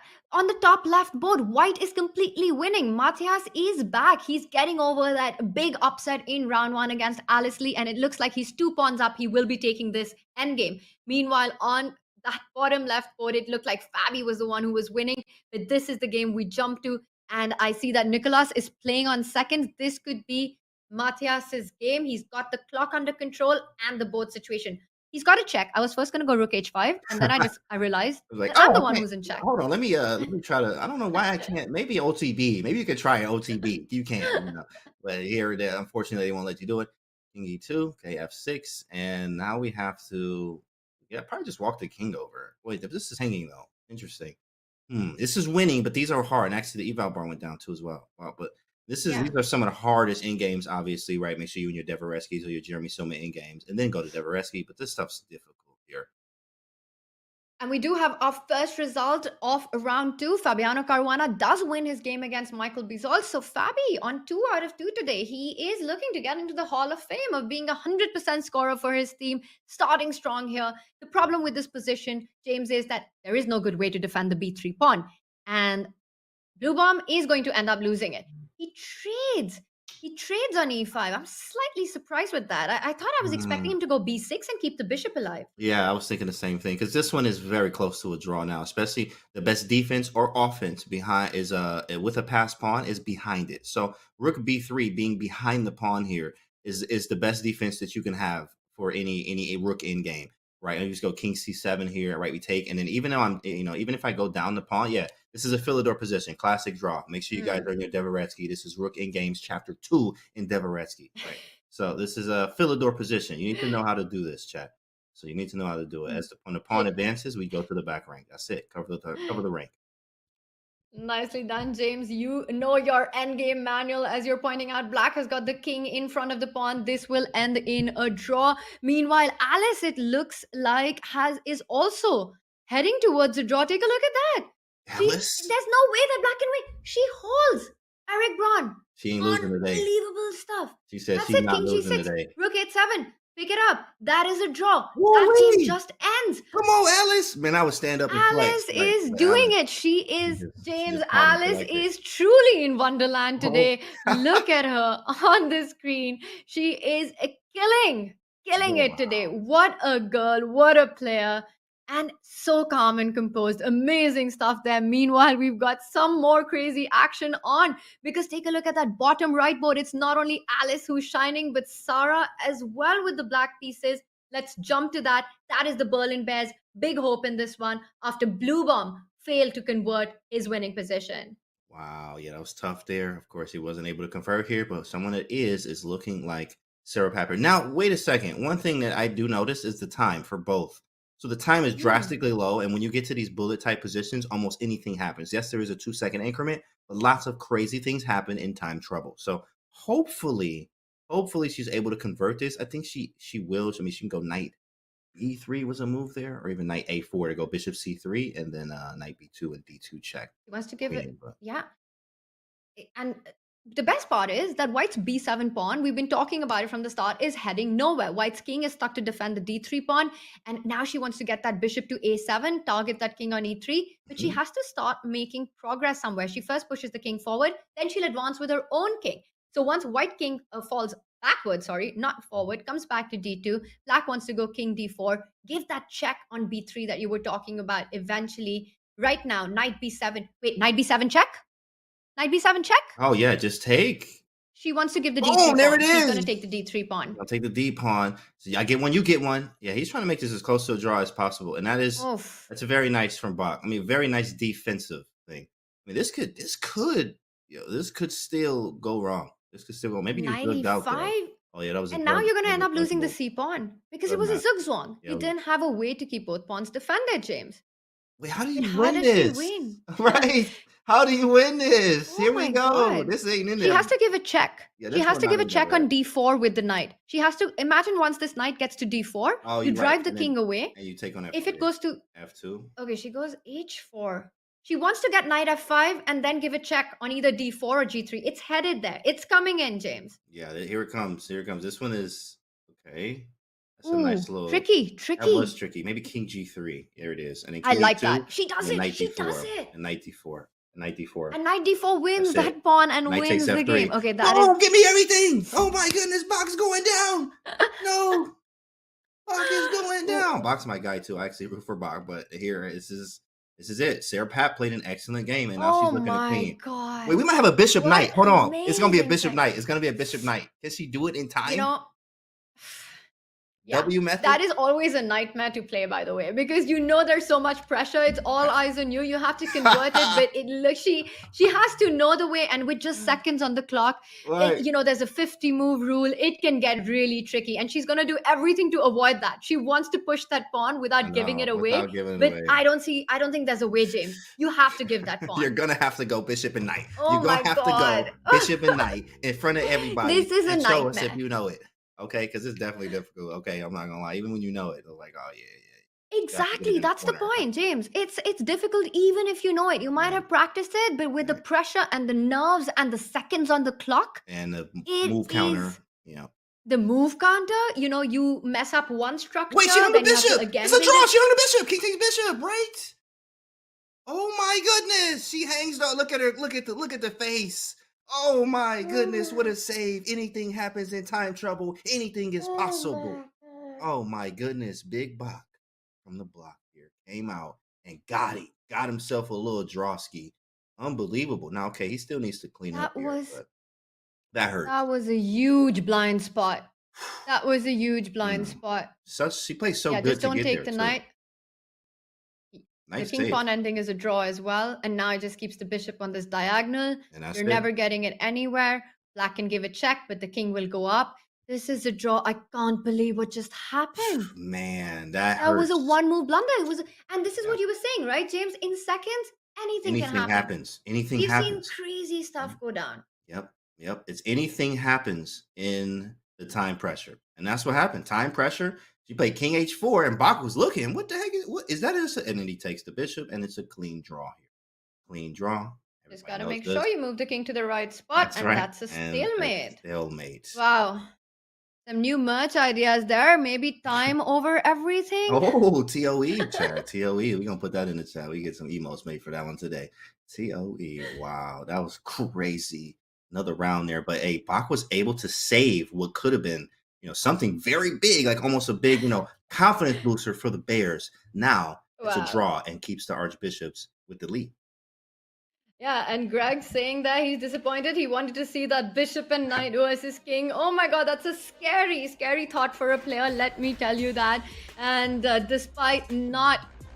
despite holding that one, it does look like the St. Louis Archbishop did win again. Benjamin survives the scare. Now that match would have turned it around. Had Sarah won that game, James, it would have been a level 2-2 score. But with Benjamin surviving that one, it is the St. Louis Archbishops who win round 2 as well. So again, widening that gap, widening that lead with this round win. They take their overall score to 6 That don't even points. feel right. 6-2 is still a ridiculous. That's huge. That's really big to come back from. I mean, really, that's 2.5 points, right? I mean, that's a tough time. James, look at the board scores there. All Every draw. player from the Berlin Bears, they've scored half a point All up draws. till now. Up to now. Yeah. Going into round 3. Okay. Going into round 3. It's tough. Meanwhile, Fabi is raked up 2 out of 2. Benjamin surviving that scare with 2 draws is at 1. And Alice Lee, oh my god, the MVP of the St. Louis Archbishop.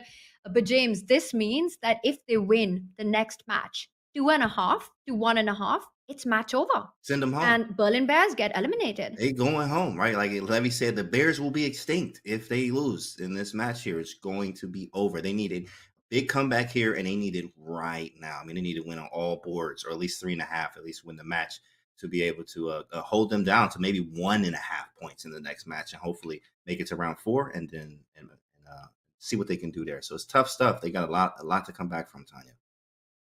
They've got a lot to come back from. We're going to come back into round 3 action. Chat, the Berlin Bears need to make their comeback. They have to do it now, as James Canty is saying it.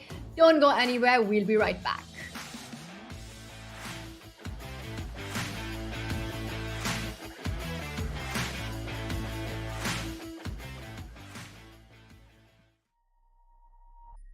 I do like positional styled games. I may try to keep it positional, but I can also change gears. And I think that's very important in terms of, anyone trying to develop their chess game. If you do find, style of play that you enjoy, that's good, but you could also try to sharpen it by implementing, another form of, into your bag, as we would call it, right?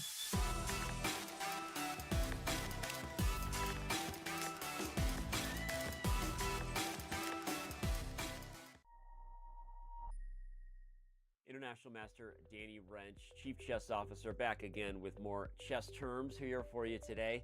We're going to talk about the passed pawn. The passed pawn must be pushed. You hear it said often, and that's because just about every endgame you see that isn't a blowout often comes down to maybe someone's up 1 pawn, or maybe even just the first person to create a passed pawn is the person who goes on to win that game. We're going to talk about what the passed pawn is and define it for you in today's video. Let's do it. What is a passed pawn? A passed pawn is a pawn that has no enemy pawns stopping it from moving forward. That means pawns either on the file in which it resides or on the adjacent files that would therefore capture the pawn should it advance. So if a pawn has none of those things stopping its way, then it's time to push them, baby, as our boy Yasser would say, and as you hear mentioned on many broadcasts that you would watch on Chess TV. And on that note, as we look at our game examples we like to do, this is taken from Tomaszewski versus Rojava. Here, white plays the move b5 exclam, which highlights, again, it's not how many pawns you have, but who's going to be threatening to get a queen first. After black takes it, white pushes forward with gusto, and because the rook can't blockade the pawn due to the light square bishop, this game is already over. Black is going to have to sacrifice the bishop for the pawn on b6, and white would simply be up a minor piece.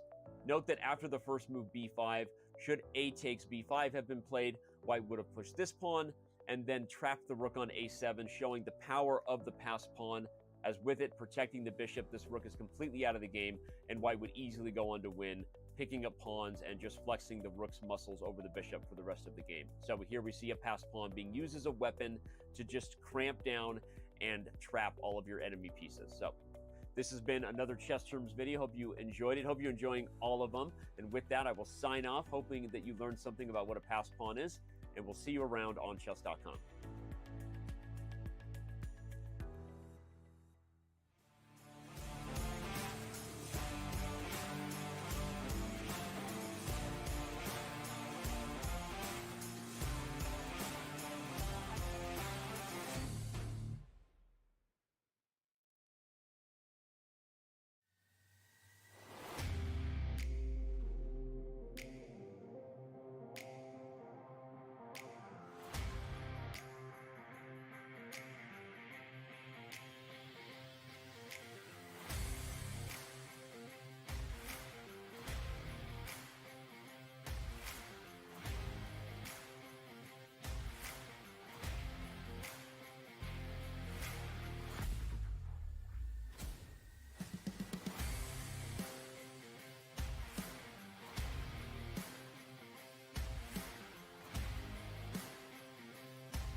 This match has been absolutely lit. What fireworks we've seen, James, so far. Full of shocks and surprises there. And of course, the St. Louis Archbishops are in the lead. They have had a disappointing run, but today is a different day. We see a different team. They're inspired, and leading from the front is none other than world number 8, former world championship challenger Fabiano Caruana, with huge responsibility on his shoulders to make sure that this legendary team of the Pro Chess League is not eliminated. And he's doing a great job. He's on 3.5 out of 4 so far. He has been part of the 2-time winning team of the St. Louis Archbishop. We see him there. And James, it looks like he's playing perhaps maybe from a hotel room or something. Or I'm not Oh sure. yeah, you know he always Maybe. traveling. I can actually DM. I actually got his number too. So shout out to Fabi. Hey, I'm in his Instagram. We're like, hey, Humble brag bro? there. Hey, real quick. Hey, bro, where you at? You know, I'm doing this. Good luck, bro. Here goes COE Cap, right? Send him some COE gear. Shout out to him. Fabi is a monster here. He's definitely doing something somewhere. He's playing chess. That's where he is because he's definitely in the hotel. He is the reigning US champion. He's doing his bit for the team, but not just him who is bringing on the fireworks, because look at that margin, that impressive scoreline, 6-2. And of course, Fabi's been on fire with 2 out of 2, but really, James, it's been the last 2 boards that have been so impressive. And I think it's been Alice Lee's day, who in round 1 took down Blue Bomb, in round 2 drew against Eric Braun. What a performance by the 13-year-old women international master. Alice is taking everybody to Wonderland. This is her Wonderland right now. She is going off. I mean, literally, as a board 4, you want everything out of your board 4 there. I mean, sometimes you're just like, hey, just go in there and get some draws. She got a win and a draw. And now she's going to face board 3 and 4. I mean, hey, not to say that board 3 and 4 are anywhere weak. They're not. They're just not weak, but it is probably slightly easier than the boards 1 and 2 because they are board 3 and 4. So it obviously matches up with styles too as well, and certain other things that can go into the game. But Alice Lee is very fearless, and she's playing out of her mind right now. So St. Louis Archbishops definitely have huge lead, especially because of Alice Lee and Nicholas Theodoro there. Those bottom boards can really beef up that score. That is the X factor. And on the left side of our screen, we can see with just half point scoring there by the Berlin Bears, they've got to step it up. They've got to step it up big time, James, because look at our round 3. And now potentially this could be match over. If the St. Louis Archbishop win this round with a 2.5, 1.5, the minimum margin, they take it home. It's wrap up. Bye-bye, Berlin Bears. Berlin Bears, on the other hand, have to make sure they not only win, but win with a big margin. Now, we see these lineups. Where do you see them scoring? How are they going to do this? Are they even going to do it? Do you think we're going to have a round 4? So many questions, James. So many questions, right? Not enough answers here. Michael Bezos here is... I mean, no, bro, I can't say that. Alice Lee playing out her mind, man. That's going to be a fight, okay? Michael Bezos is going to play. I like his style and, like, he's unorthodox, and he makes things very strange on the board. So Alice Lee is going to have, I think, that's going to be tough. She needs to navigate her way through the complications Michael Bezos puts on her. I think there, and even the final board there's Sarah Papp, actually. If they can get those bottom boards working, maybe have a draw or 2 at the top and 1 win, then Bears will be in good shape. But of course, you're playing against these Archbishops who are really strong and only 2.5 away from clinching the match. So it's very difficult. Bears are in an uphill battle. Yeah, that is an up mountain battle, really. This is going to be super hard. Right. I mean, it very well could be over in this round, but of course, Matthias Bluebomb on the top board has to try to do his best, even though he's playing with the black pieces, to create his chances against Benjamin, who survived a scare against Sarah Papp. And we see, well, it could be a Ragozin, but the knights are still not developed, so it makes it a little more unconventional. We have these positions with the knight on G1, on F3 already, where the players are playing so fast. And now it comes to white. You place it on F3, but because you've delayed the development, you have the option to develop your bishop and put it on E2 instead. And in fact, we have actually a quick trade, something Nimzo like, where we're playing against isolated pawns here, C3 and D5. Bishops here. I mean, hey, look, I'm just playing a game here. I feel good as white. I have the 2 bishops already. Now it is very level. I have a bishop D6, which is very tempting to play here. It is holding and hitting the rook. And it's also a tempo. I'm a big fan of the tempo, but it also can backfire maybe in some cases. Wait, but how though? Interesting. Yeah, bishop D6 is nice. Also knight of 3. Natural development. It's also really nice. He goes for your idea, bishop d6, because not only you hit the rook, but you actually keep your extra pawn alive for another move or Right. two. Black's got to sweat it out a little more to actually win that pawn back. And he plays knight e2 queen. Okay, so queen a5 hitting c5 twice now. Knight c5 is the threat here. Maybe we just castle, get out of the way, and say, all right, you can have your pawn back, bro, because I guess I have to do that. c6 is also a move as well, and then bishop b4, but that connects his pawns. Whoa, a4. Interesting move. Wow, that is aggressive stuff. Is it bishop Knight b5? c5? Ooh, Knight d6. James. Yeah, You're really after Blue Bomb's rook, I see. Bishop d6, bishop b5. You really want the bishop pair to do its job right yeah, now. right. I mean, there's lasers here is how they're working, but king's in the center. He probably just needs the castle, to be honest. You got to get, I mean, I don't want to give him this bishop. There we go. Come on. There it is. Goes for it. And then bishop You called b4 it. too as well, and then castle and get out of the way. Maybe just castle now. This bishop's quite annoying, in fact. Quite annoying, but it's not. It's loose. It's undefended. So loose pieces lose games. So you have to be careful of the loose pieces. Bishop b4 is definitely a move, and castling. Wow, I like bishop b4, and you really managed to keep those bishop pair alive. You're a fan of bishops. You're doing them a favor in this one. You're not giving anyone away, and it makes a lot of sense because it's an open position. In open positions, bishops are stronger than knights, and not just that. d5 is a long-term isolated queen pawn weakness. That knight on e2, once you've castled, will jump to f4 and start targeting the pawn. I like your move, bishop b4. While Benjamin decides whether to go for short castle or to come back with the bishop, he decides to get his king to safety first. a6, pushing that bishop now. The players are playing super fast, getting those moves in. In fact, Dubam's got more time than what he started with. Bro. So I'm expecting you want him to drop back with the bishop to d3. Oh, definitely. Yeah, bishop d3. We're not going to take on d7. We're not going to allow you to develop your pieces. I want bishop d3. And if you go knight c5, okay, whatever. Bishop c2. I have to move it twice. So what? I'm going to keep my bishops because I have the bishop pair. Put the queen on d4, maybe something like this as well. I mean, aim at this side of the board. Hope for the best. Maybe there's a bishop e5 in there, right? If everything gets aimed, if you get queen d4 in, get the bishop here, tuck it on c2, tuck and roll there. Bishop on e5. We got some stuff. We actually have some pieces aiming at this side of the board. Right now, of course, it's still going to take maybe a rook lift or another piece to be able to really attack this side of the board, but the chances and possibilities are there. I feel like you just dropped a diss track on those knights. Definitely, yeah, mixtape dropping soon, right? These Knights, not anymore, right? That's the name of it. So, okay, yeah, that's pretty nice. Working on that one. I love it. We got All Levy on right, the James. He's deciding whether to fall back with the bishop. You know what? While I was saying that, I just realized, and I want to make this point before we move on, that it's very possible that just to show something, a move like rook to a3. You know, you have to keep these tactics in your mind. Always, it might not work, and it might be really silly. And the eval bar doesn't approve, and I know why. Because the point that I wanted to make was that if you take on b5, you recapture on b5, and the rook on a8 is hanging. But in this position, you can actually pick up the rook and pick up the bishop then, and you have a lot of material, which is why it approves. This is a little tactical idea we often see in these kind of positions, so always watch out for that. Instead, he of course goes for a more sane approach with bishop b4. Yeah. Watch out for those tactics, Rick A3. Woo-wee, that's a nasty one. That's up my alley there. I love that type of chess. And then just rook lift and just swing the rook over to the side of the board and just mate them, right? You see Tal do this all the time. Shout out to grandfather Tal, of course, right? We see many games with the rook lift here in a game like this where he rook lift all the way. It was just ridiculous. That was a cool move though. Rook A3, and in the live position we have A6, bishop B4, queen C7. Take. Oh my goodness. What are you doing? Why take it? Of course, that's just gross. But of course, bishop takes d7 and a5. Now we just got a boring game. Very boring. And the pawn on d5 is isolated. This is going to be a long one.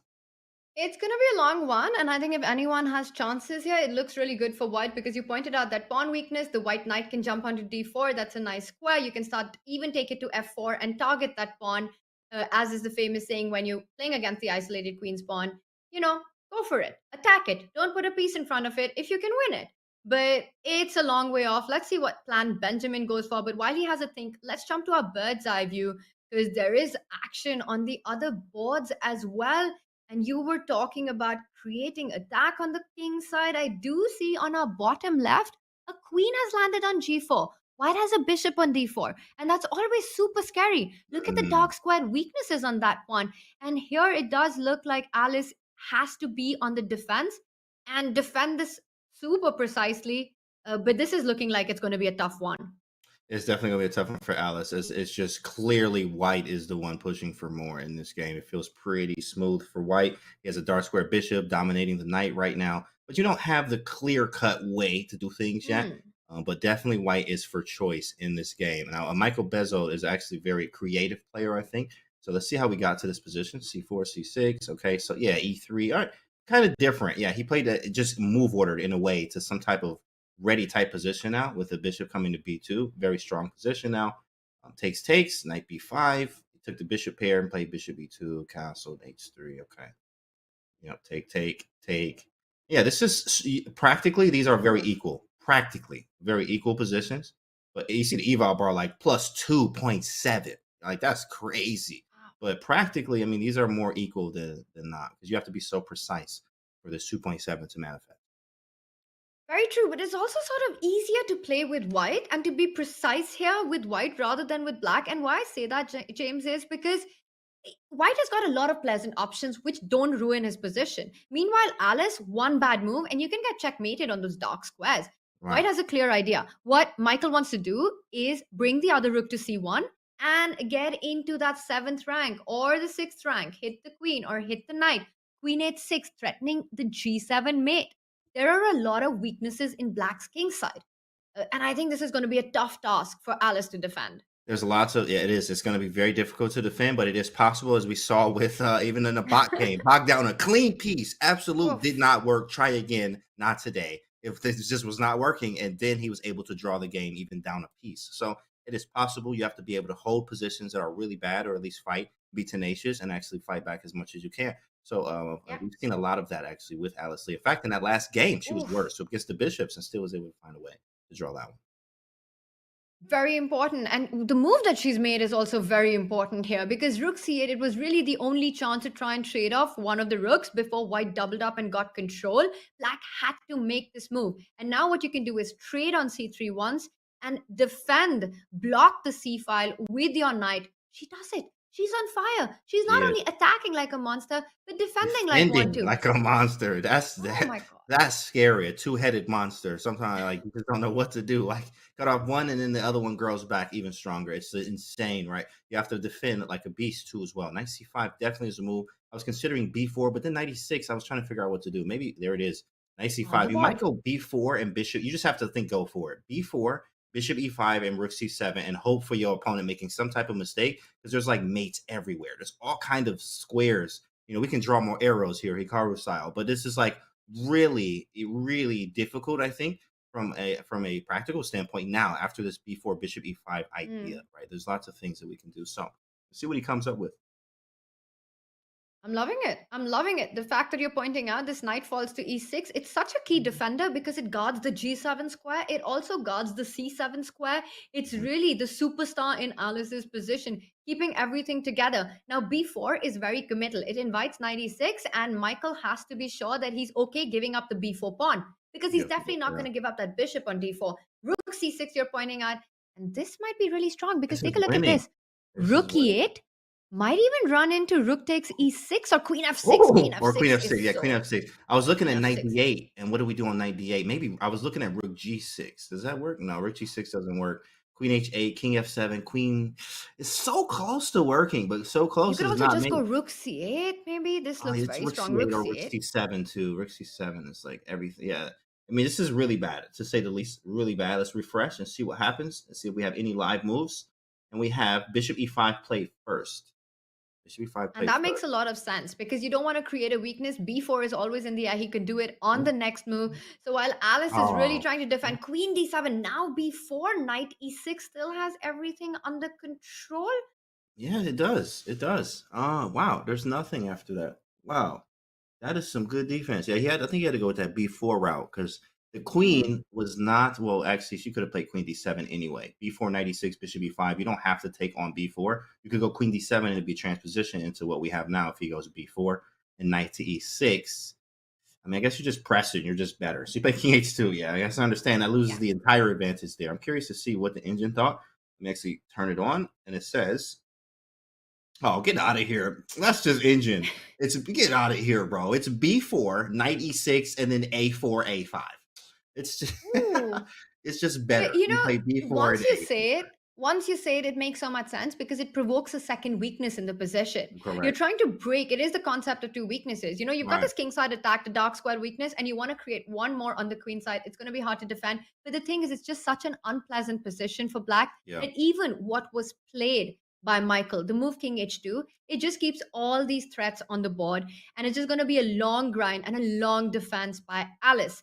Now, let's pull up a bird's eye view because there are some of the other players who are on some high defense situations where they really need to bring out their resources. The games have been so thrilling that we barely had a look at Fabiano's positions in either of the rounds because everyone else has been on fire, James. Right. And take a look at the top right board. Now, it looks like Fabi's the one with the space advantage. We see that king side pawns have advanced, the queen side pawn on a5. Knight on h4 can look scary, but it's a lone warrior. It's got no support around it. And I think Fabi's doing well in that one. Meanwhile, on the bottom right board, St. Louis Archbishops are the ones who are clearly better there, with Nicholas calling the advantage against Sarah. And this looks like huge advantage. Should we jump to that and see Absolutely. why is White's position so bad? Absolutely. What was this opening? Let's see what this game was. It was a Sicilian, and which one? It is the Nicholas Teodoro versus Sarah Pap, and I see that a knight is under attack, and black is doing great here. But I'm struggling to see why is this position so good for black? Because Wow, it's bishop b4 right now. I see it now. This is just I mean, here. Ooh, that makes a lot of sense. That would explain a Bishop lot. b4, right? Wait, okay. Thanks It's for the on the board. exchange. GG. Like bishop b4. Win the exchange. And that is And why everything's black has fine. a clear advantage. Sarah Pap in big trouble. The h5 knight is hanging, but I don't think you have time. You can go queen f3 with the d4 knight, the e5 bishop, everything is hanging. You Everything can't go. hanging. Everything is How hanging. is this only -3? I mean, it feels like everything's hanging. Knight e5 is here. Knight d4. Yeah, you can get a knight, but like, I mean, I'm hitting this too. Like, what is this actually? There's a very big chance that white could go wrong. Let me actually see what it is. Yeah, it's crazy. It's not even a queen move. It's you have to play knight e6 is the best move. Knight e6, pawn c5, or take the knight on c6. It's not even moving the queen because there's I mean, it felt like that too. Like if you move the queen, like everything's hanging. Everything's hanging. But I'm pretty sure she's gonna move the queen because that's what a human would do. Like we would just move the queen somewhere. Here, that's the most logical. Right, correct. Queen to b3 and it builds up completely. Knight to d4, maybe first, or maybe we just take on e1. Oh, but the queen's hanging, right? So that's cute. So maybe knight a5. I mean, you can take on e5, right? That looks really simple. You go knight e5. White, the d4 knight is hanging. You can't go bishop h5 because I pick up the. What do I pick up? Right, because they pick up b4. This is tricky still. There's some tricks. There is some tricks. That's quite crazy. Queen b3. Maybe go rook d4. Rook d4. Bishop h5. Ooh, rook d4 is nice. It's the same thing. Dang. What is this? That's Knight? Sick. Knight d4. Bishop d4, rook d4, bishop h5. Wow, that's actually really good. This is not as clear as it looks because I really wanted to pick up that bishop on e5 and say that if you pick up the bishop on e6, knight e5, knight e6, then eventually I can. It's still so complicated. I could take with the queen, but then the bishop on b4 hangs. Correct. Like there are tactics. They're everywhere. Everything is hanging everywhere. Oh my god. Everything is hanging everywhere. Okay, now I got to check the line. Let me see what the line says. The bar says that black is just winning here. It's rook d4. It's rook d4. But the follow-up, like it doesn't even say bishop h5, which is a very logical human follow-up. So I don't understand why. It says knight c2 after rook d4. But rook d4, I was concerned about bishop h5, not anything else. So bishop h5 is the only thing I was concerned of. So after, rook d4, bishop h5 happens. Let's actually see that here. Rook d4, and then bishop takes h5.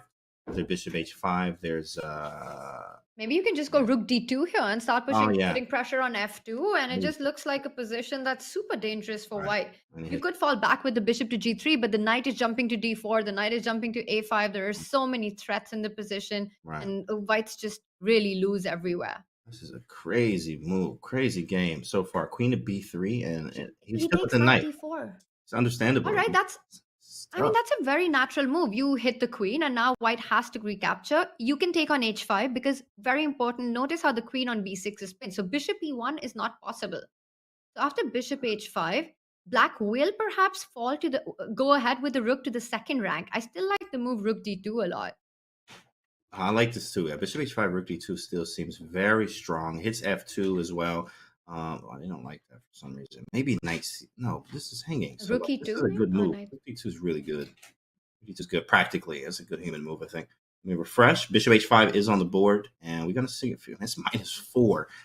What is the move here? Engine definitely baffled us today with the moves they're making. Look at this, rook h4. Nobody's playing that. Nobody is gonna put the What? rook over here to h4. Wait, what about... Okay, gonna one do second. that. Rook h4 makes no sense to me, but I have a question for you. Not gonna do Why that. can't black just go queen a5 here? I'm hitting that bishop on h5. Ooh, that I'm looks great. stepping out of the Oh, pin. I'm right. hitting your rook on You e1. hit the rook on e1. That's a very simple one, actually. Very simple. Well, what if I move the I rook mean, though, and then you take I take on a3, then h5. then I take on a3 and then I take on Oh, h5. yeah. I mean, I don't understand rook h4 because... Any sense? And c5. Same Okay, queen idea. c5. Same Also idea. nice. Same idea. Same idea. Yeah, very nice. Very nice. Same idea. But that actually, wow, Eval Bar hated that. But I mean, this is a nice idea. It's the same idea, different square. Hmm. But also, James, from a5, I think maybe the e1 rook would have been attacked twice. So it could have been, but I have no idea. I mean, queen c5 Yeah, also like, makes so much look at sense. this. I think Rook it's e6 e6 anyway. and knight c2. I think this is the idea here. Rook takes e6. Let me see. Does the eval bar go crazy? It does. It's just -5 after that takes. I was going to play knight c2, and then 4 can get the piece back, but I guess you have to take something else first. So Rook see what d2 happens, comes in right? and f2 is hanging, so it just would fall apart. I mean, that's a nice fork, but rook d2 is always in the air. Man, this is what a tactical game this one was. I mean, your It's brain super fried crazy, there. right? Brain's just like wacky. You know, there's just so many things to look out for. Obviously, all in black's favor, we would say here, but now white has a chance to bounce back here. So let's see what happens And I there. like queen c5 also because it always eyes that f2 pawn, that you've been talking about. By the way, knight c2 in the air, Knight c2, in great. on the board. And Sarah Pap is in big trouble. It is a huge blunder. You could take on e1. You could play rook d2 perhaps. G2. Bishop e1, bishop e1, Yeah, knight I'm a d4 fan is of what this they one. want. And after knight d4, bishop f2 first, and then you Oh, take bishop this. f2. That's nice. That's super Very nice. nasty. Very nasty. Bishop f2 first, take here, c4 is hanging. This one's going to be a Oh, wrap. and where do you go with your king? If you go king f1, let's just show that. Bishop Okay. f2, king f2.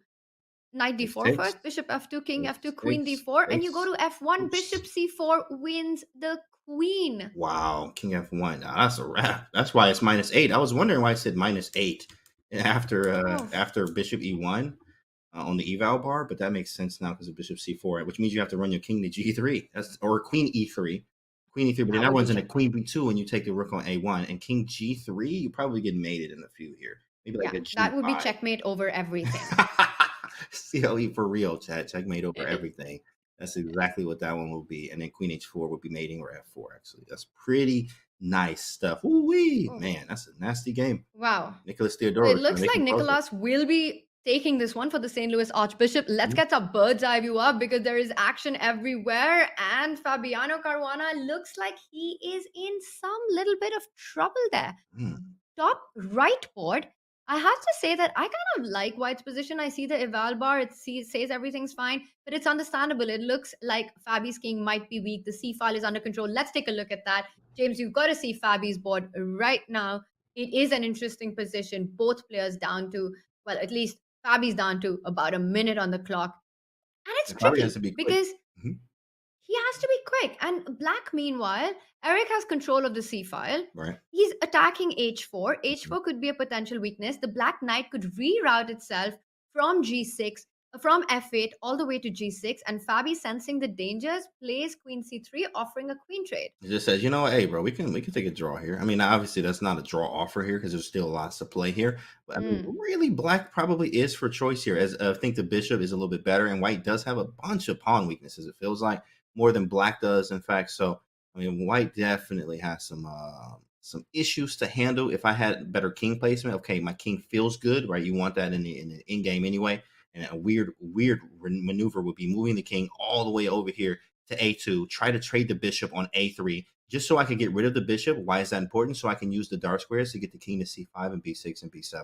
Try to use this king in game. I like to do ideas when you're in games. It's very important to understand what is the overall idea so that you can do that. So he might walk his king all the way over here and then reroute the bishop if it's possible to a3. and then you play king c5 at some point. So very crazy. You also could play c4, maybe try to make this weak. So lots of ideas here.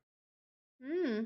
Very nicely pointed out all the subtleties that exist in the endgame, but this is going to be a grind. Meanwhile, we do have a result on the Sarapap board. Nicholas took that away as we were expecting with that crazy middle game, but we've got to go really quickly to the bird's eye view because there is mad action on the Alice Lee board. What is happening on that bottom left?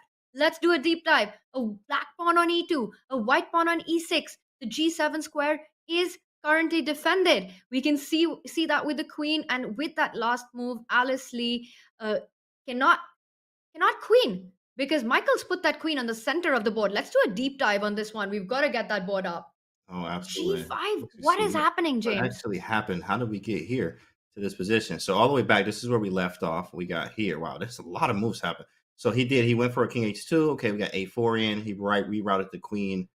Got the queen around, so you got the rook to the 7th rank. Gave up the pawn, gave up the bishop, just to get sort of a winning rook and queen in game or whatever. And then g5. Wow, g5. What an aggressive move here. So that's going to be that'll be winning. Shoot, because you play rook f1 and queen. Now maybe just go e7. Yeah, I like it. Why not?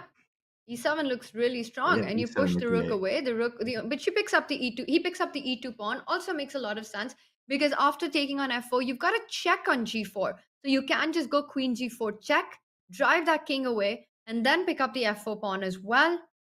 Goes for it. Michael giving the check only move, and now take that f4 pawn. You can't take with the queen, James, because queen g7 is checkmate. You can't take with the rook because rook c8 is checkmate, and e7 incoming. Well, queen f4 actually was hitting us with check, so we had to take. But the problem was rook check. Oh, sorry, yeah. No, it was just rook check e7. I mean, it's still losing. Like it's still losing. After you trade the queens, rook check e7 loses. This is completely losing. I mean, it's pretty tough.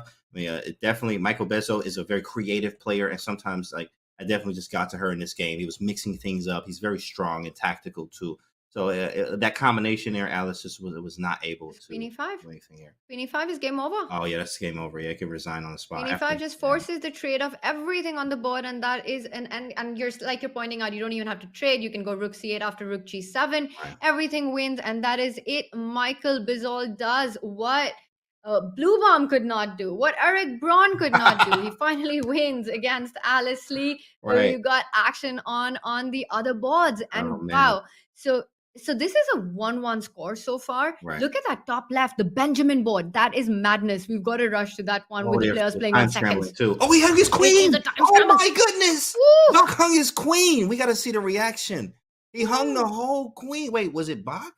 White one. No, it was no, Blue Bomb. Blue Bomb hung the whole queen, bro. The whole thing. It is not his day. Oh, he hung it. If you just back up one move. Wow. And we've got to rush to the last board remaining. After this blunder, the match does rely on this final board on the top right. Fabi is the one. He has to make sure that he at least draws this game to win that. Man. If he draws this game, James, it's not only round over, it is match over. Draw what? How you gonna draw? I mean, like he got any pencils or pens or any paper or anything around him right now to draw this game. Boy, wow. This one, I mean, you ain't drawing nothing around here, my guy. Whoa, you're down a piece. I mean, you're down a piece. Yeah, this one's really bad. Oh yeah, this. Oh my god, and the A pawn. No way he drawing this. And that's it. No you can see the distress on Fabi. He can't believe it. Everything was under control, and now the A pawn passes, and Eric Braun is the savior right now for the Berlin Bears. He keeps the match alive, but the St. Louis Archbishop could have wrapped it up in this one. Going into the next round, James, they're going to need half a point.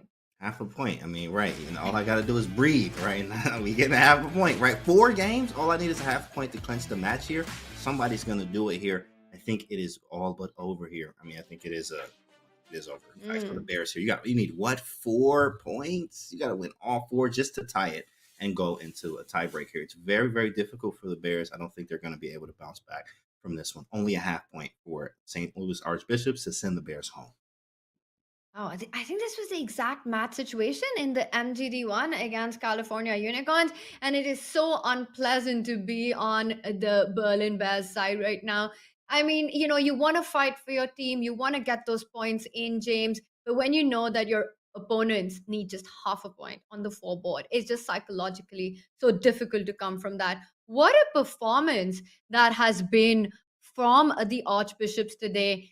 4-8 going into round 4. Wow. Wow, I mean it's really tough for the Bears here. They knew they were up against some very strong opposition here, and the St. Louis Archbishops are delivering. They are here. They're like, hey, yeah, we 0-2, but we are still defending champions, and we are trying to work our way back up and climb our way out of the hole that we put ourselves in by beating the Bears in this match is the first step, and they're doing a good job of that right now. Half a point from clinching the match. They're the only ones who are growling in this one. We've got round 4 coming up. Chat. We'll be right back.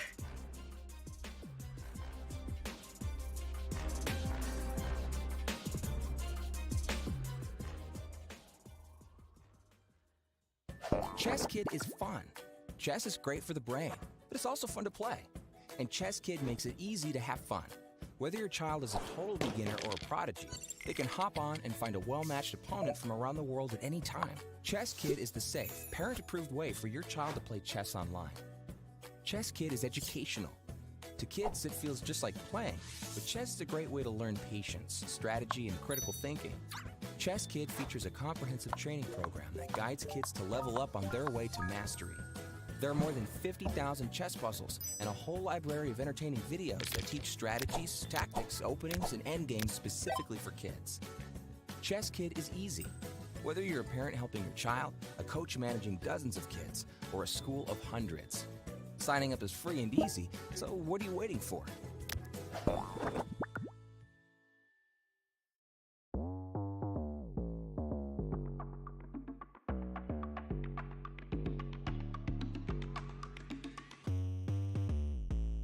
Welcome into our new video lecture series here with the one and only, the 14th World Chess Champion, Vishwanathan Anand. If you have to explain that you're world champion and it's taking longer than 2 words, there's something wrong with your title. And that's how I felt at this There's point. something wrong with But I believe in when we're talking the 60s and 70s, even the 80s and 90s, you could see that the match format produced something unique.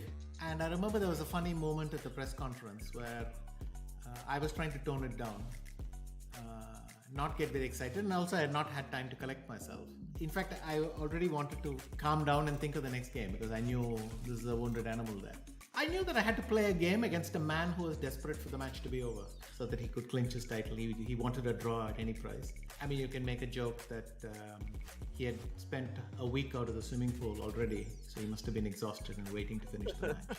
So for all of us, there was this feeling of we got to grab this chance with both hands because it's not going to come by way.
And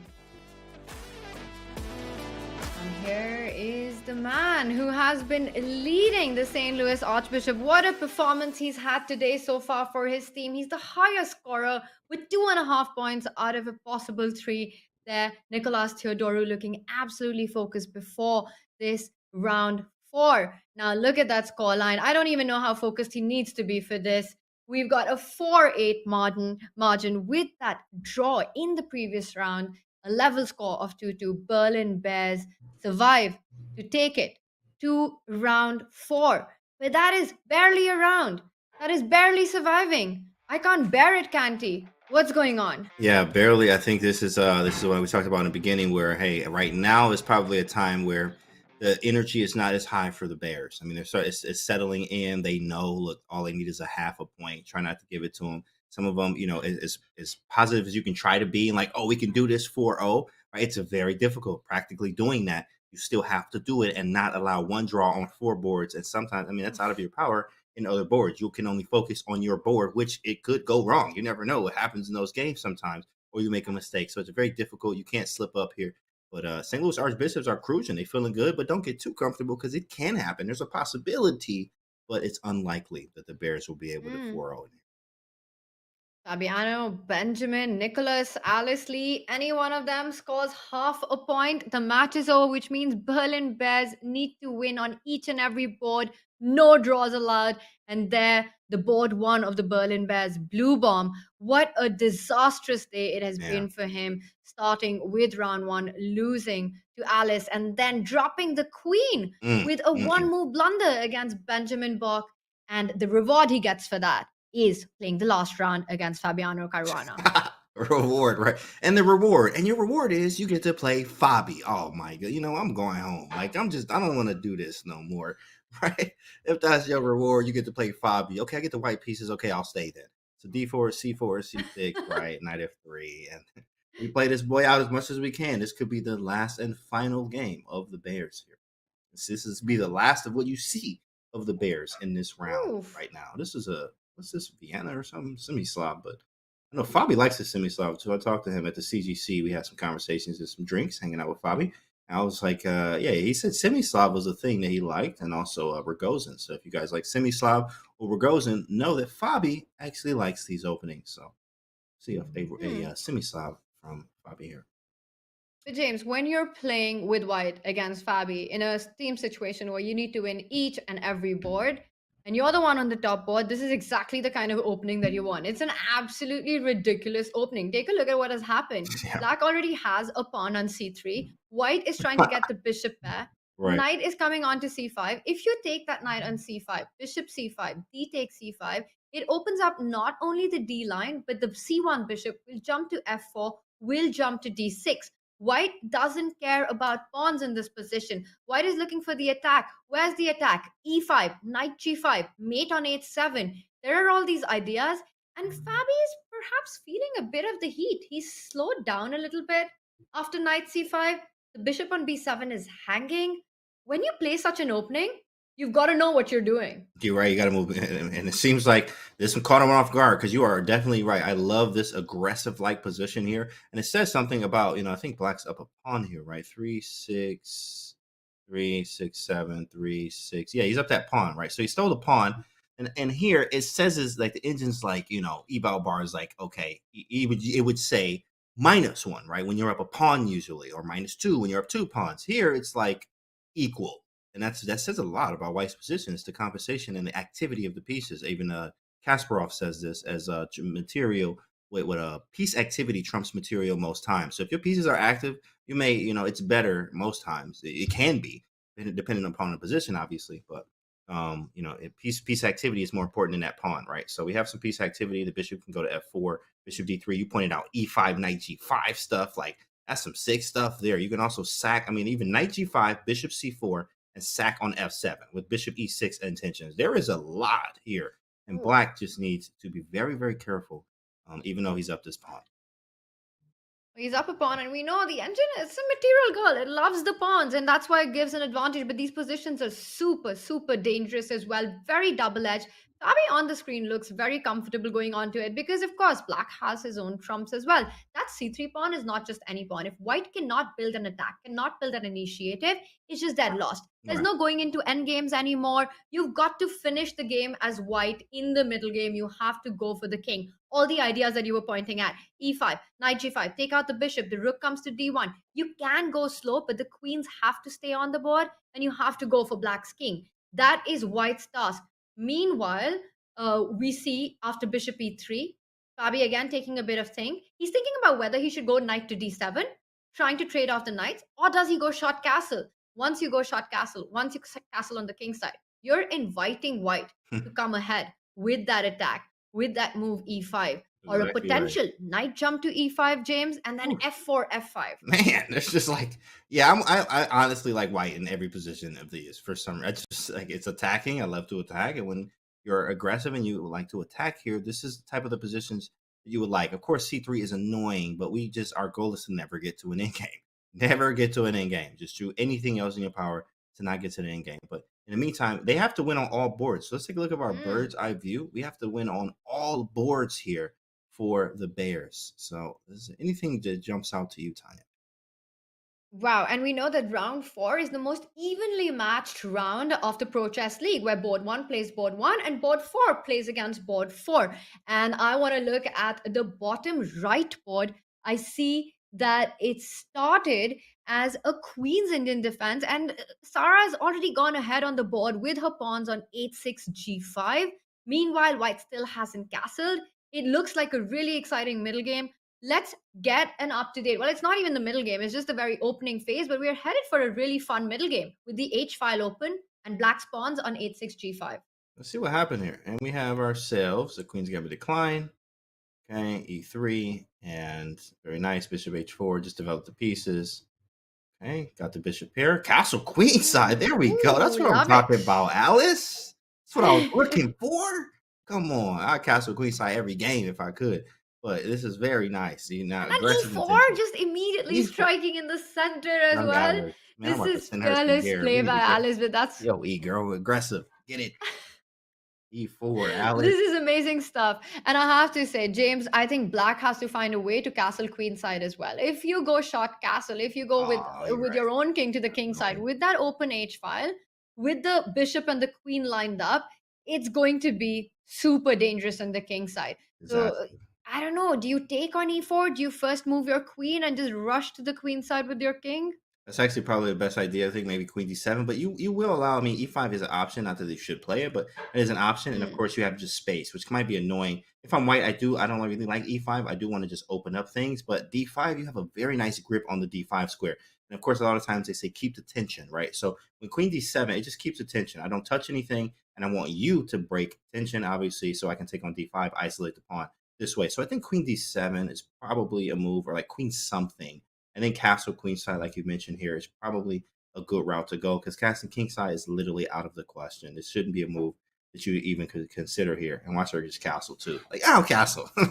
Sarah probably just castles. But queen d7 seems like a logical move, and maybe castling queenside, castles to the same side. See what happens, especially with these concessions, h6 and g5. Yeah, exactly. That's a huge concession on the king side, right? And that stays there, which means it's super committal to take your king to that side of the board. And as you're pointing out, white really wants to take on d5, open up that e line, and it's forcing Sarah to really think here, using that clock. And this is not even the most critical moment or the critical decision that she has to take. So Alice, once again, with the white pieces, putting the pressure. And I see our eval bar is slowly inching and saying that black is doing well here, but I would be terrified with black with that king in the center. Yeah. She decides to trade on e4, and now she's going to probably move that queen and get her king to safety. Yeah. After bishop e4, what comes in my mind is maybe queen d7? D7. I am trying to get d5 to work there, but maybe it just doesn't work ever. D5 takes. 95. Oh, 95. You're right. That's even stronger. I like that. And put something on d6 afterwards too. Ooh-wee. We need 7, maybe steal 95 though. 95 is a very strong move. It's a very annoying knight. I'm also threatening stuff like maybe sacrificing on c6 if you castle. It just depends on what's going on here, but I am definitely liking what white looks like. Maybe even rook e4. We rook e1 first and then a d5. Rook e1. I mean, white's definitely for choice. The king and queen are lined up. It's inviting the white rook from h1 to e1, begging to be played. Then knight e5. Kanti, I love how you're always looking for the sacrifices. I have one more idea for you. What you What got? about sacrifice over everything? Ooh, sacrifice over. Hey, chat, y'all listening? Okay, make sure when we stream tonight, I'm gonna need y'all to come up with these. We need to talk about these ideas Tanya bringing. We got to bring her on board. You know what I'm saying? I Like, want my put her on commission. If any of payroll. them actually happen, Put her on you payroll. We heard got it you. here We first. got you. We heard it here for I got you, Tanya. We put some merch lines out, courtesy of Tanya. Castle Kingside. She did it anyway. She don't care about life. Oh, She that's doesn't care about brave. anything. Wow, that's a scary move. And I mean, okay, it makes That's sense. super Got pieces brave. over here. Yeah, it's very brave, right? I guess she's saying, "How do you get to me?" And I But believe even you. Wow, how do I get to you? I mean, even if you don't get to Black's King immediately, it's there for a while. You could give a check, bishop h7 check, force it on the h1, Uh-huh. uh, h1, h8 square, Square? and then bring your own rook to h1 at some point. The rook can I like that. transfer back to h1. Your bishop could fall back to f5 as well. I like this move. Instead of giving a check, she first goes with the bishop to f5 because the rook on e1 pins that bishop on e6, and now Black's pawn structure is going to be destroyed. Yeah, I actually like that. Probably check and then bishop back might have been accurate too as well. You see that a lot in just random theory. Like you'll see it, and they'll play the check on h7, and the reason for this check is actually so the king is further away from the center. So just in case you ever reach an end game, the king is actually already on h8, so it's pretty far away. Nice. So bishop h7, not only that, but also the rook file being open. It's just a nice move, I think, a nice inclusion, and then going back to f5. But at bishop f5 is still a strong move, and we still have the option to go here and there, but probably not likely to go h7 back to f5 here.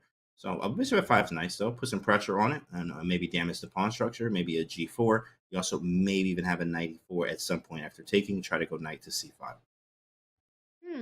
That's a really nice point you make about putting a check in before doing these trades, just simply making sure that Black's king is worse placed on h8 than it is on g8. She goes for the idea of destroying the structure. Now the knight can jump onto e5. It looks like Alice has everything in control in this one. She's the one who has taken the wheels in this game with the white pieces. Let's bring up our bird's eye view. Let's not forget the St. Louis Archbishop needs just half a point to wrap up the match.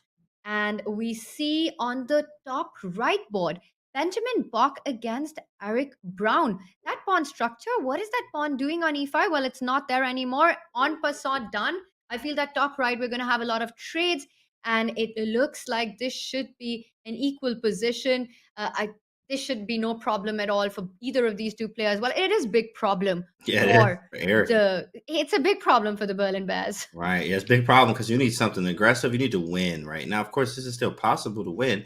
Like just because it looks drawish doesn't mean it is a draw. You have to actually play it out. You still have to play the moves, and you still have to reach the draw. But this is definitely not better for either side. I think white maybe I'll take for choice just because I have a slight initiative, very very slight. That is after queen takes f4 here. And I don't even have any move that's doing anything on the f file. Queen f7 can be played or f8.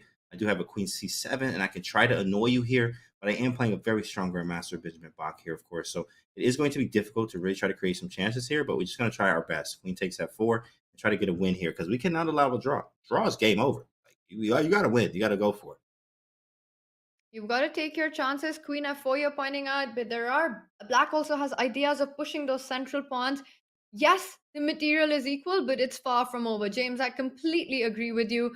Queen d4 taking control of the f file sounds like the way if you want to try to play for a win, but I also like Black's central pawns, and he goes for it. He plays your move, but I want to bring out the bird's eye view because when we talk about pawns, we've got to take a look at what is happening on our top left board, and let's see if we can bring the bird's eye view up because it is madness on the Fabi board. Pawn on c3, he's still up a pawn. I don't see the attack that's been created yet by white, but the knight comes to d3. I think we've got to do a deep dive on this one. Fabiano Caruana with the black pieces up a pawn, but a crazy position. b4's attack. Candy, what do you like? Do you like the initiative or do you like black's extra pawn on c3? I'm always a fan of initiative here because that pawn can definitely liquidate or I can get it back, and I am playing a human. One pawn doesn't say the game's over unless it's an end game, and it's not. So having that one pawn, okay, cool, you got the pawn. Sometimes you don't even feel that, especially after knight to d3. I don't feel the pawn that Fabi is up right now. Okay, b4 is definitely threatened here. In many cases, we even have a rook a4, and if you end up trading, or if you trade on a1, we take, and then we go rook a4, and we're hitting b4 once again. When b4 falls, c3 becomes weak. So then we go from being down a pawn to now up a pawn after reevaluating or regaining the material. So knight d3 I thought was excellent here. It is completely equal due to the engine or the eval bar saying zeros, but I think, actually white has a slight edge here, believe it or not. Bishop is pretty gross on b7. Knight on d7 is kind of restricted. We got two loose pieces, meaning undefended, right? So there could be tactics on this later on, but at the same time, c5 is hanging, is what Fabi says. So if you try to take my b4, I'll take your c5. Everything liquidates out. We take on c3 too as well. So we're level, which I understand the evaluation. If we get the b pawn, you get the c pawn, and I get the c pawn. Okay, everything's about equal. Even then, I'll still take white because you have a weakness on c6 and a bad bishop. But we'll see what happens. That's a very nicely pointed out vision that once everything gets traded off, black will be left with a bad bishop on b7. Meanwhile, white's bishop on c4 will be more active, and you couldn't feel that extra pawn because it's not going to be alive for too long. b4 will fall, c3 will fall, c5 will be picked up in return. And that's why we see Fabi taking a really long think. I'm getting a bit worried about his clock. He's down to about 2.5 minutes. He's lost that last game, and that could still be something that's playing in his mind right now. But we know Fabi. I mean, he is one of the best players in the world.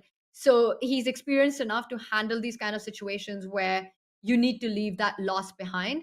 And he's taken his chances. He goes rook d8. Right now, I think knight b4 would perhaps run into grabbing the c5 pawn, and bishop c5 comes to mind after knight b4.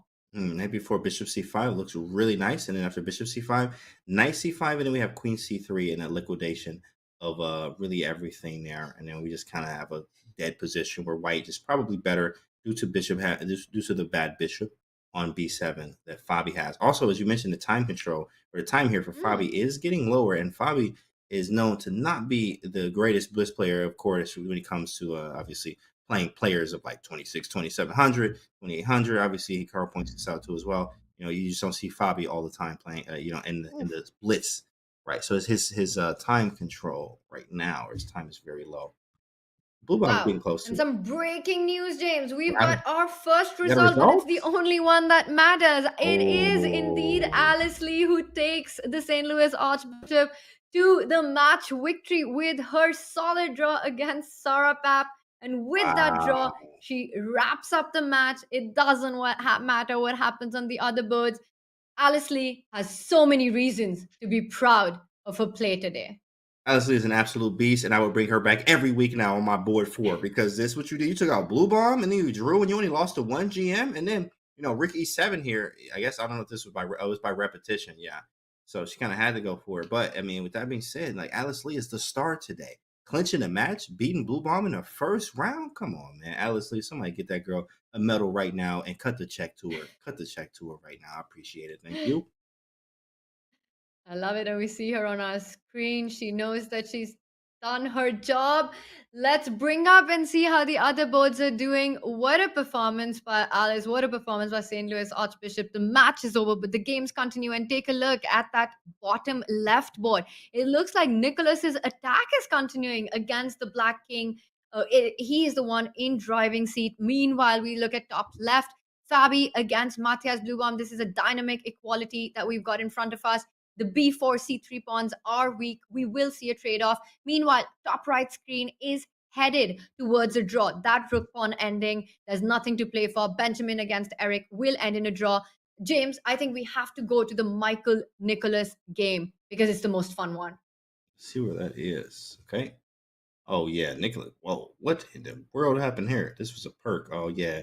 I have a YouTube video called Canty Works the Perk. I mean, I've never had a problem with the perk defense. Or, in fact, it's called Pierce, right? For the people that are like sticklers. Oh, it's pronounced Pierce. But in fact, it definitely looks as a perk, right? Many grandmasters say it too as well. But, I never had problems with it. And it can be aggressive, but I mean, you can attack it so much. Like, you just get attacked all the time with the black pieces. And as you see, there's a vicious attack going on from Nicholas Theodorou after rook h6 is looking. Couldn't even say it. Couldn't even finish my sentence. Right, rook h. Oh man, bro, don't do this to me, man. Oh my goodness. Oh my god. What was that? Rook Queen H8. f5, and he of course doesn't trade. He gives a check, and Queen f7, and this position is busted. Look at Black's pieces, James. They are in so much trouble. F8 is hanging. If you move your knight, there's going to. And where do you even move your knight? Oh, you can't move it. Yeah, you can't move that. You can't move that at all. Knight d6, take, and queen f8 check. And then we pick up the rook there. We also have a nice knight g5 look here. In many cases, knight g5, because if you take, we have queen g7. This is after you move the bishop, obviously, maybe to d6. But even then, takes, queen f8. What do you even do, actually? You don't do anything. You resign. You can't even defend You just it. resign right now. That might be There's hit just the no button. way to defend that bishop. There's You don't even knight have a move. f6 in the air. My knight. I mean, we forgot about this. That's if you move the knight. I mean, I might even without moving the knight. Like, you could just play knight f6. You have rook e3, rook h3 on tap. This is Resign time. This is Yeah, just it's just a hit the over. button. It just says 7.5. That's like a rook and a pawn. I'm not even up anything, really. That's crazy. Wow, maybe a pawn, but that's it. Oof. Yeah, I don't see it. Knight d6. I think queen e6 just giving Queen up that e6? bishop. And then Hold knight it up. g5 check, winning that queen on e6. Knight My f6 goodness. we've been pointing out. He's going to go queen He hit the g8, but button. that's it. It He hit is the button. resign time. I It understand. is done. And that is it. Nicolas takes that Wow. win. We were talking about the Benjamin rook pawn ending. That has ended in a draw indeed. And the only game remaining is Fabiano Caruana. There's no pressure on him. The team has done the job, but there's personal ambition here. He wants to try to get the maximum in his game here. But looking at the board, I think Blue Bomb has got everything under control. You can also see Fabio, I think, a quick body language there before he looks how he looks now. He was definitely, you could just tell, he was like, I'm not happy with this position. And we understand, like, that activity that White had in the beginning there was so much activity. Activity is very important. Active pieces. You mean activity over everything? Is that what you Activity. mean? Oh my goodness. Right. Tanya just come on. Yeah, we gotta put her on the payroll. MD Knight. Y'all hear that? MD Knight. Yep. MD Knight, Tanya on payroll. We got her for sure. Definitely. Put her on the team. Yep. AOE. Absolutely. We got some new merch coming out this week. Definitely great stuff there. So yeah, looking good. James, Nice. you called it. You called that bishop on b7 as the sore point in Black's position a while back, and that is the biggest problem here. There's just no activity. The rook coming on to a7, the control of the center. If there's anyone who's trying to get anything, it is White. But Fabi, he's just so good in these endgames. And I think with little motivation for Blue Bomb in this one, I think draw is a very likely result here. Yeah, correct. But I mean, I'm going to push for more because Fabi's time is very low, and I saw this coming just from seeing so much Fabi in blitz chess against the strongest players. And this is where Fabi actually fails a lot, believe it or not. Fabi actually does have problems here in the time trouble, and I mean, who wouldn't, right? It is time trouble. You got 15 seconds, and like things happen in time trouble. So I definitely see this still in Matthias Blue Bomb's favor. But I mean, it doesn't matter. The match is over, and by a unanimous. I mean, that's 5-10 double. They absolutely crushed this round, and they crushed this whole match. If they keep this up, St. Louis Archbishops won't be losing anymore. Wow, just amazing stuff. And we see the bishops being traded. The king has come to the center, but again, the b7 bishop, no activity there. And Blue Bong bringing his own king into the game. Wow, this looks like everything's under control, but Fabi's got 15 seconds. Yeah, he has 15 seconds here. Well, okay, now Blue Bomb is getting closer. He's giving him, some hope here, which is not what we really want here. They both made some blunders. In fact, Blue Bomb hung his whole queen, getting low on time, right? So the whole thing gone. Not half the queen, the whole queen. He just dropped it, right? One move. It does happen, but that happens in time trouble. Rook a7 hitting the bishop here, or at least a little bit of pressure. His bishop's so bad. It went here and never moved. Yeah. And you were screaming about this, Fabi, that bishop. And now bishop on b7 is absolutely stuck. Knight d2, trying to trade off those bishop, but a knight versus bishop endgame would be great for White. Wow, now finally the bishop is talking. c5, but the bad point about this is that c5 could be a huge weakness for Fabi now. And it's a blunder. That was completely what happened? What just How happened? did he blunder? How did he blunder? Wait, what was the move? It's bishop f3. It's a simple move. Whoa! Bishop f3. Wow. And then take on c4. Unbelievable. Something like that. Maybe it was knight f2. It's just unbelievable stuff what the players are missing, but this is what time pressure does to you. And we see here The rooks have been traded off, and after this, we're getting closer to the draw. Don't take that bishop. Don't allow white's king to c4. c5 will be a weakness. Both players playing on seconds right now. Blue bomb's got 6 seconds. Fabi down to 10. Bishop 10 e4. seconds. You know, James, anything can happen right now. Yeah, anything can h5. happen. 5 seconds, 4 seconds, 3 seconds. Okay, you move bishop. Make here. a Yeah, move. This is a draw. It's probably gonna be a draw. It's probably gonna be a draw. That was a smart one. If you play bishop f3 Probably a pre-move, just pick up that bishop. That was Bishop sneaky. F3 move, right? Oh, that was great. That was great. That was great. Oh man. Okay, he trades off the bishop. If you pick that up, the knight can transfer to d4 as well, hitting that b3 pawn. g3 pawn will be hanging, so he keeps the bishop alive. I think that's the safer way to play with white. Knight c4, knight is coming to d6. Watch out, f7 can be weak. Hitting f7 as well. We also have bishop e4. Okay, I don't know who's gonna win now, but definitely is. Yeah, I don't think this is gonna be a winning position. Wait, c5 hanging. Hold up. Yeah, you just play c4 though. Just push, right? Just push. Only move. Once the Gotta pawns move, on the Fabi. queen side get Okay, traded, take. and they have, A draw. Yeah, I mean, look at and this. this is a draw. Right side. Bishop e4, you can trade everything, side. and now you can pick up the bishop, move your king to f3, and they're going to find a way to repeat, and this is all done. This is draw. Playing on Okay. seconds, but I don't believe that anyone's super ambitious. Black's king cannot go too far because the f7 is weak. White's king can't go too far because g3 is weak, and that's it. They do repeat. It ends in a draw. Fabiano Caruana, perhaps not super happy with his own performance, but he can be extremely happy with the team performance. Definitely. Beautiful play there. Beautiful play from the Archbishops as they are able to close it out, guys. 10.5, 5.5. It's a 5-point lead. Huge. Absolutely huge there. And the Archbishops are now trying to show the stride. Not only did they win, but they crushed this. And they, after going 0-2, this is definitely a huge relief. You know, so now we want more of this. And this was a very nice lineup. They might actually see more of this lineup in the future. This is incredible stuff. This is a bit of a blowout by the St. Louis Archbishop. That is a huge margin going into round 4, needing just half a point. But what has been very impressive, the contribution by each player to this match. Everyone delivered for the St. Louis Archbishop team. But on the other hand, for the Berlin Bears, it wasn't the case with the top board scoring just 1 out of 4. And when your top board is not having the best day or even a good day, you know it's going to be tough at the Pro Chess League. And that was I think that was something that really went against Berlin Bears, that first round loss to Alice Lee.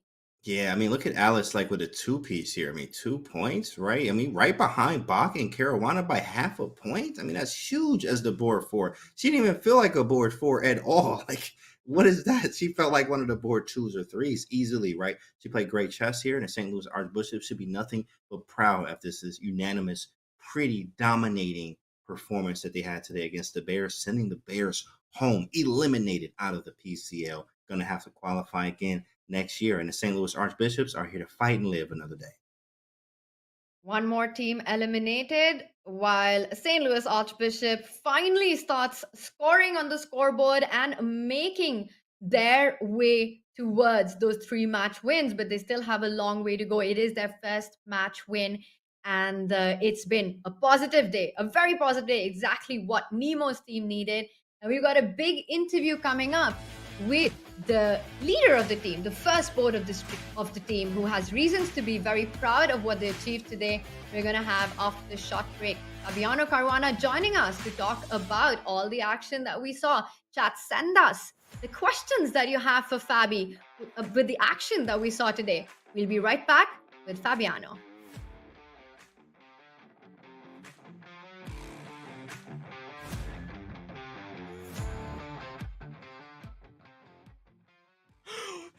I was here.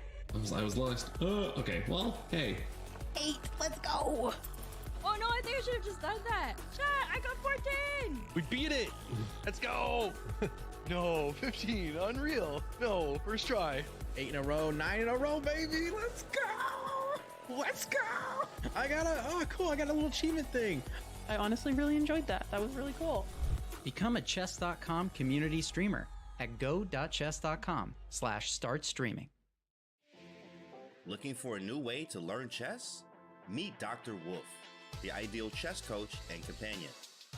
Play against Dr. Wolf as he explains everything step by step, points out strategic ideas, and alerts you to your mistakes. Train with him and go over your past mistakes until you master them.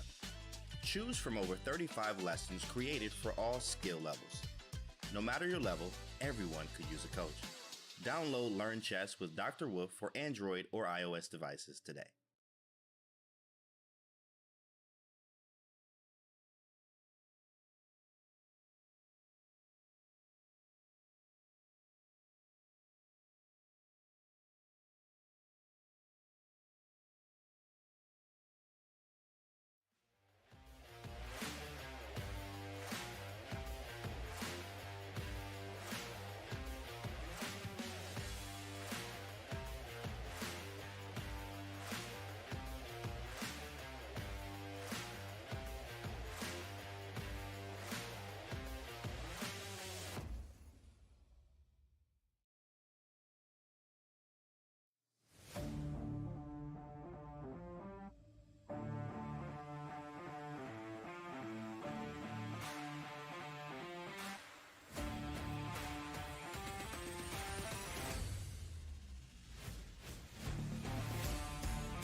Dominating performance there by the St. Louis Archbishop, winning that first match. And joining us is the reigning US champion and world number 8, Fabiano Caruana. Fabi, congratulations.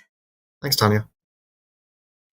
I have to ask you, this was such a big match. It was an elimination match. You must be relieved right now with St. Louis Archbishop continuing their run. Well, I was pretty optimistic before the match. I thought that we're probably going to do a bit better on all boards, most likely. And unless something goes really wrong, then we should be a heavy favorite. And I thought that the previous matches we were probably underdogs, but this match I was fairly confident about. But it is a great relief, of course, to avoid the elimination. Right. Exactly. Avoid that elimination, bro. Being such a powerhouse, and of course the St. Louis Bishops are Archbishops. Do you have any plans on how to make a comeback for the team in the PCL? So you guys are, one loss away. Obviously, you do think about that, but we have chefs to play, and there is a chance, right? So what do you guys have? Yeah, I still think there's a chance. We do have a very strong team, and if things go our way, depending on who we play against next, then yeah, we should have a chance against any team. Of course, we are going to be underdogs against some of them, but we have players on the team who can perform really well if the day goes well. I mean, like today we saw Alice.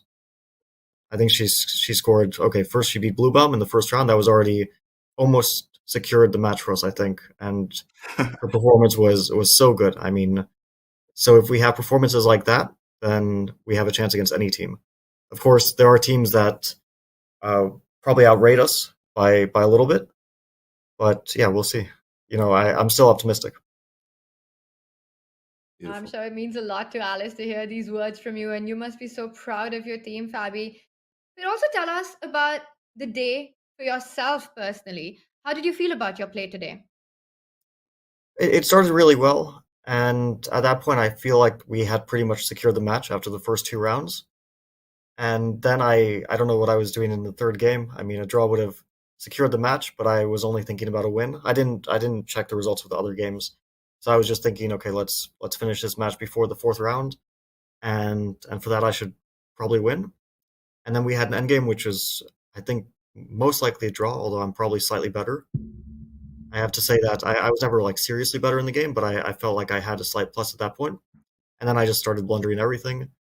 It thankfully it didn't hurt us too much because my teammates did well in the third round, and so all we needed was a draw in the fourth round. And I don't think there's any team that's going to wipe us out 4-0. So I wasn't really worried. Of course, it was still very upsetting to lose, but okay, I thought at least it's probably not going to negatively affect the team. Very good, Fabi. Was there any kind of team meeting prior to today's match to emphasize the seriousness of this beginning of the elimination match, of being an elimination match? There wasn't a meeting, but I think that we all understood the seriousness of it, and we're one step away from elimination. Every match now is going to be super tense, and hopefully we'll have what it takes. I mean, for myself, didn't really have time to meet with or talk with the other guys because I'm traveling at the moment. I'm playing from a hotel, and like right after this, I'm going to run somewhere for a conference. So I'm a little bit running from one place to the other. But I was glad that I was able, even just like the schedule allowed me to play this match, because when I heard the date that it was going to be on the third, then I really wasn't sure I would even be able to play. And I checked, and I was like, even if we go to a playoff, if it's 8-8, then I'll still probably make my conference. Well, luckily for you, that wasn't the case, and you guys had a crushing performance today. Now, Fabi, the team needed you today. It's going to continue needing you actually, because it's only going to get more tough and more serious. And I'm going to bring up our week 3 standings that we've got. Now, Fabi, we see these teams that are on 1 and 2, and St. Louis Archbishop with that win are also on 1 and 2. Now, looking at this, what we have in front of us, is there any particular team that you would want to fight in this field? Well, it's very difficult because they have a lot of different sort of strategies. Like the Blitz have like really top-heavy 2 boards, and some of the other teams are more balanced between the 4 boards. Blitz is like Maxime and Grishuk, so that's really top-heavy, which is one strategy for sure. And like if I had to pick one team that I would think we have the best chances against, it might be like with no disrespect meant, of course, it might be the Spanish Maniac Shrimps. I feel like we might be slight favorites there. I think it would be interesting to play. Like I was watching the California Unicorns like right before my match started, watching them play. So they're a very interesting team. Maybe from like the interest point of view, it would be fun to play against them.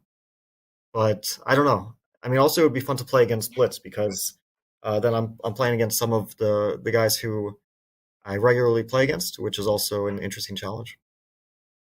You just literally named every single team. Only half of them, Tanya. Not all of them. But yeah, I think they're all quite interesting teams. Yeah, so we got feature chat questions. These are questions from Chestons. Wow, we do too much chess.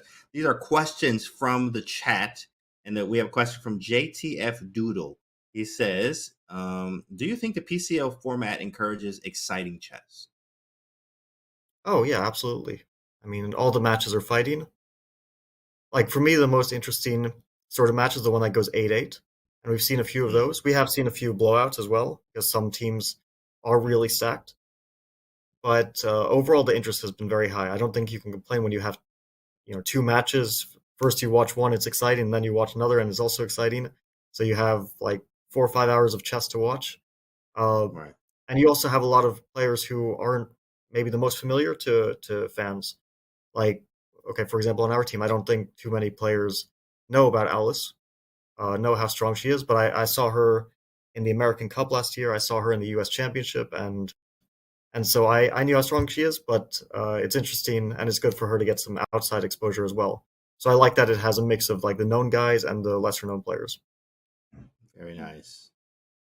Fabi, now the St. Louis Archbishops today were the favorites going into this match, as you yourself pointed that out. But I think the one thing that very few expected was Alice's run today. And we've got a featured chat by MD90, and I'd want to get your thoughts as well on this. What do you think about the power pack performance that Alice put out today? Yeah, that like really secured the match for us because when you have a fourth board who's performing that well, then like it's really difficult for the other team to recover from that, and especially like the first round for the fourth board to beat the first board. And I think she did in like a very. I only catch the last bit of the game, but it looked very dominant. She had like 3 minutes and she was up a million pawns, so it was a very confident performance as well.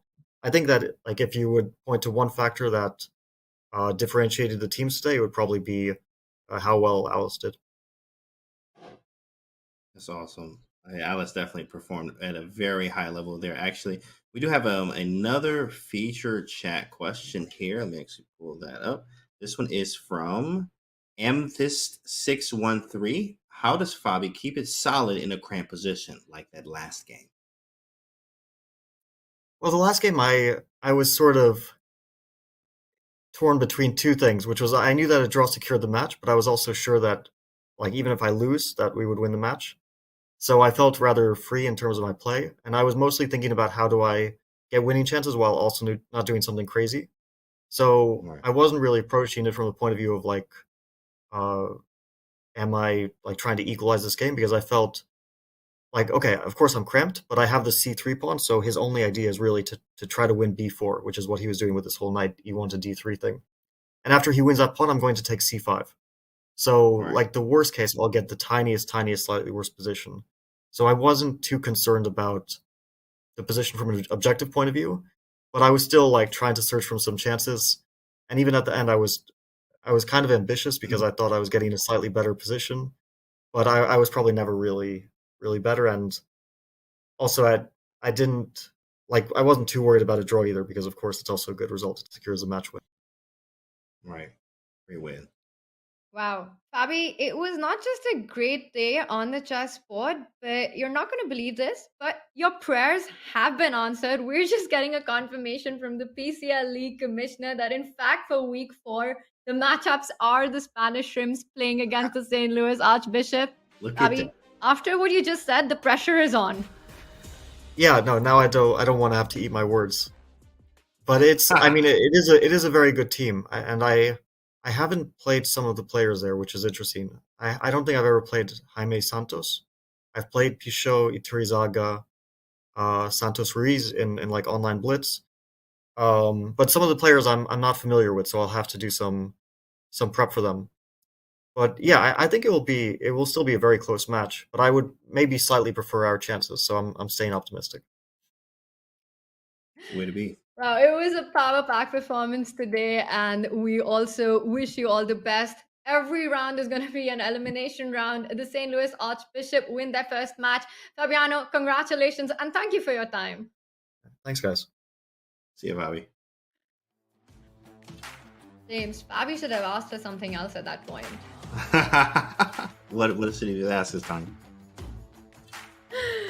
Well, he did get what he wants. They go up against the Spanish Shrimps. That's the big reveal for week 4 right now with a power performance. The St. Louis Archbishop. It has been Alice Lee's day. She's been the MVP. Board 4, scoring 2 points. A huge upset against Blue Bomb. What a day of chess.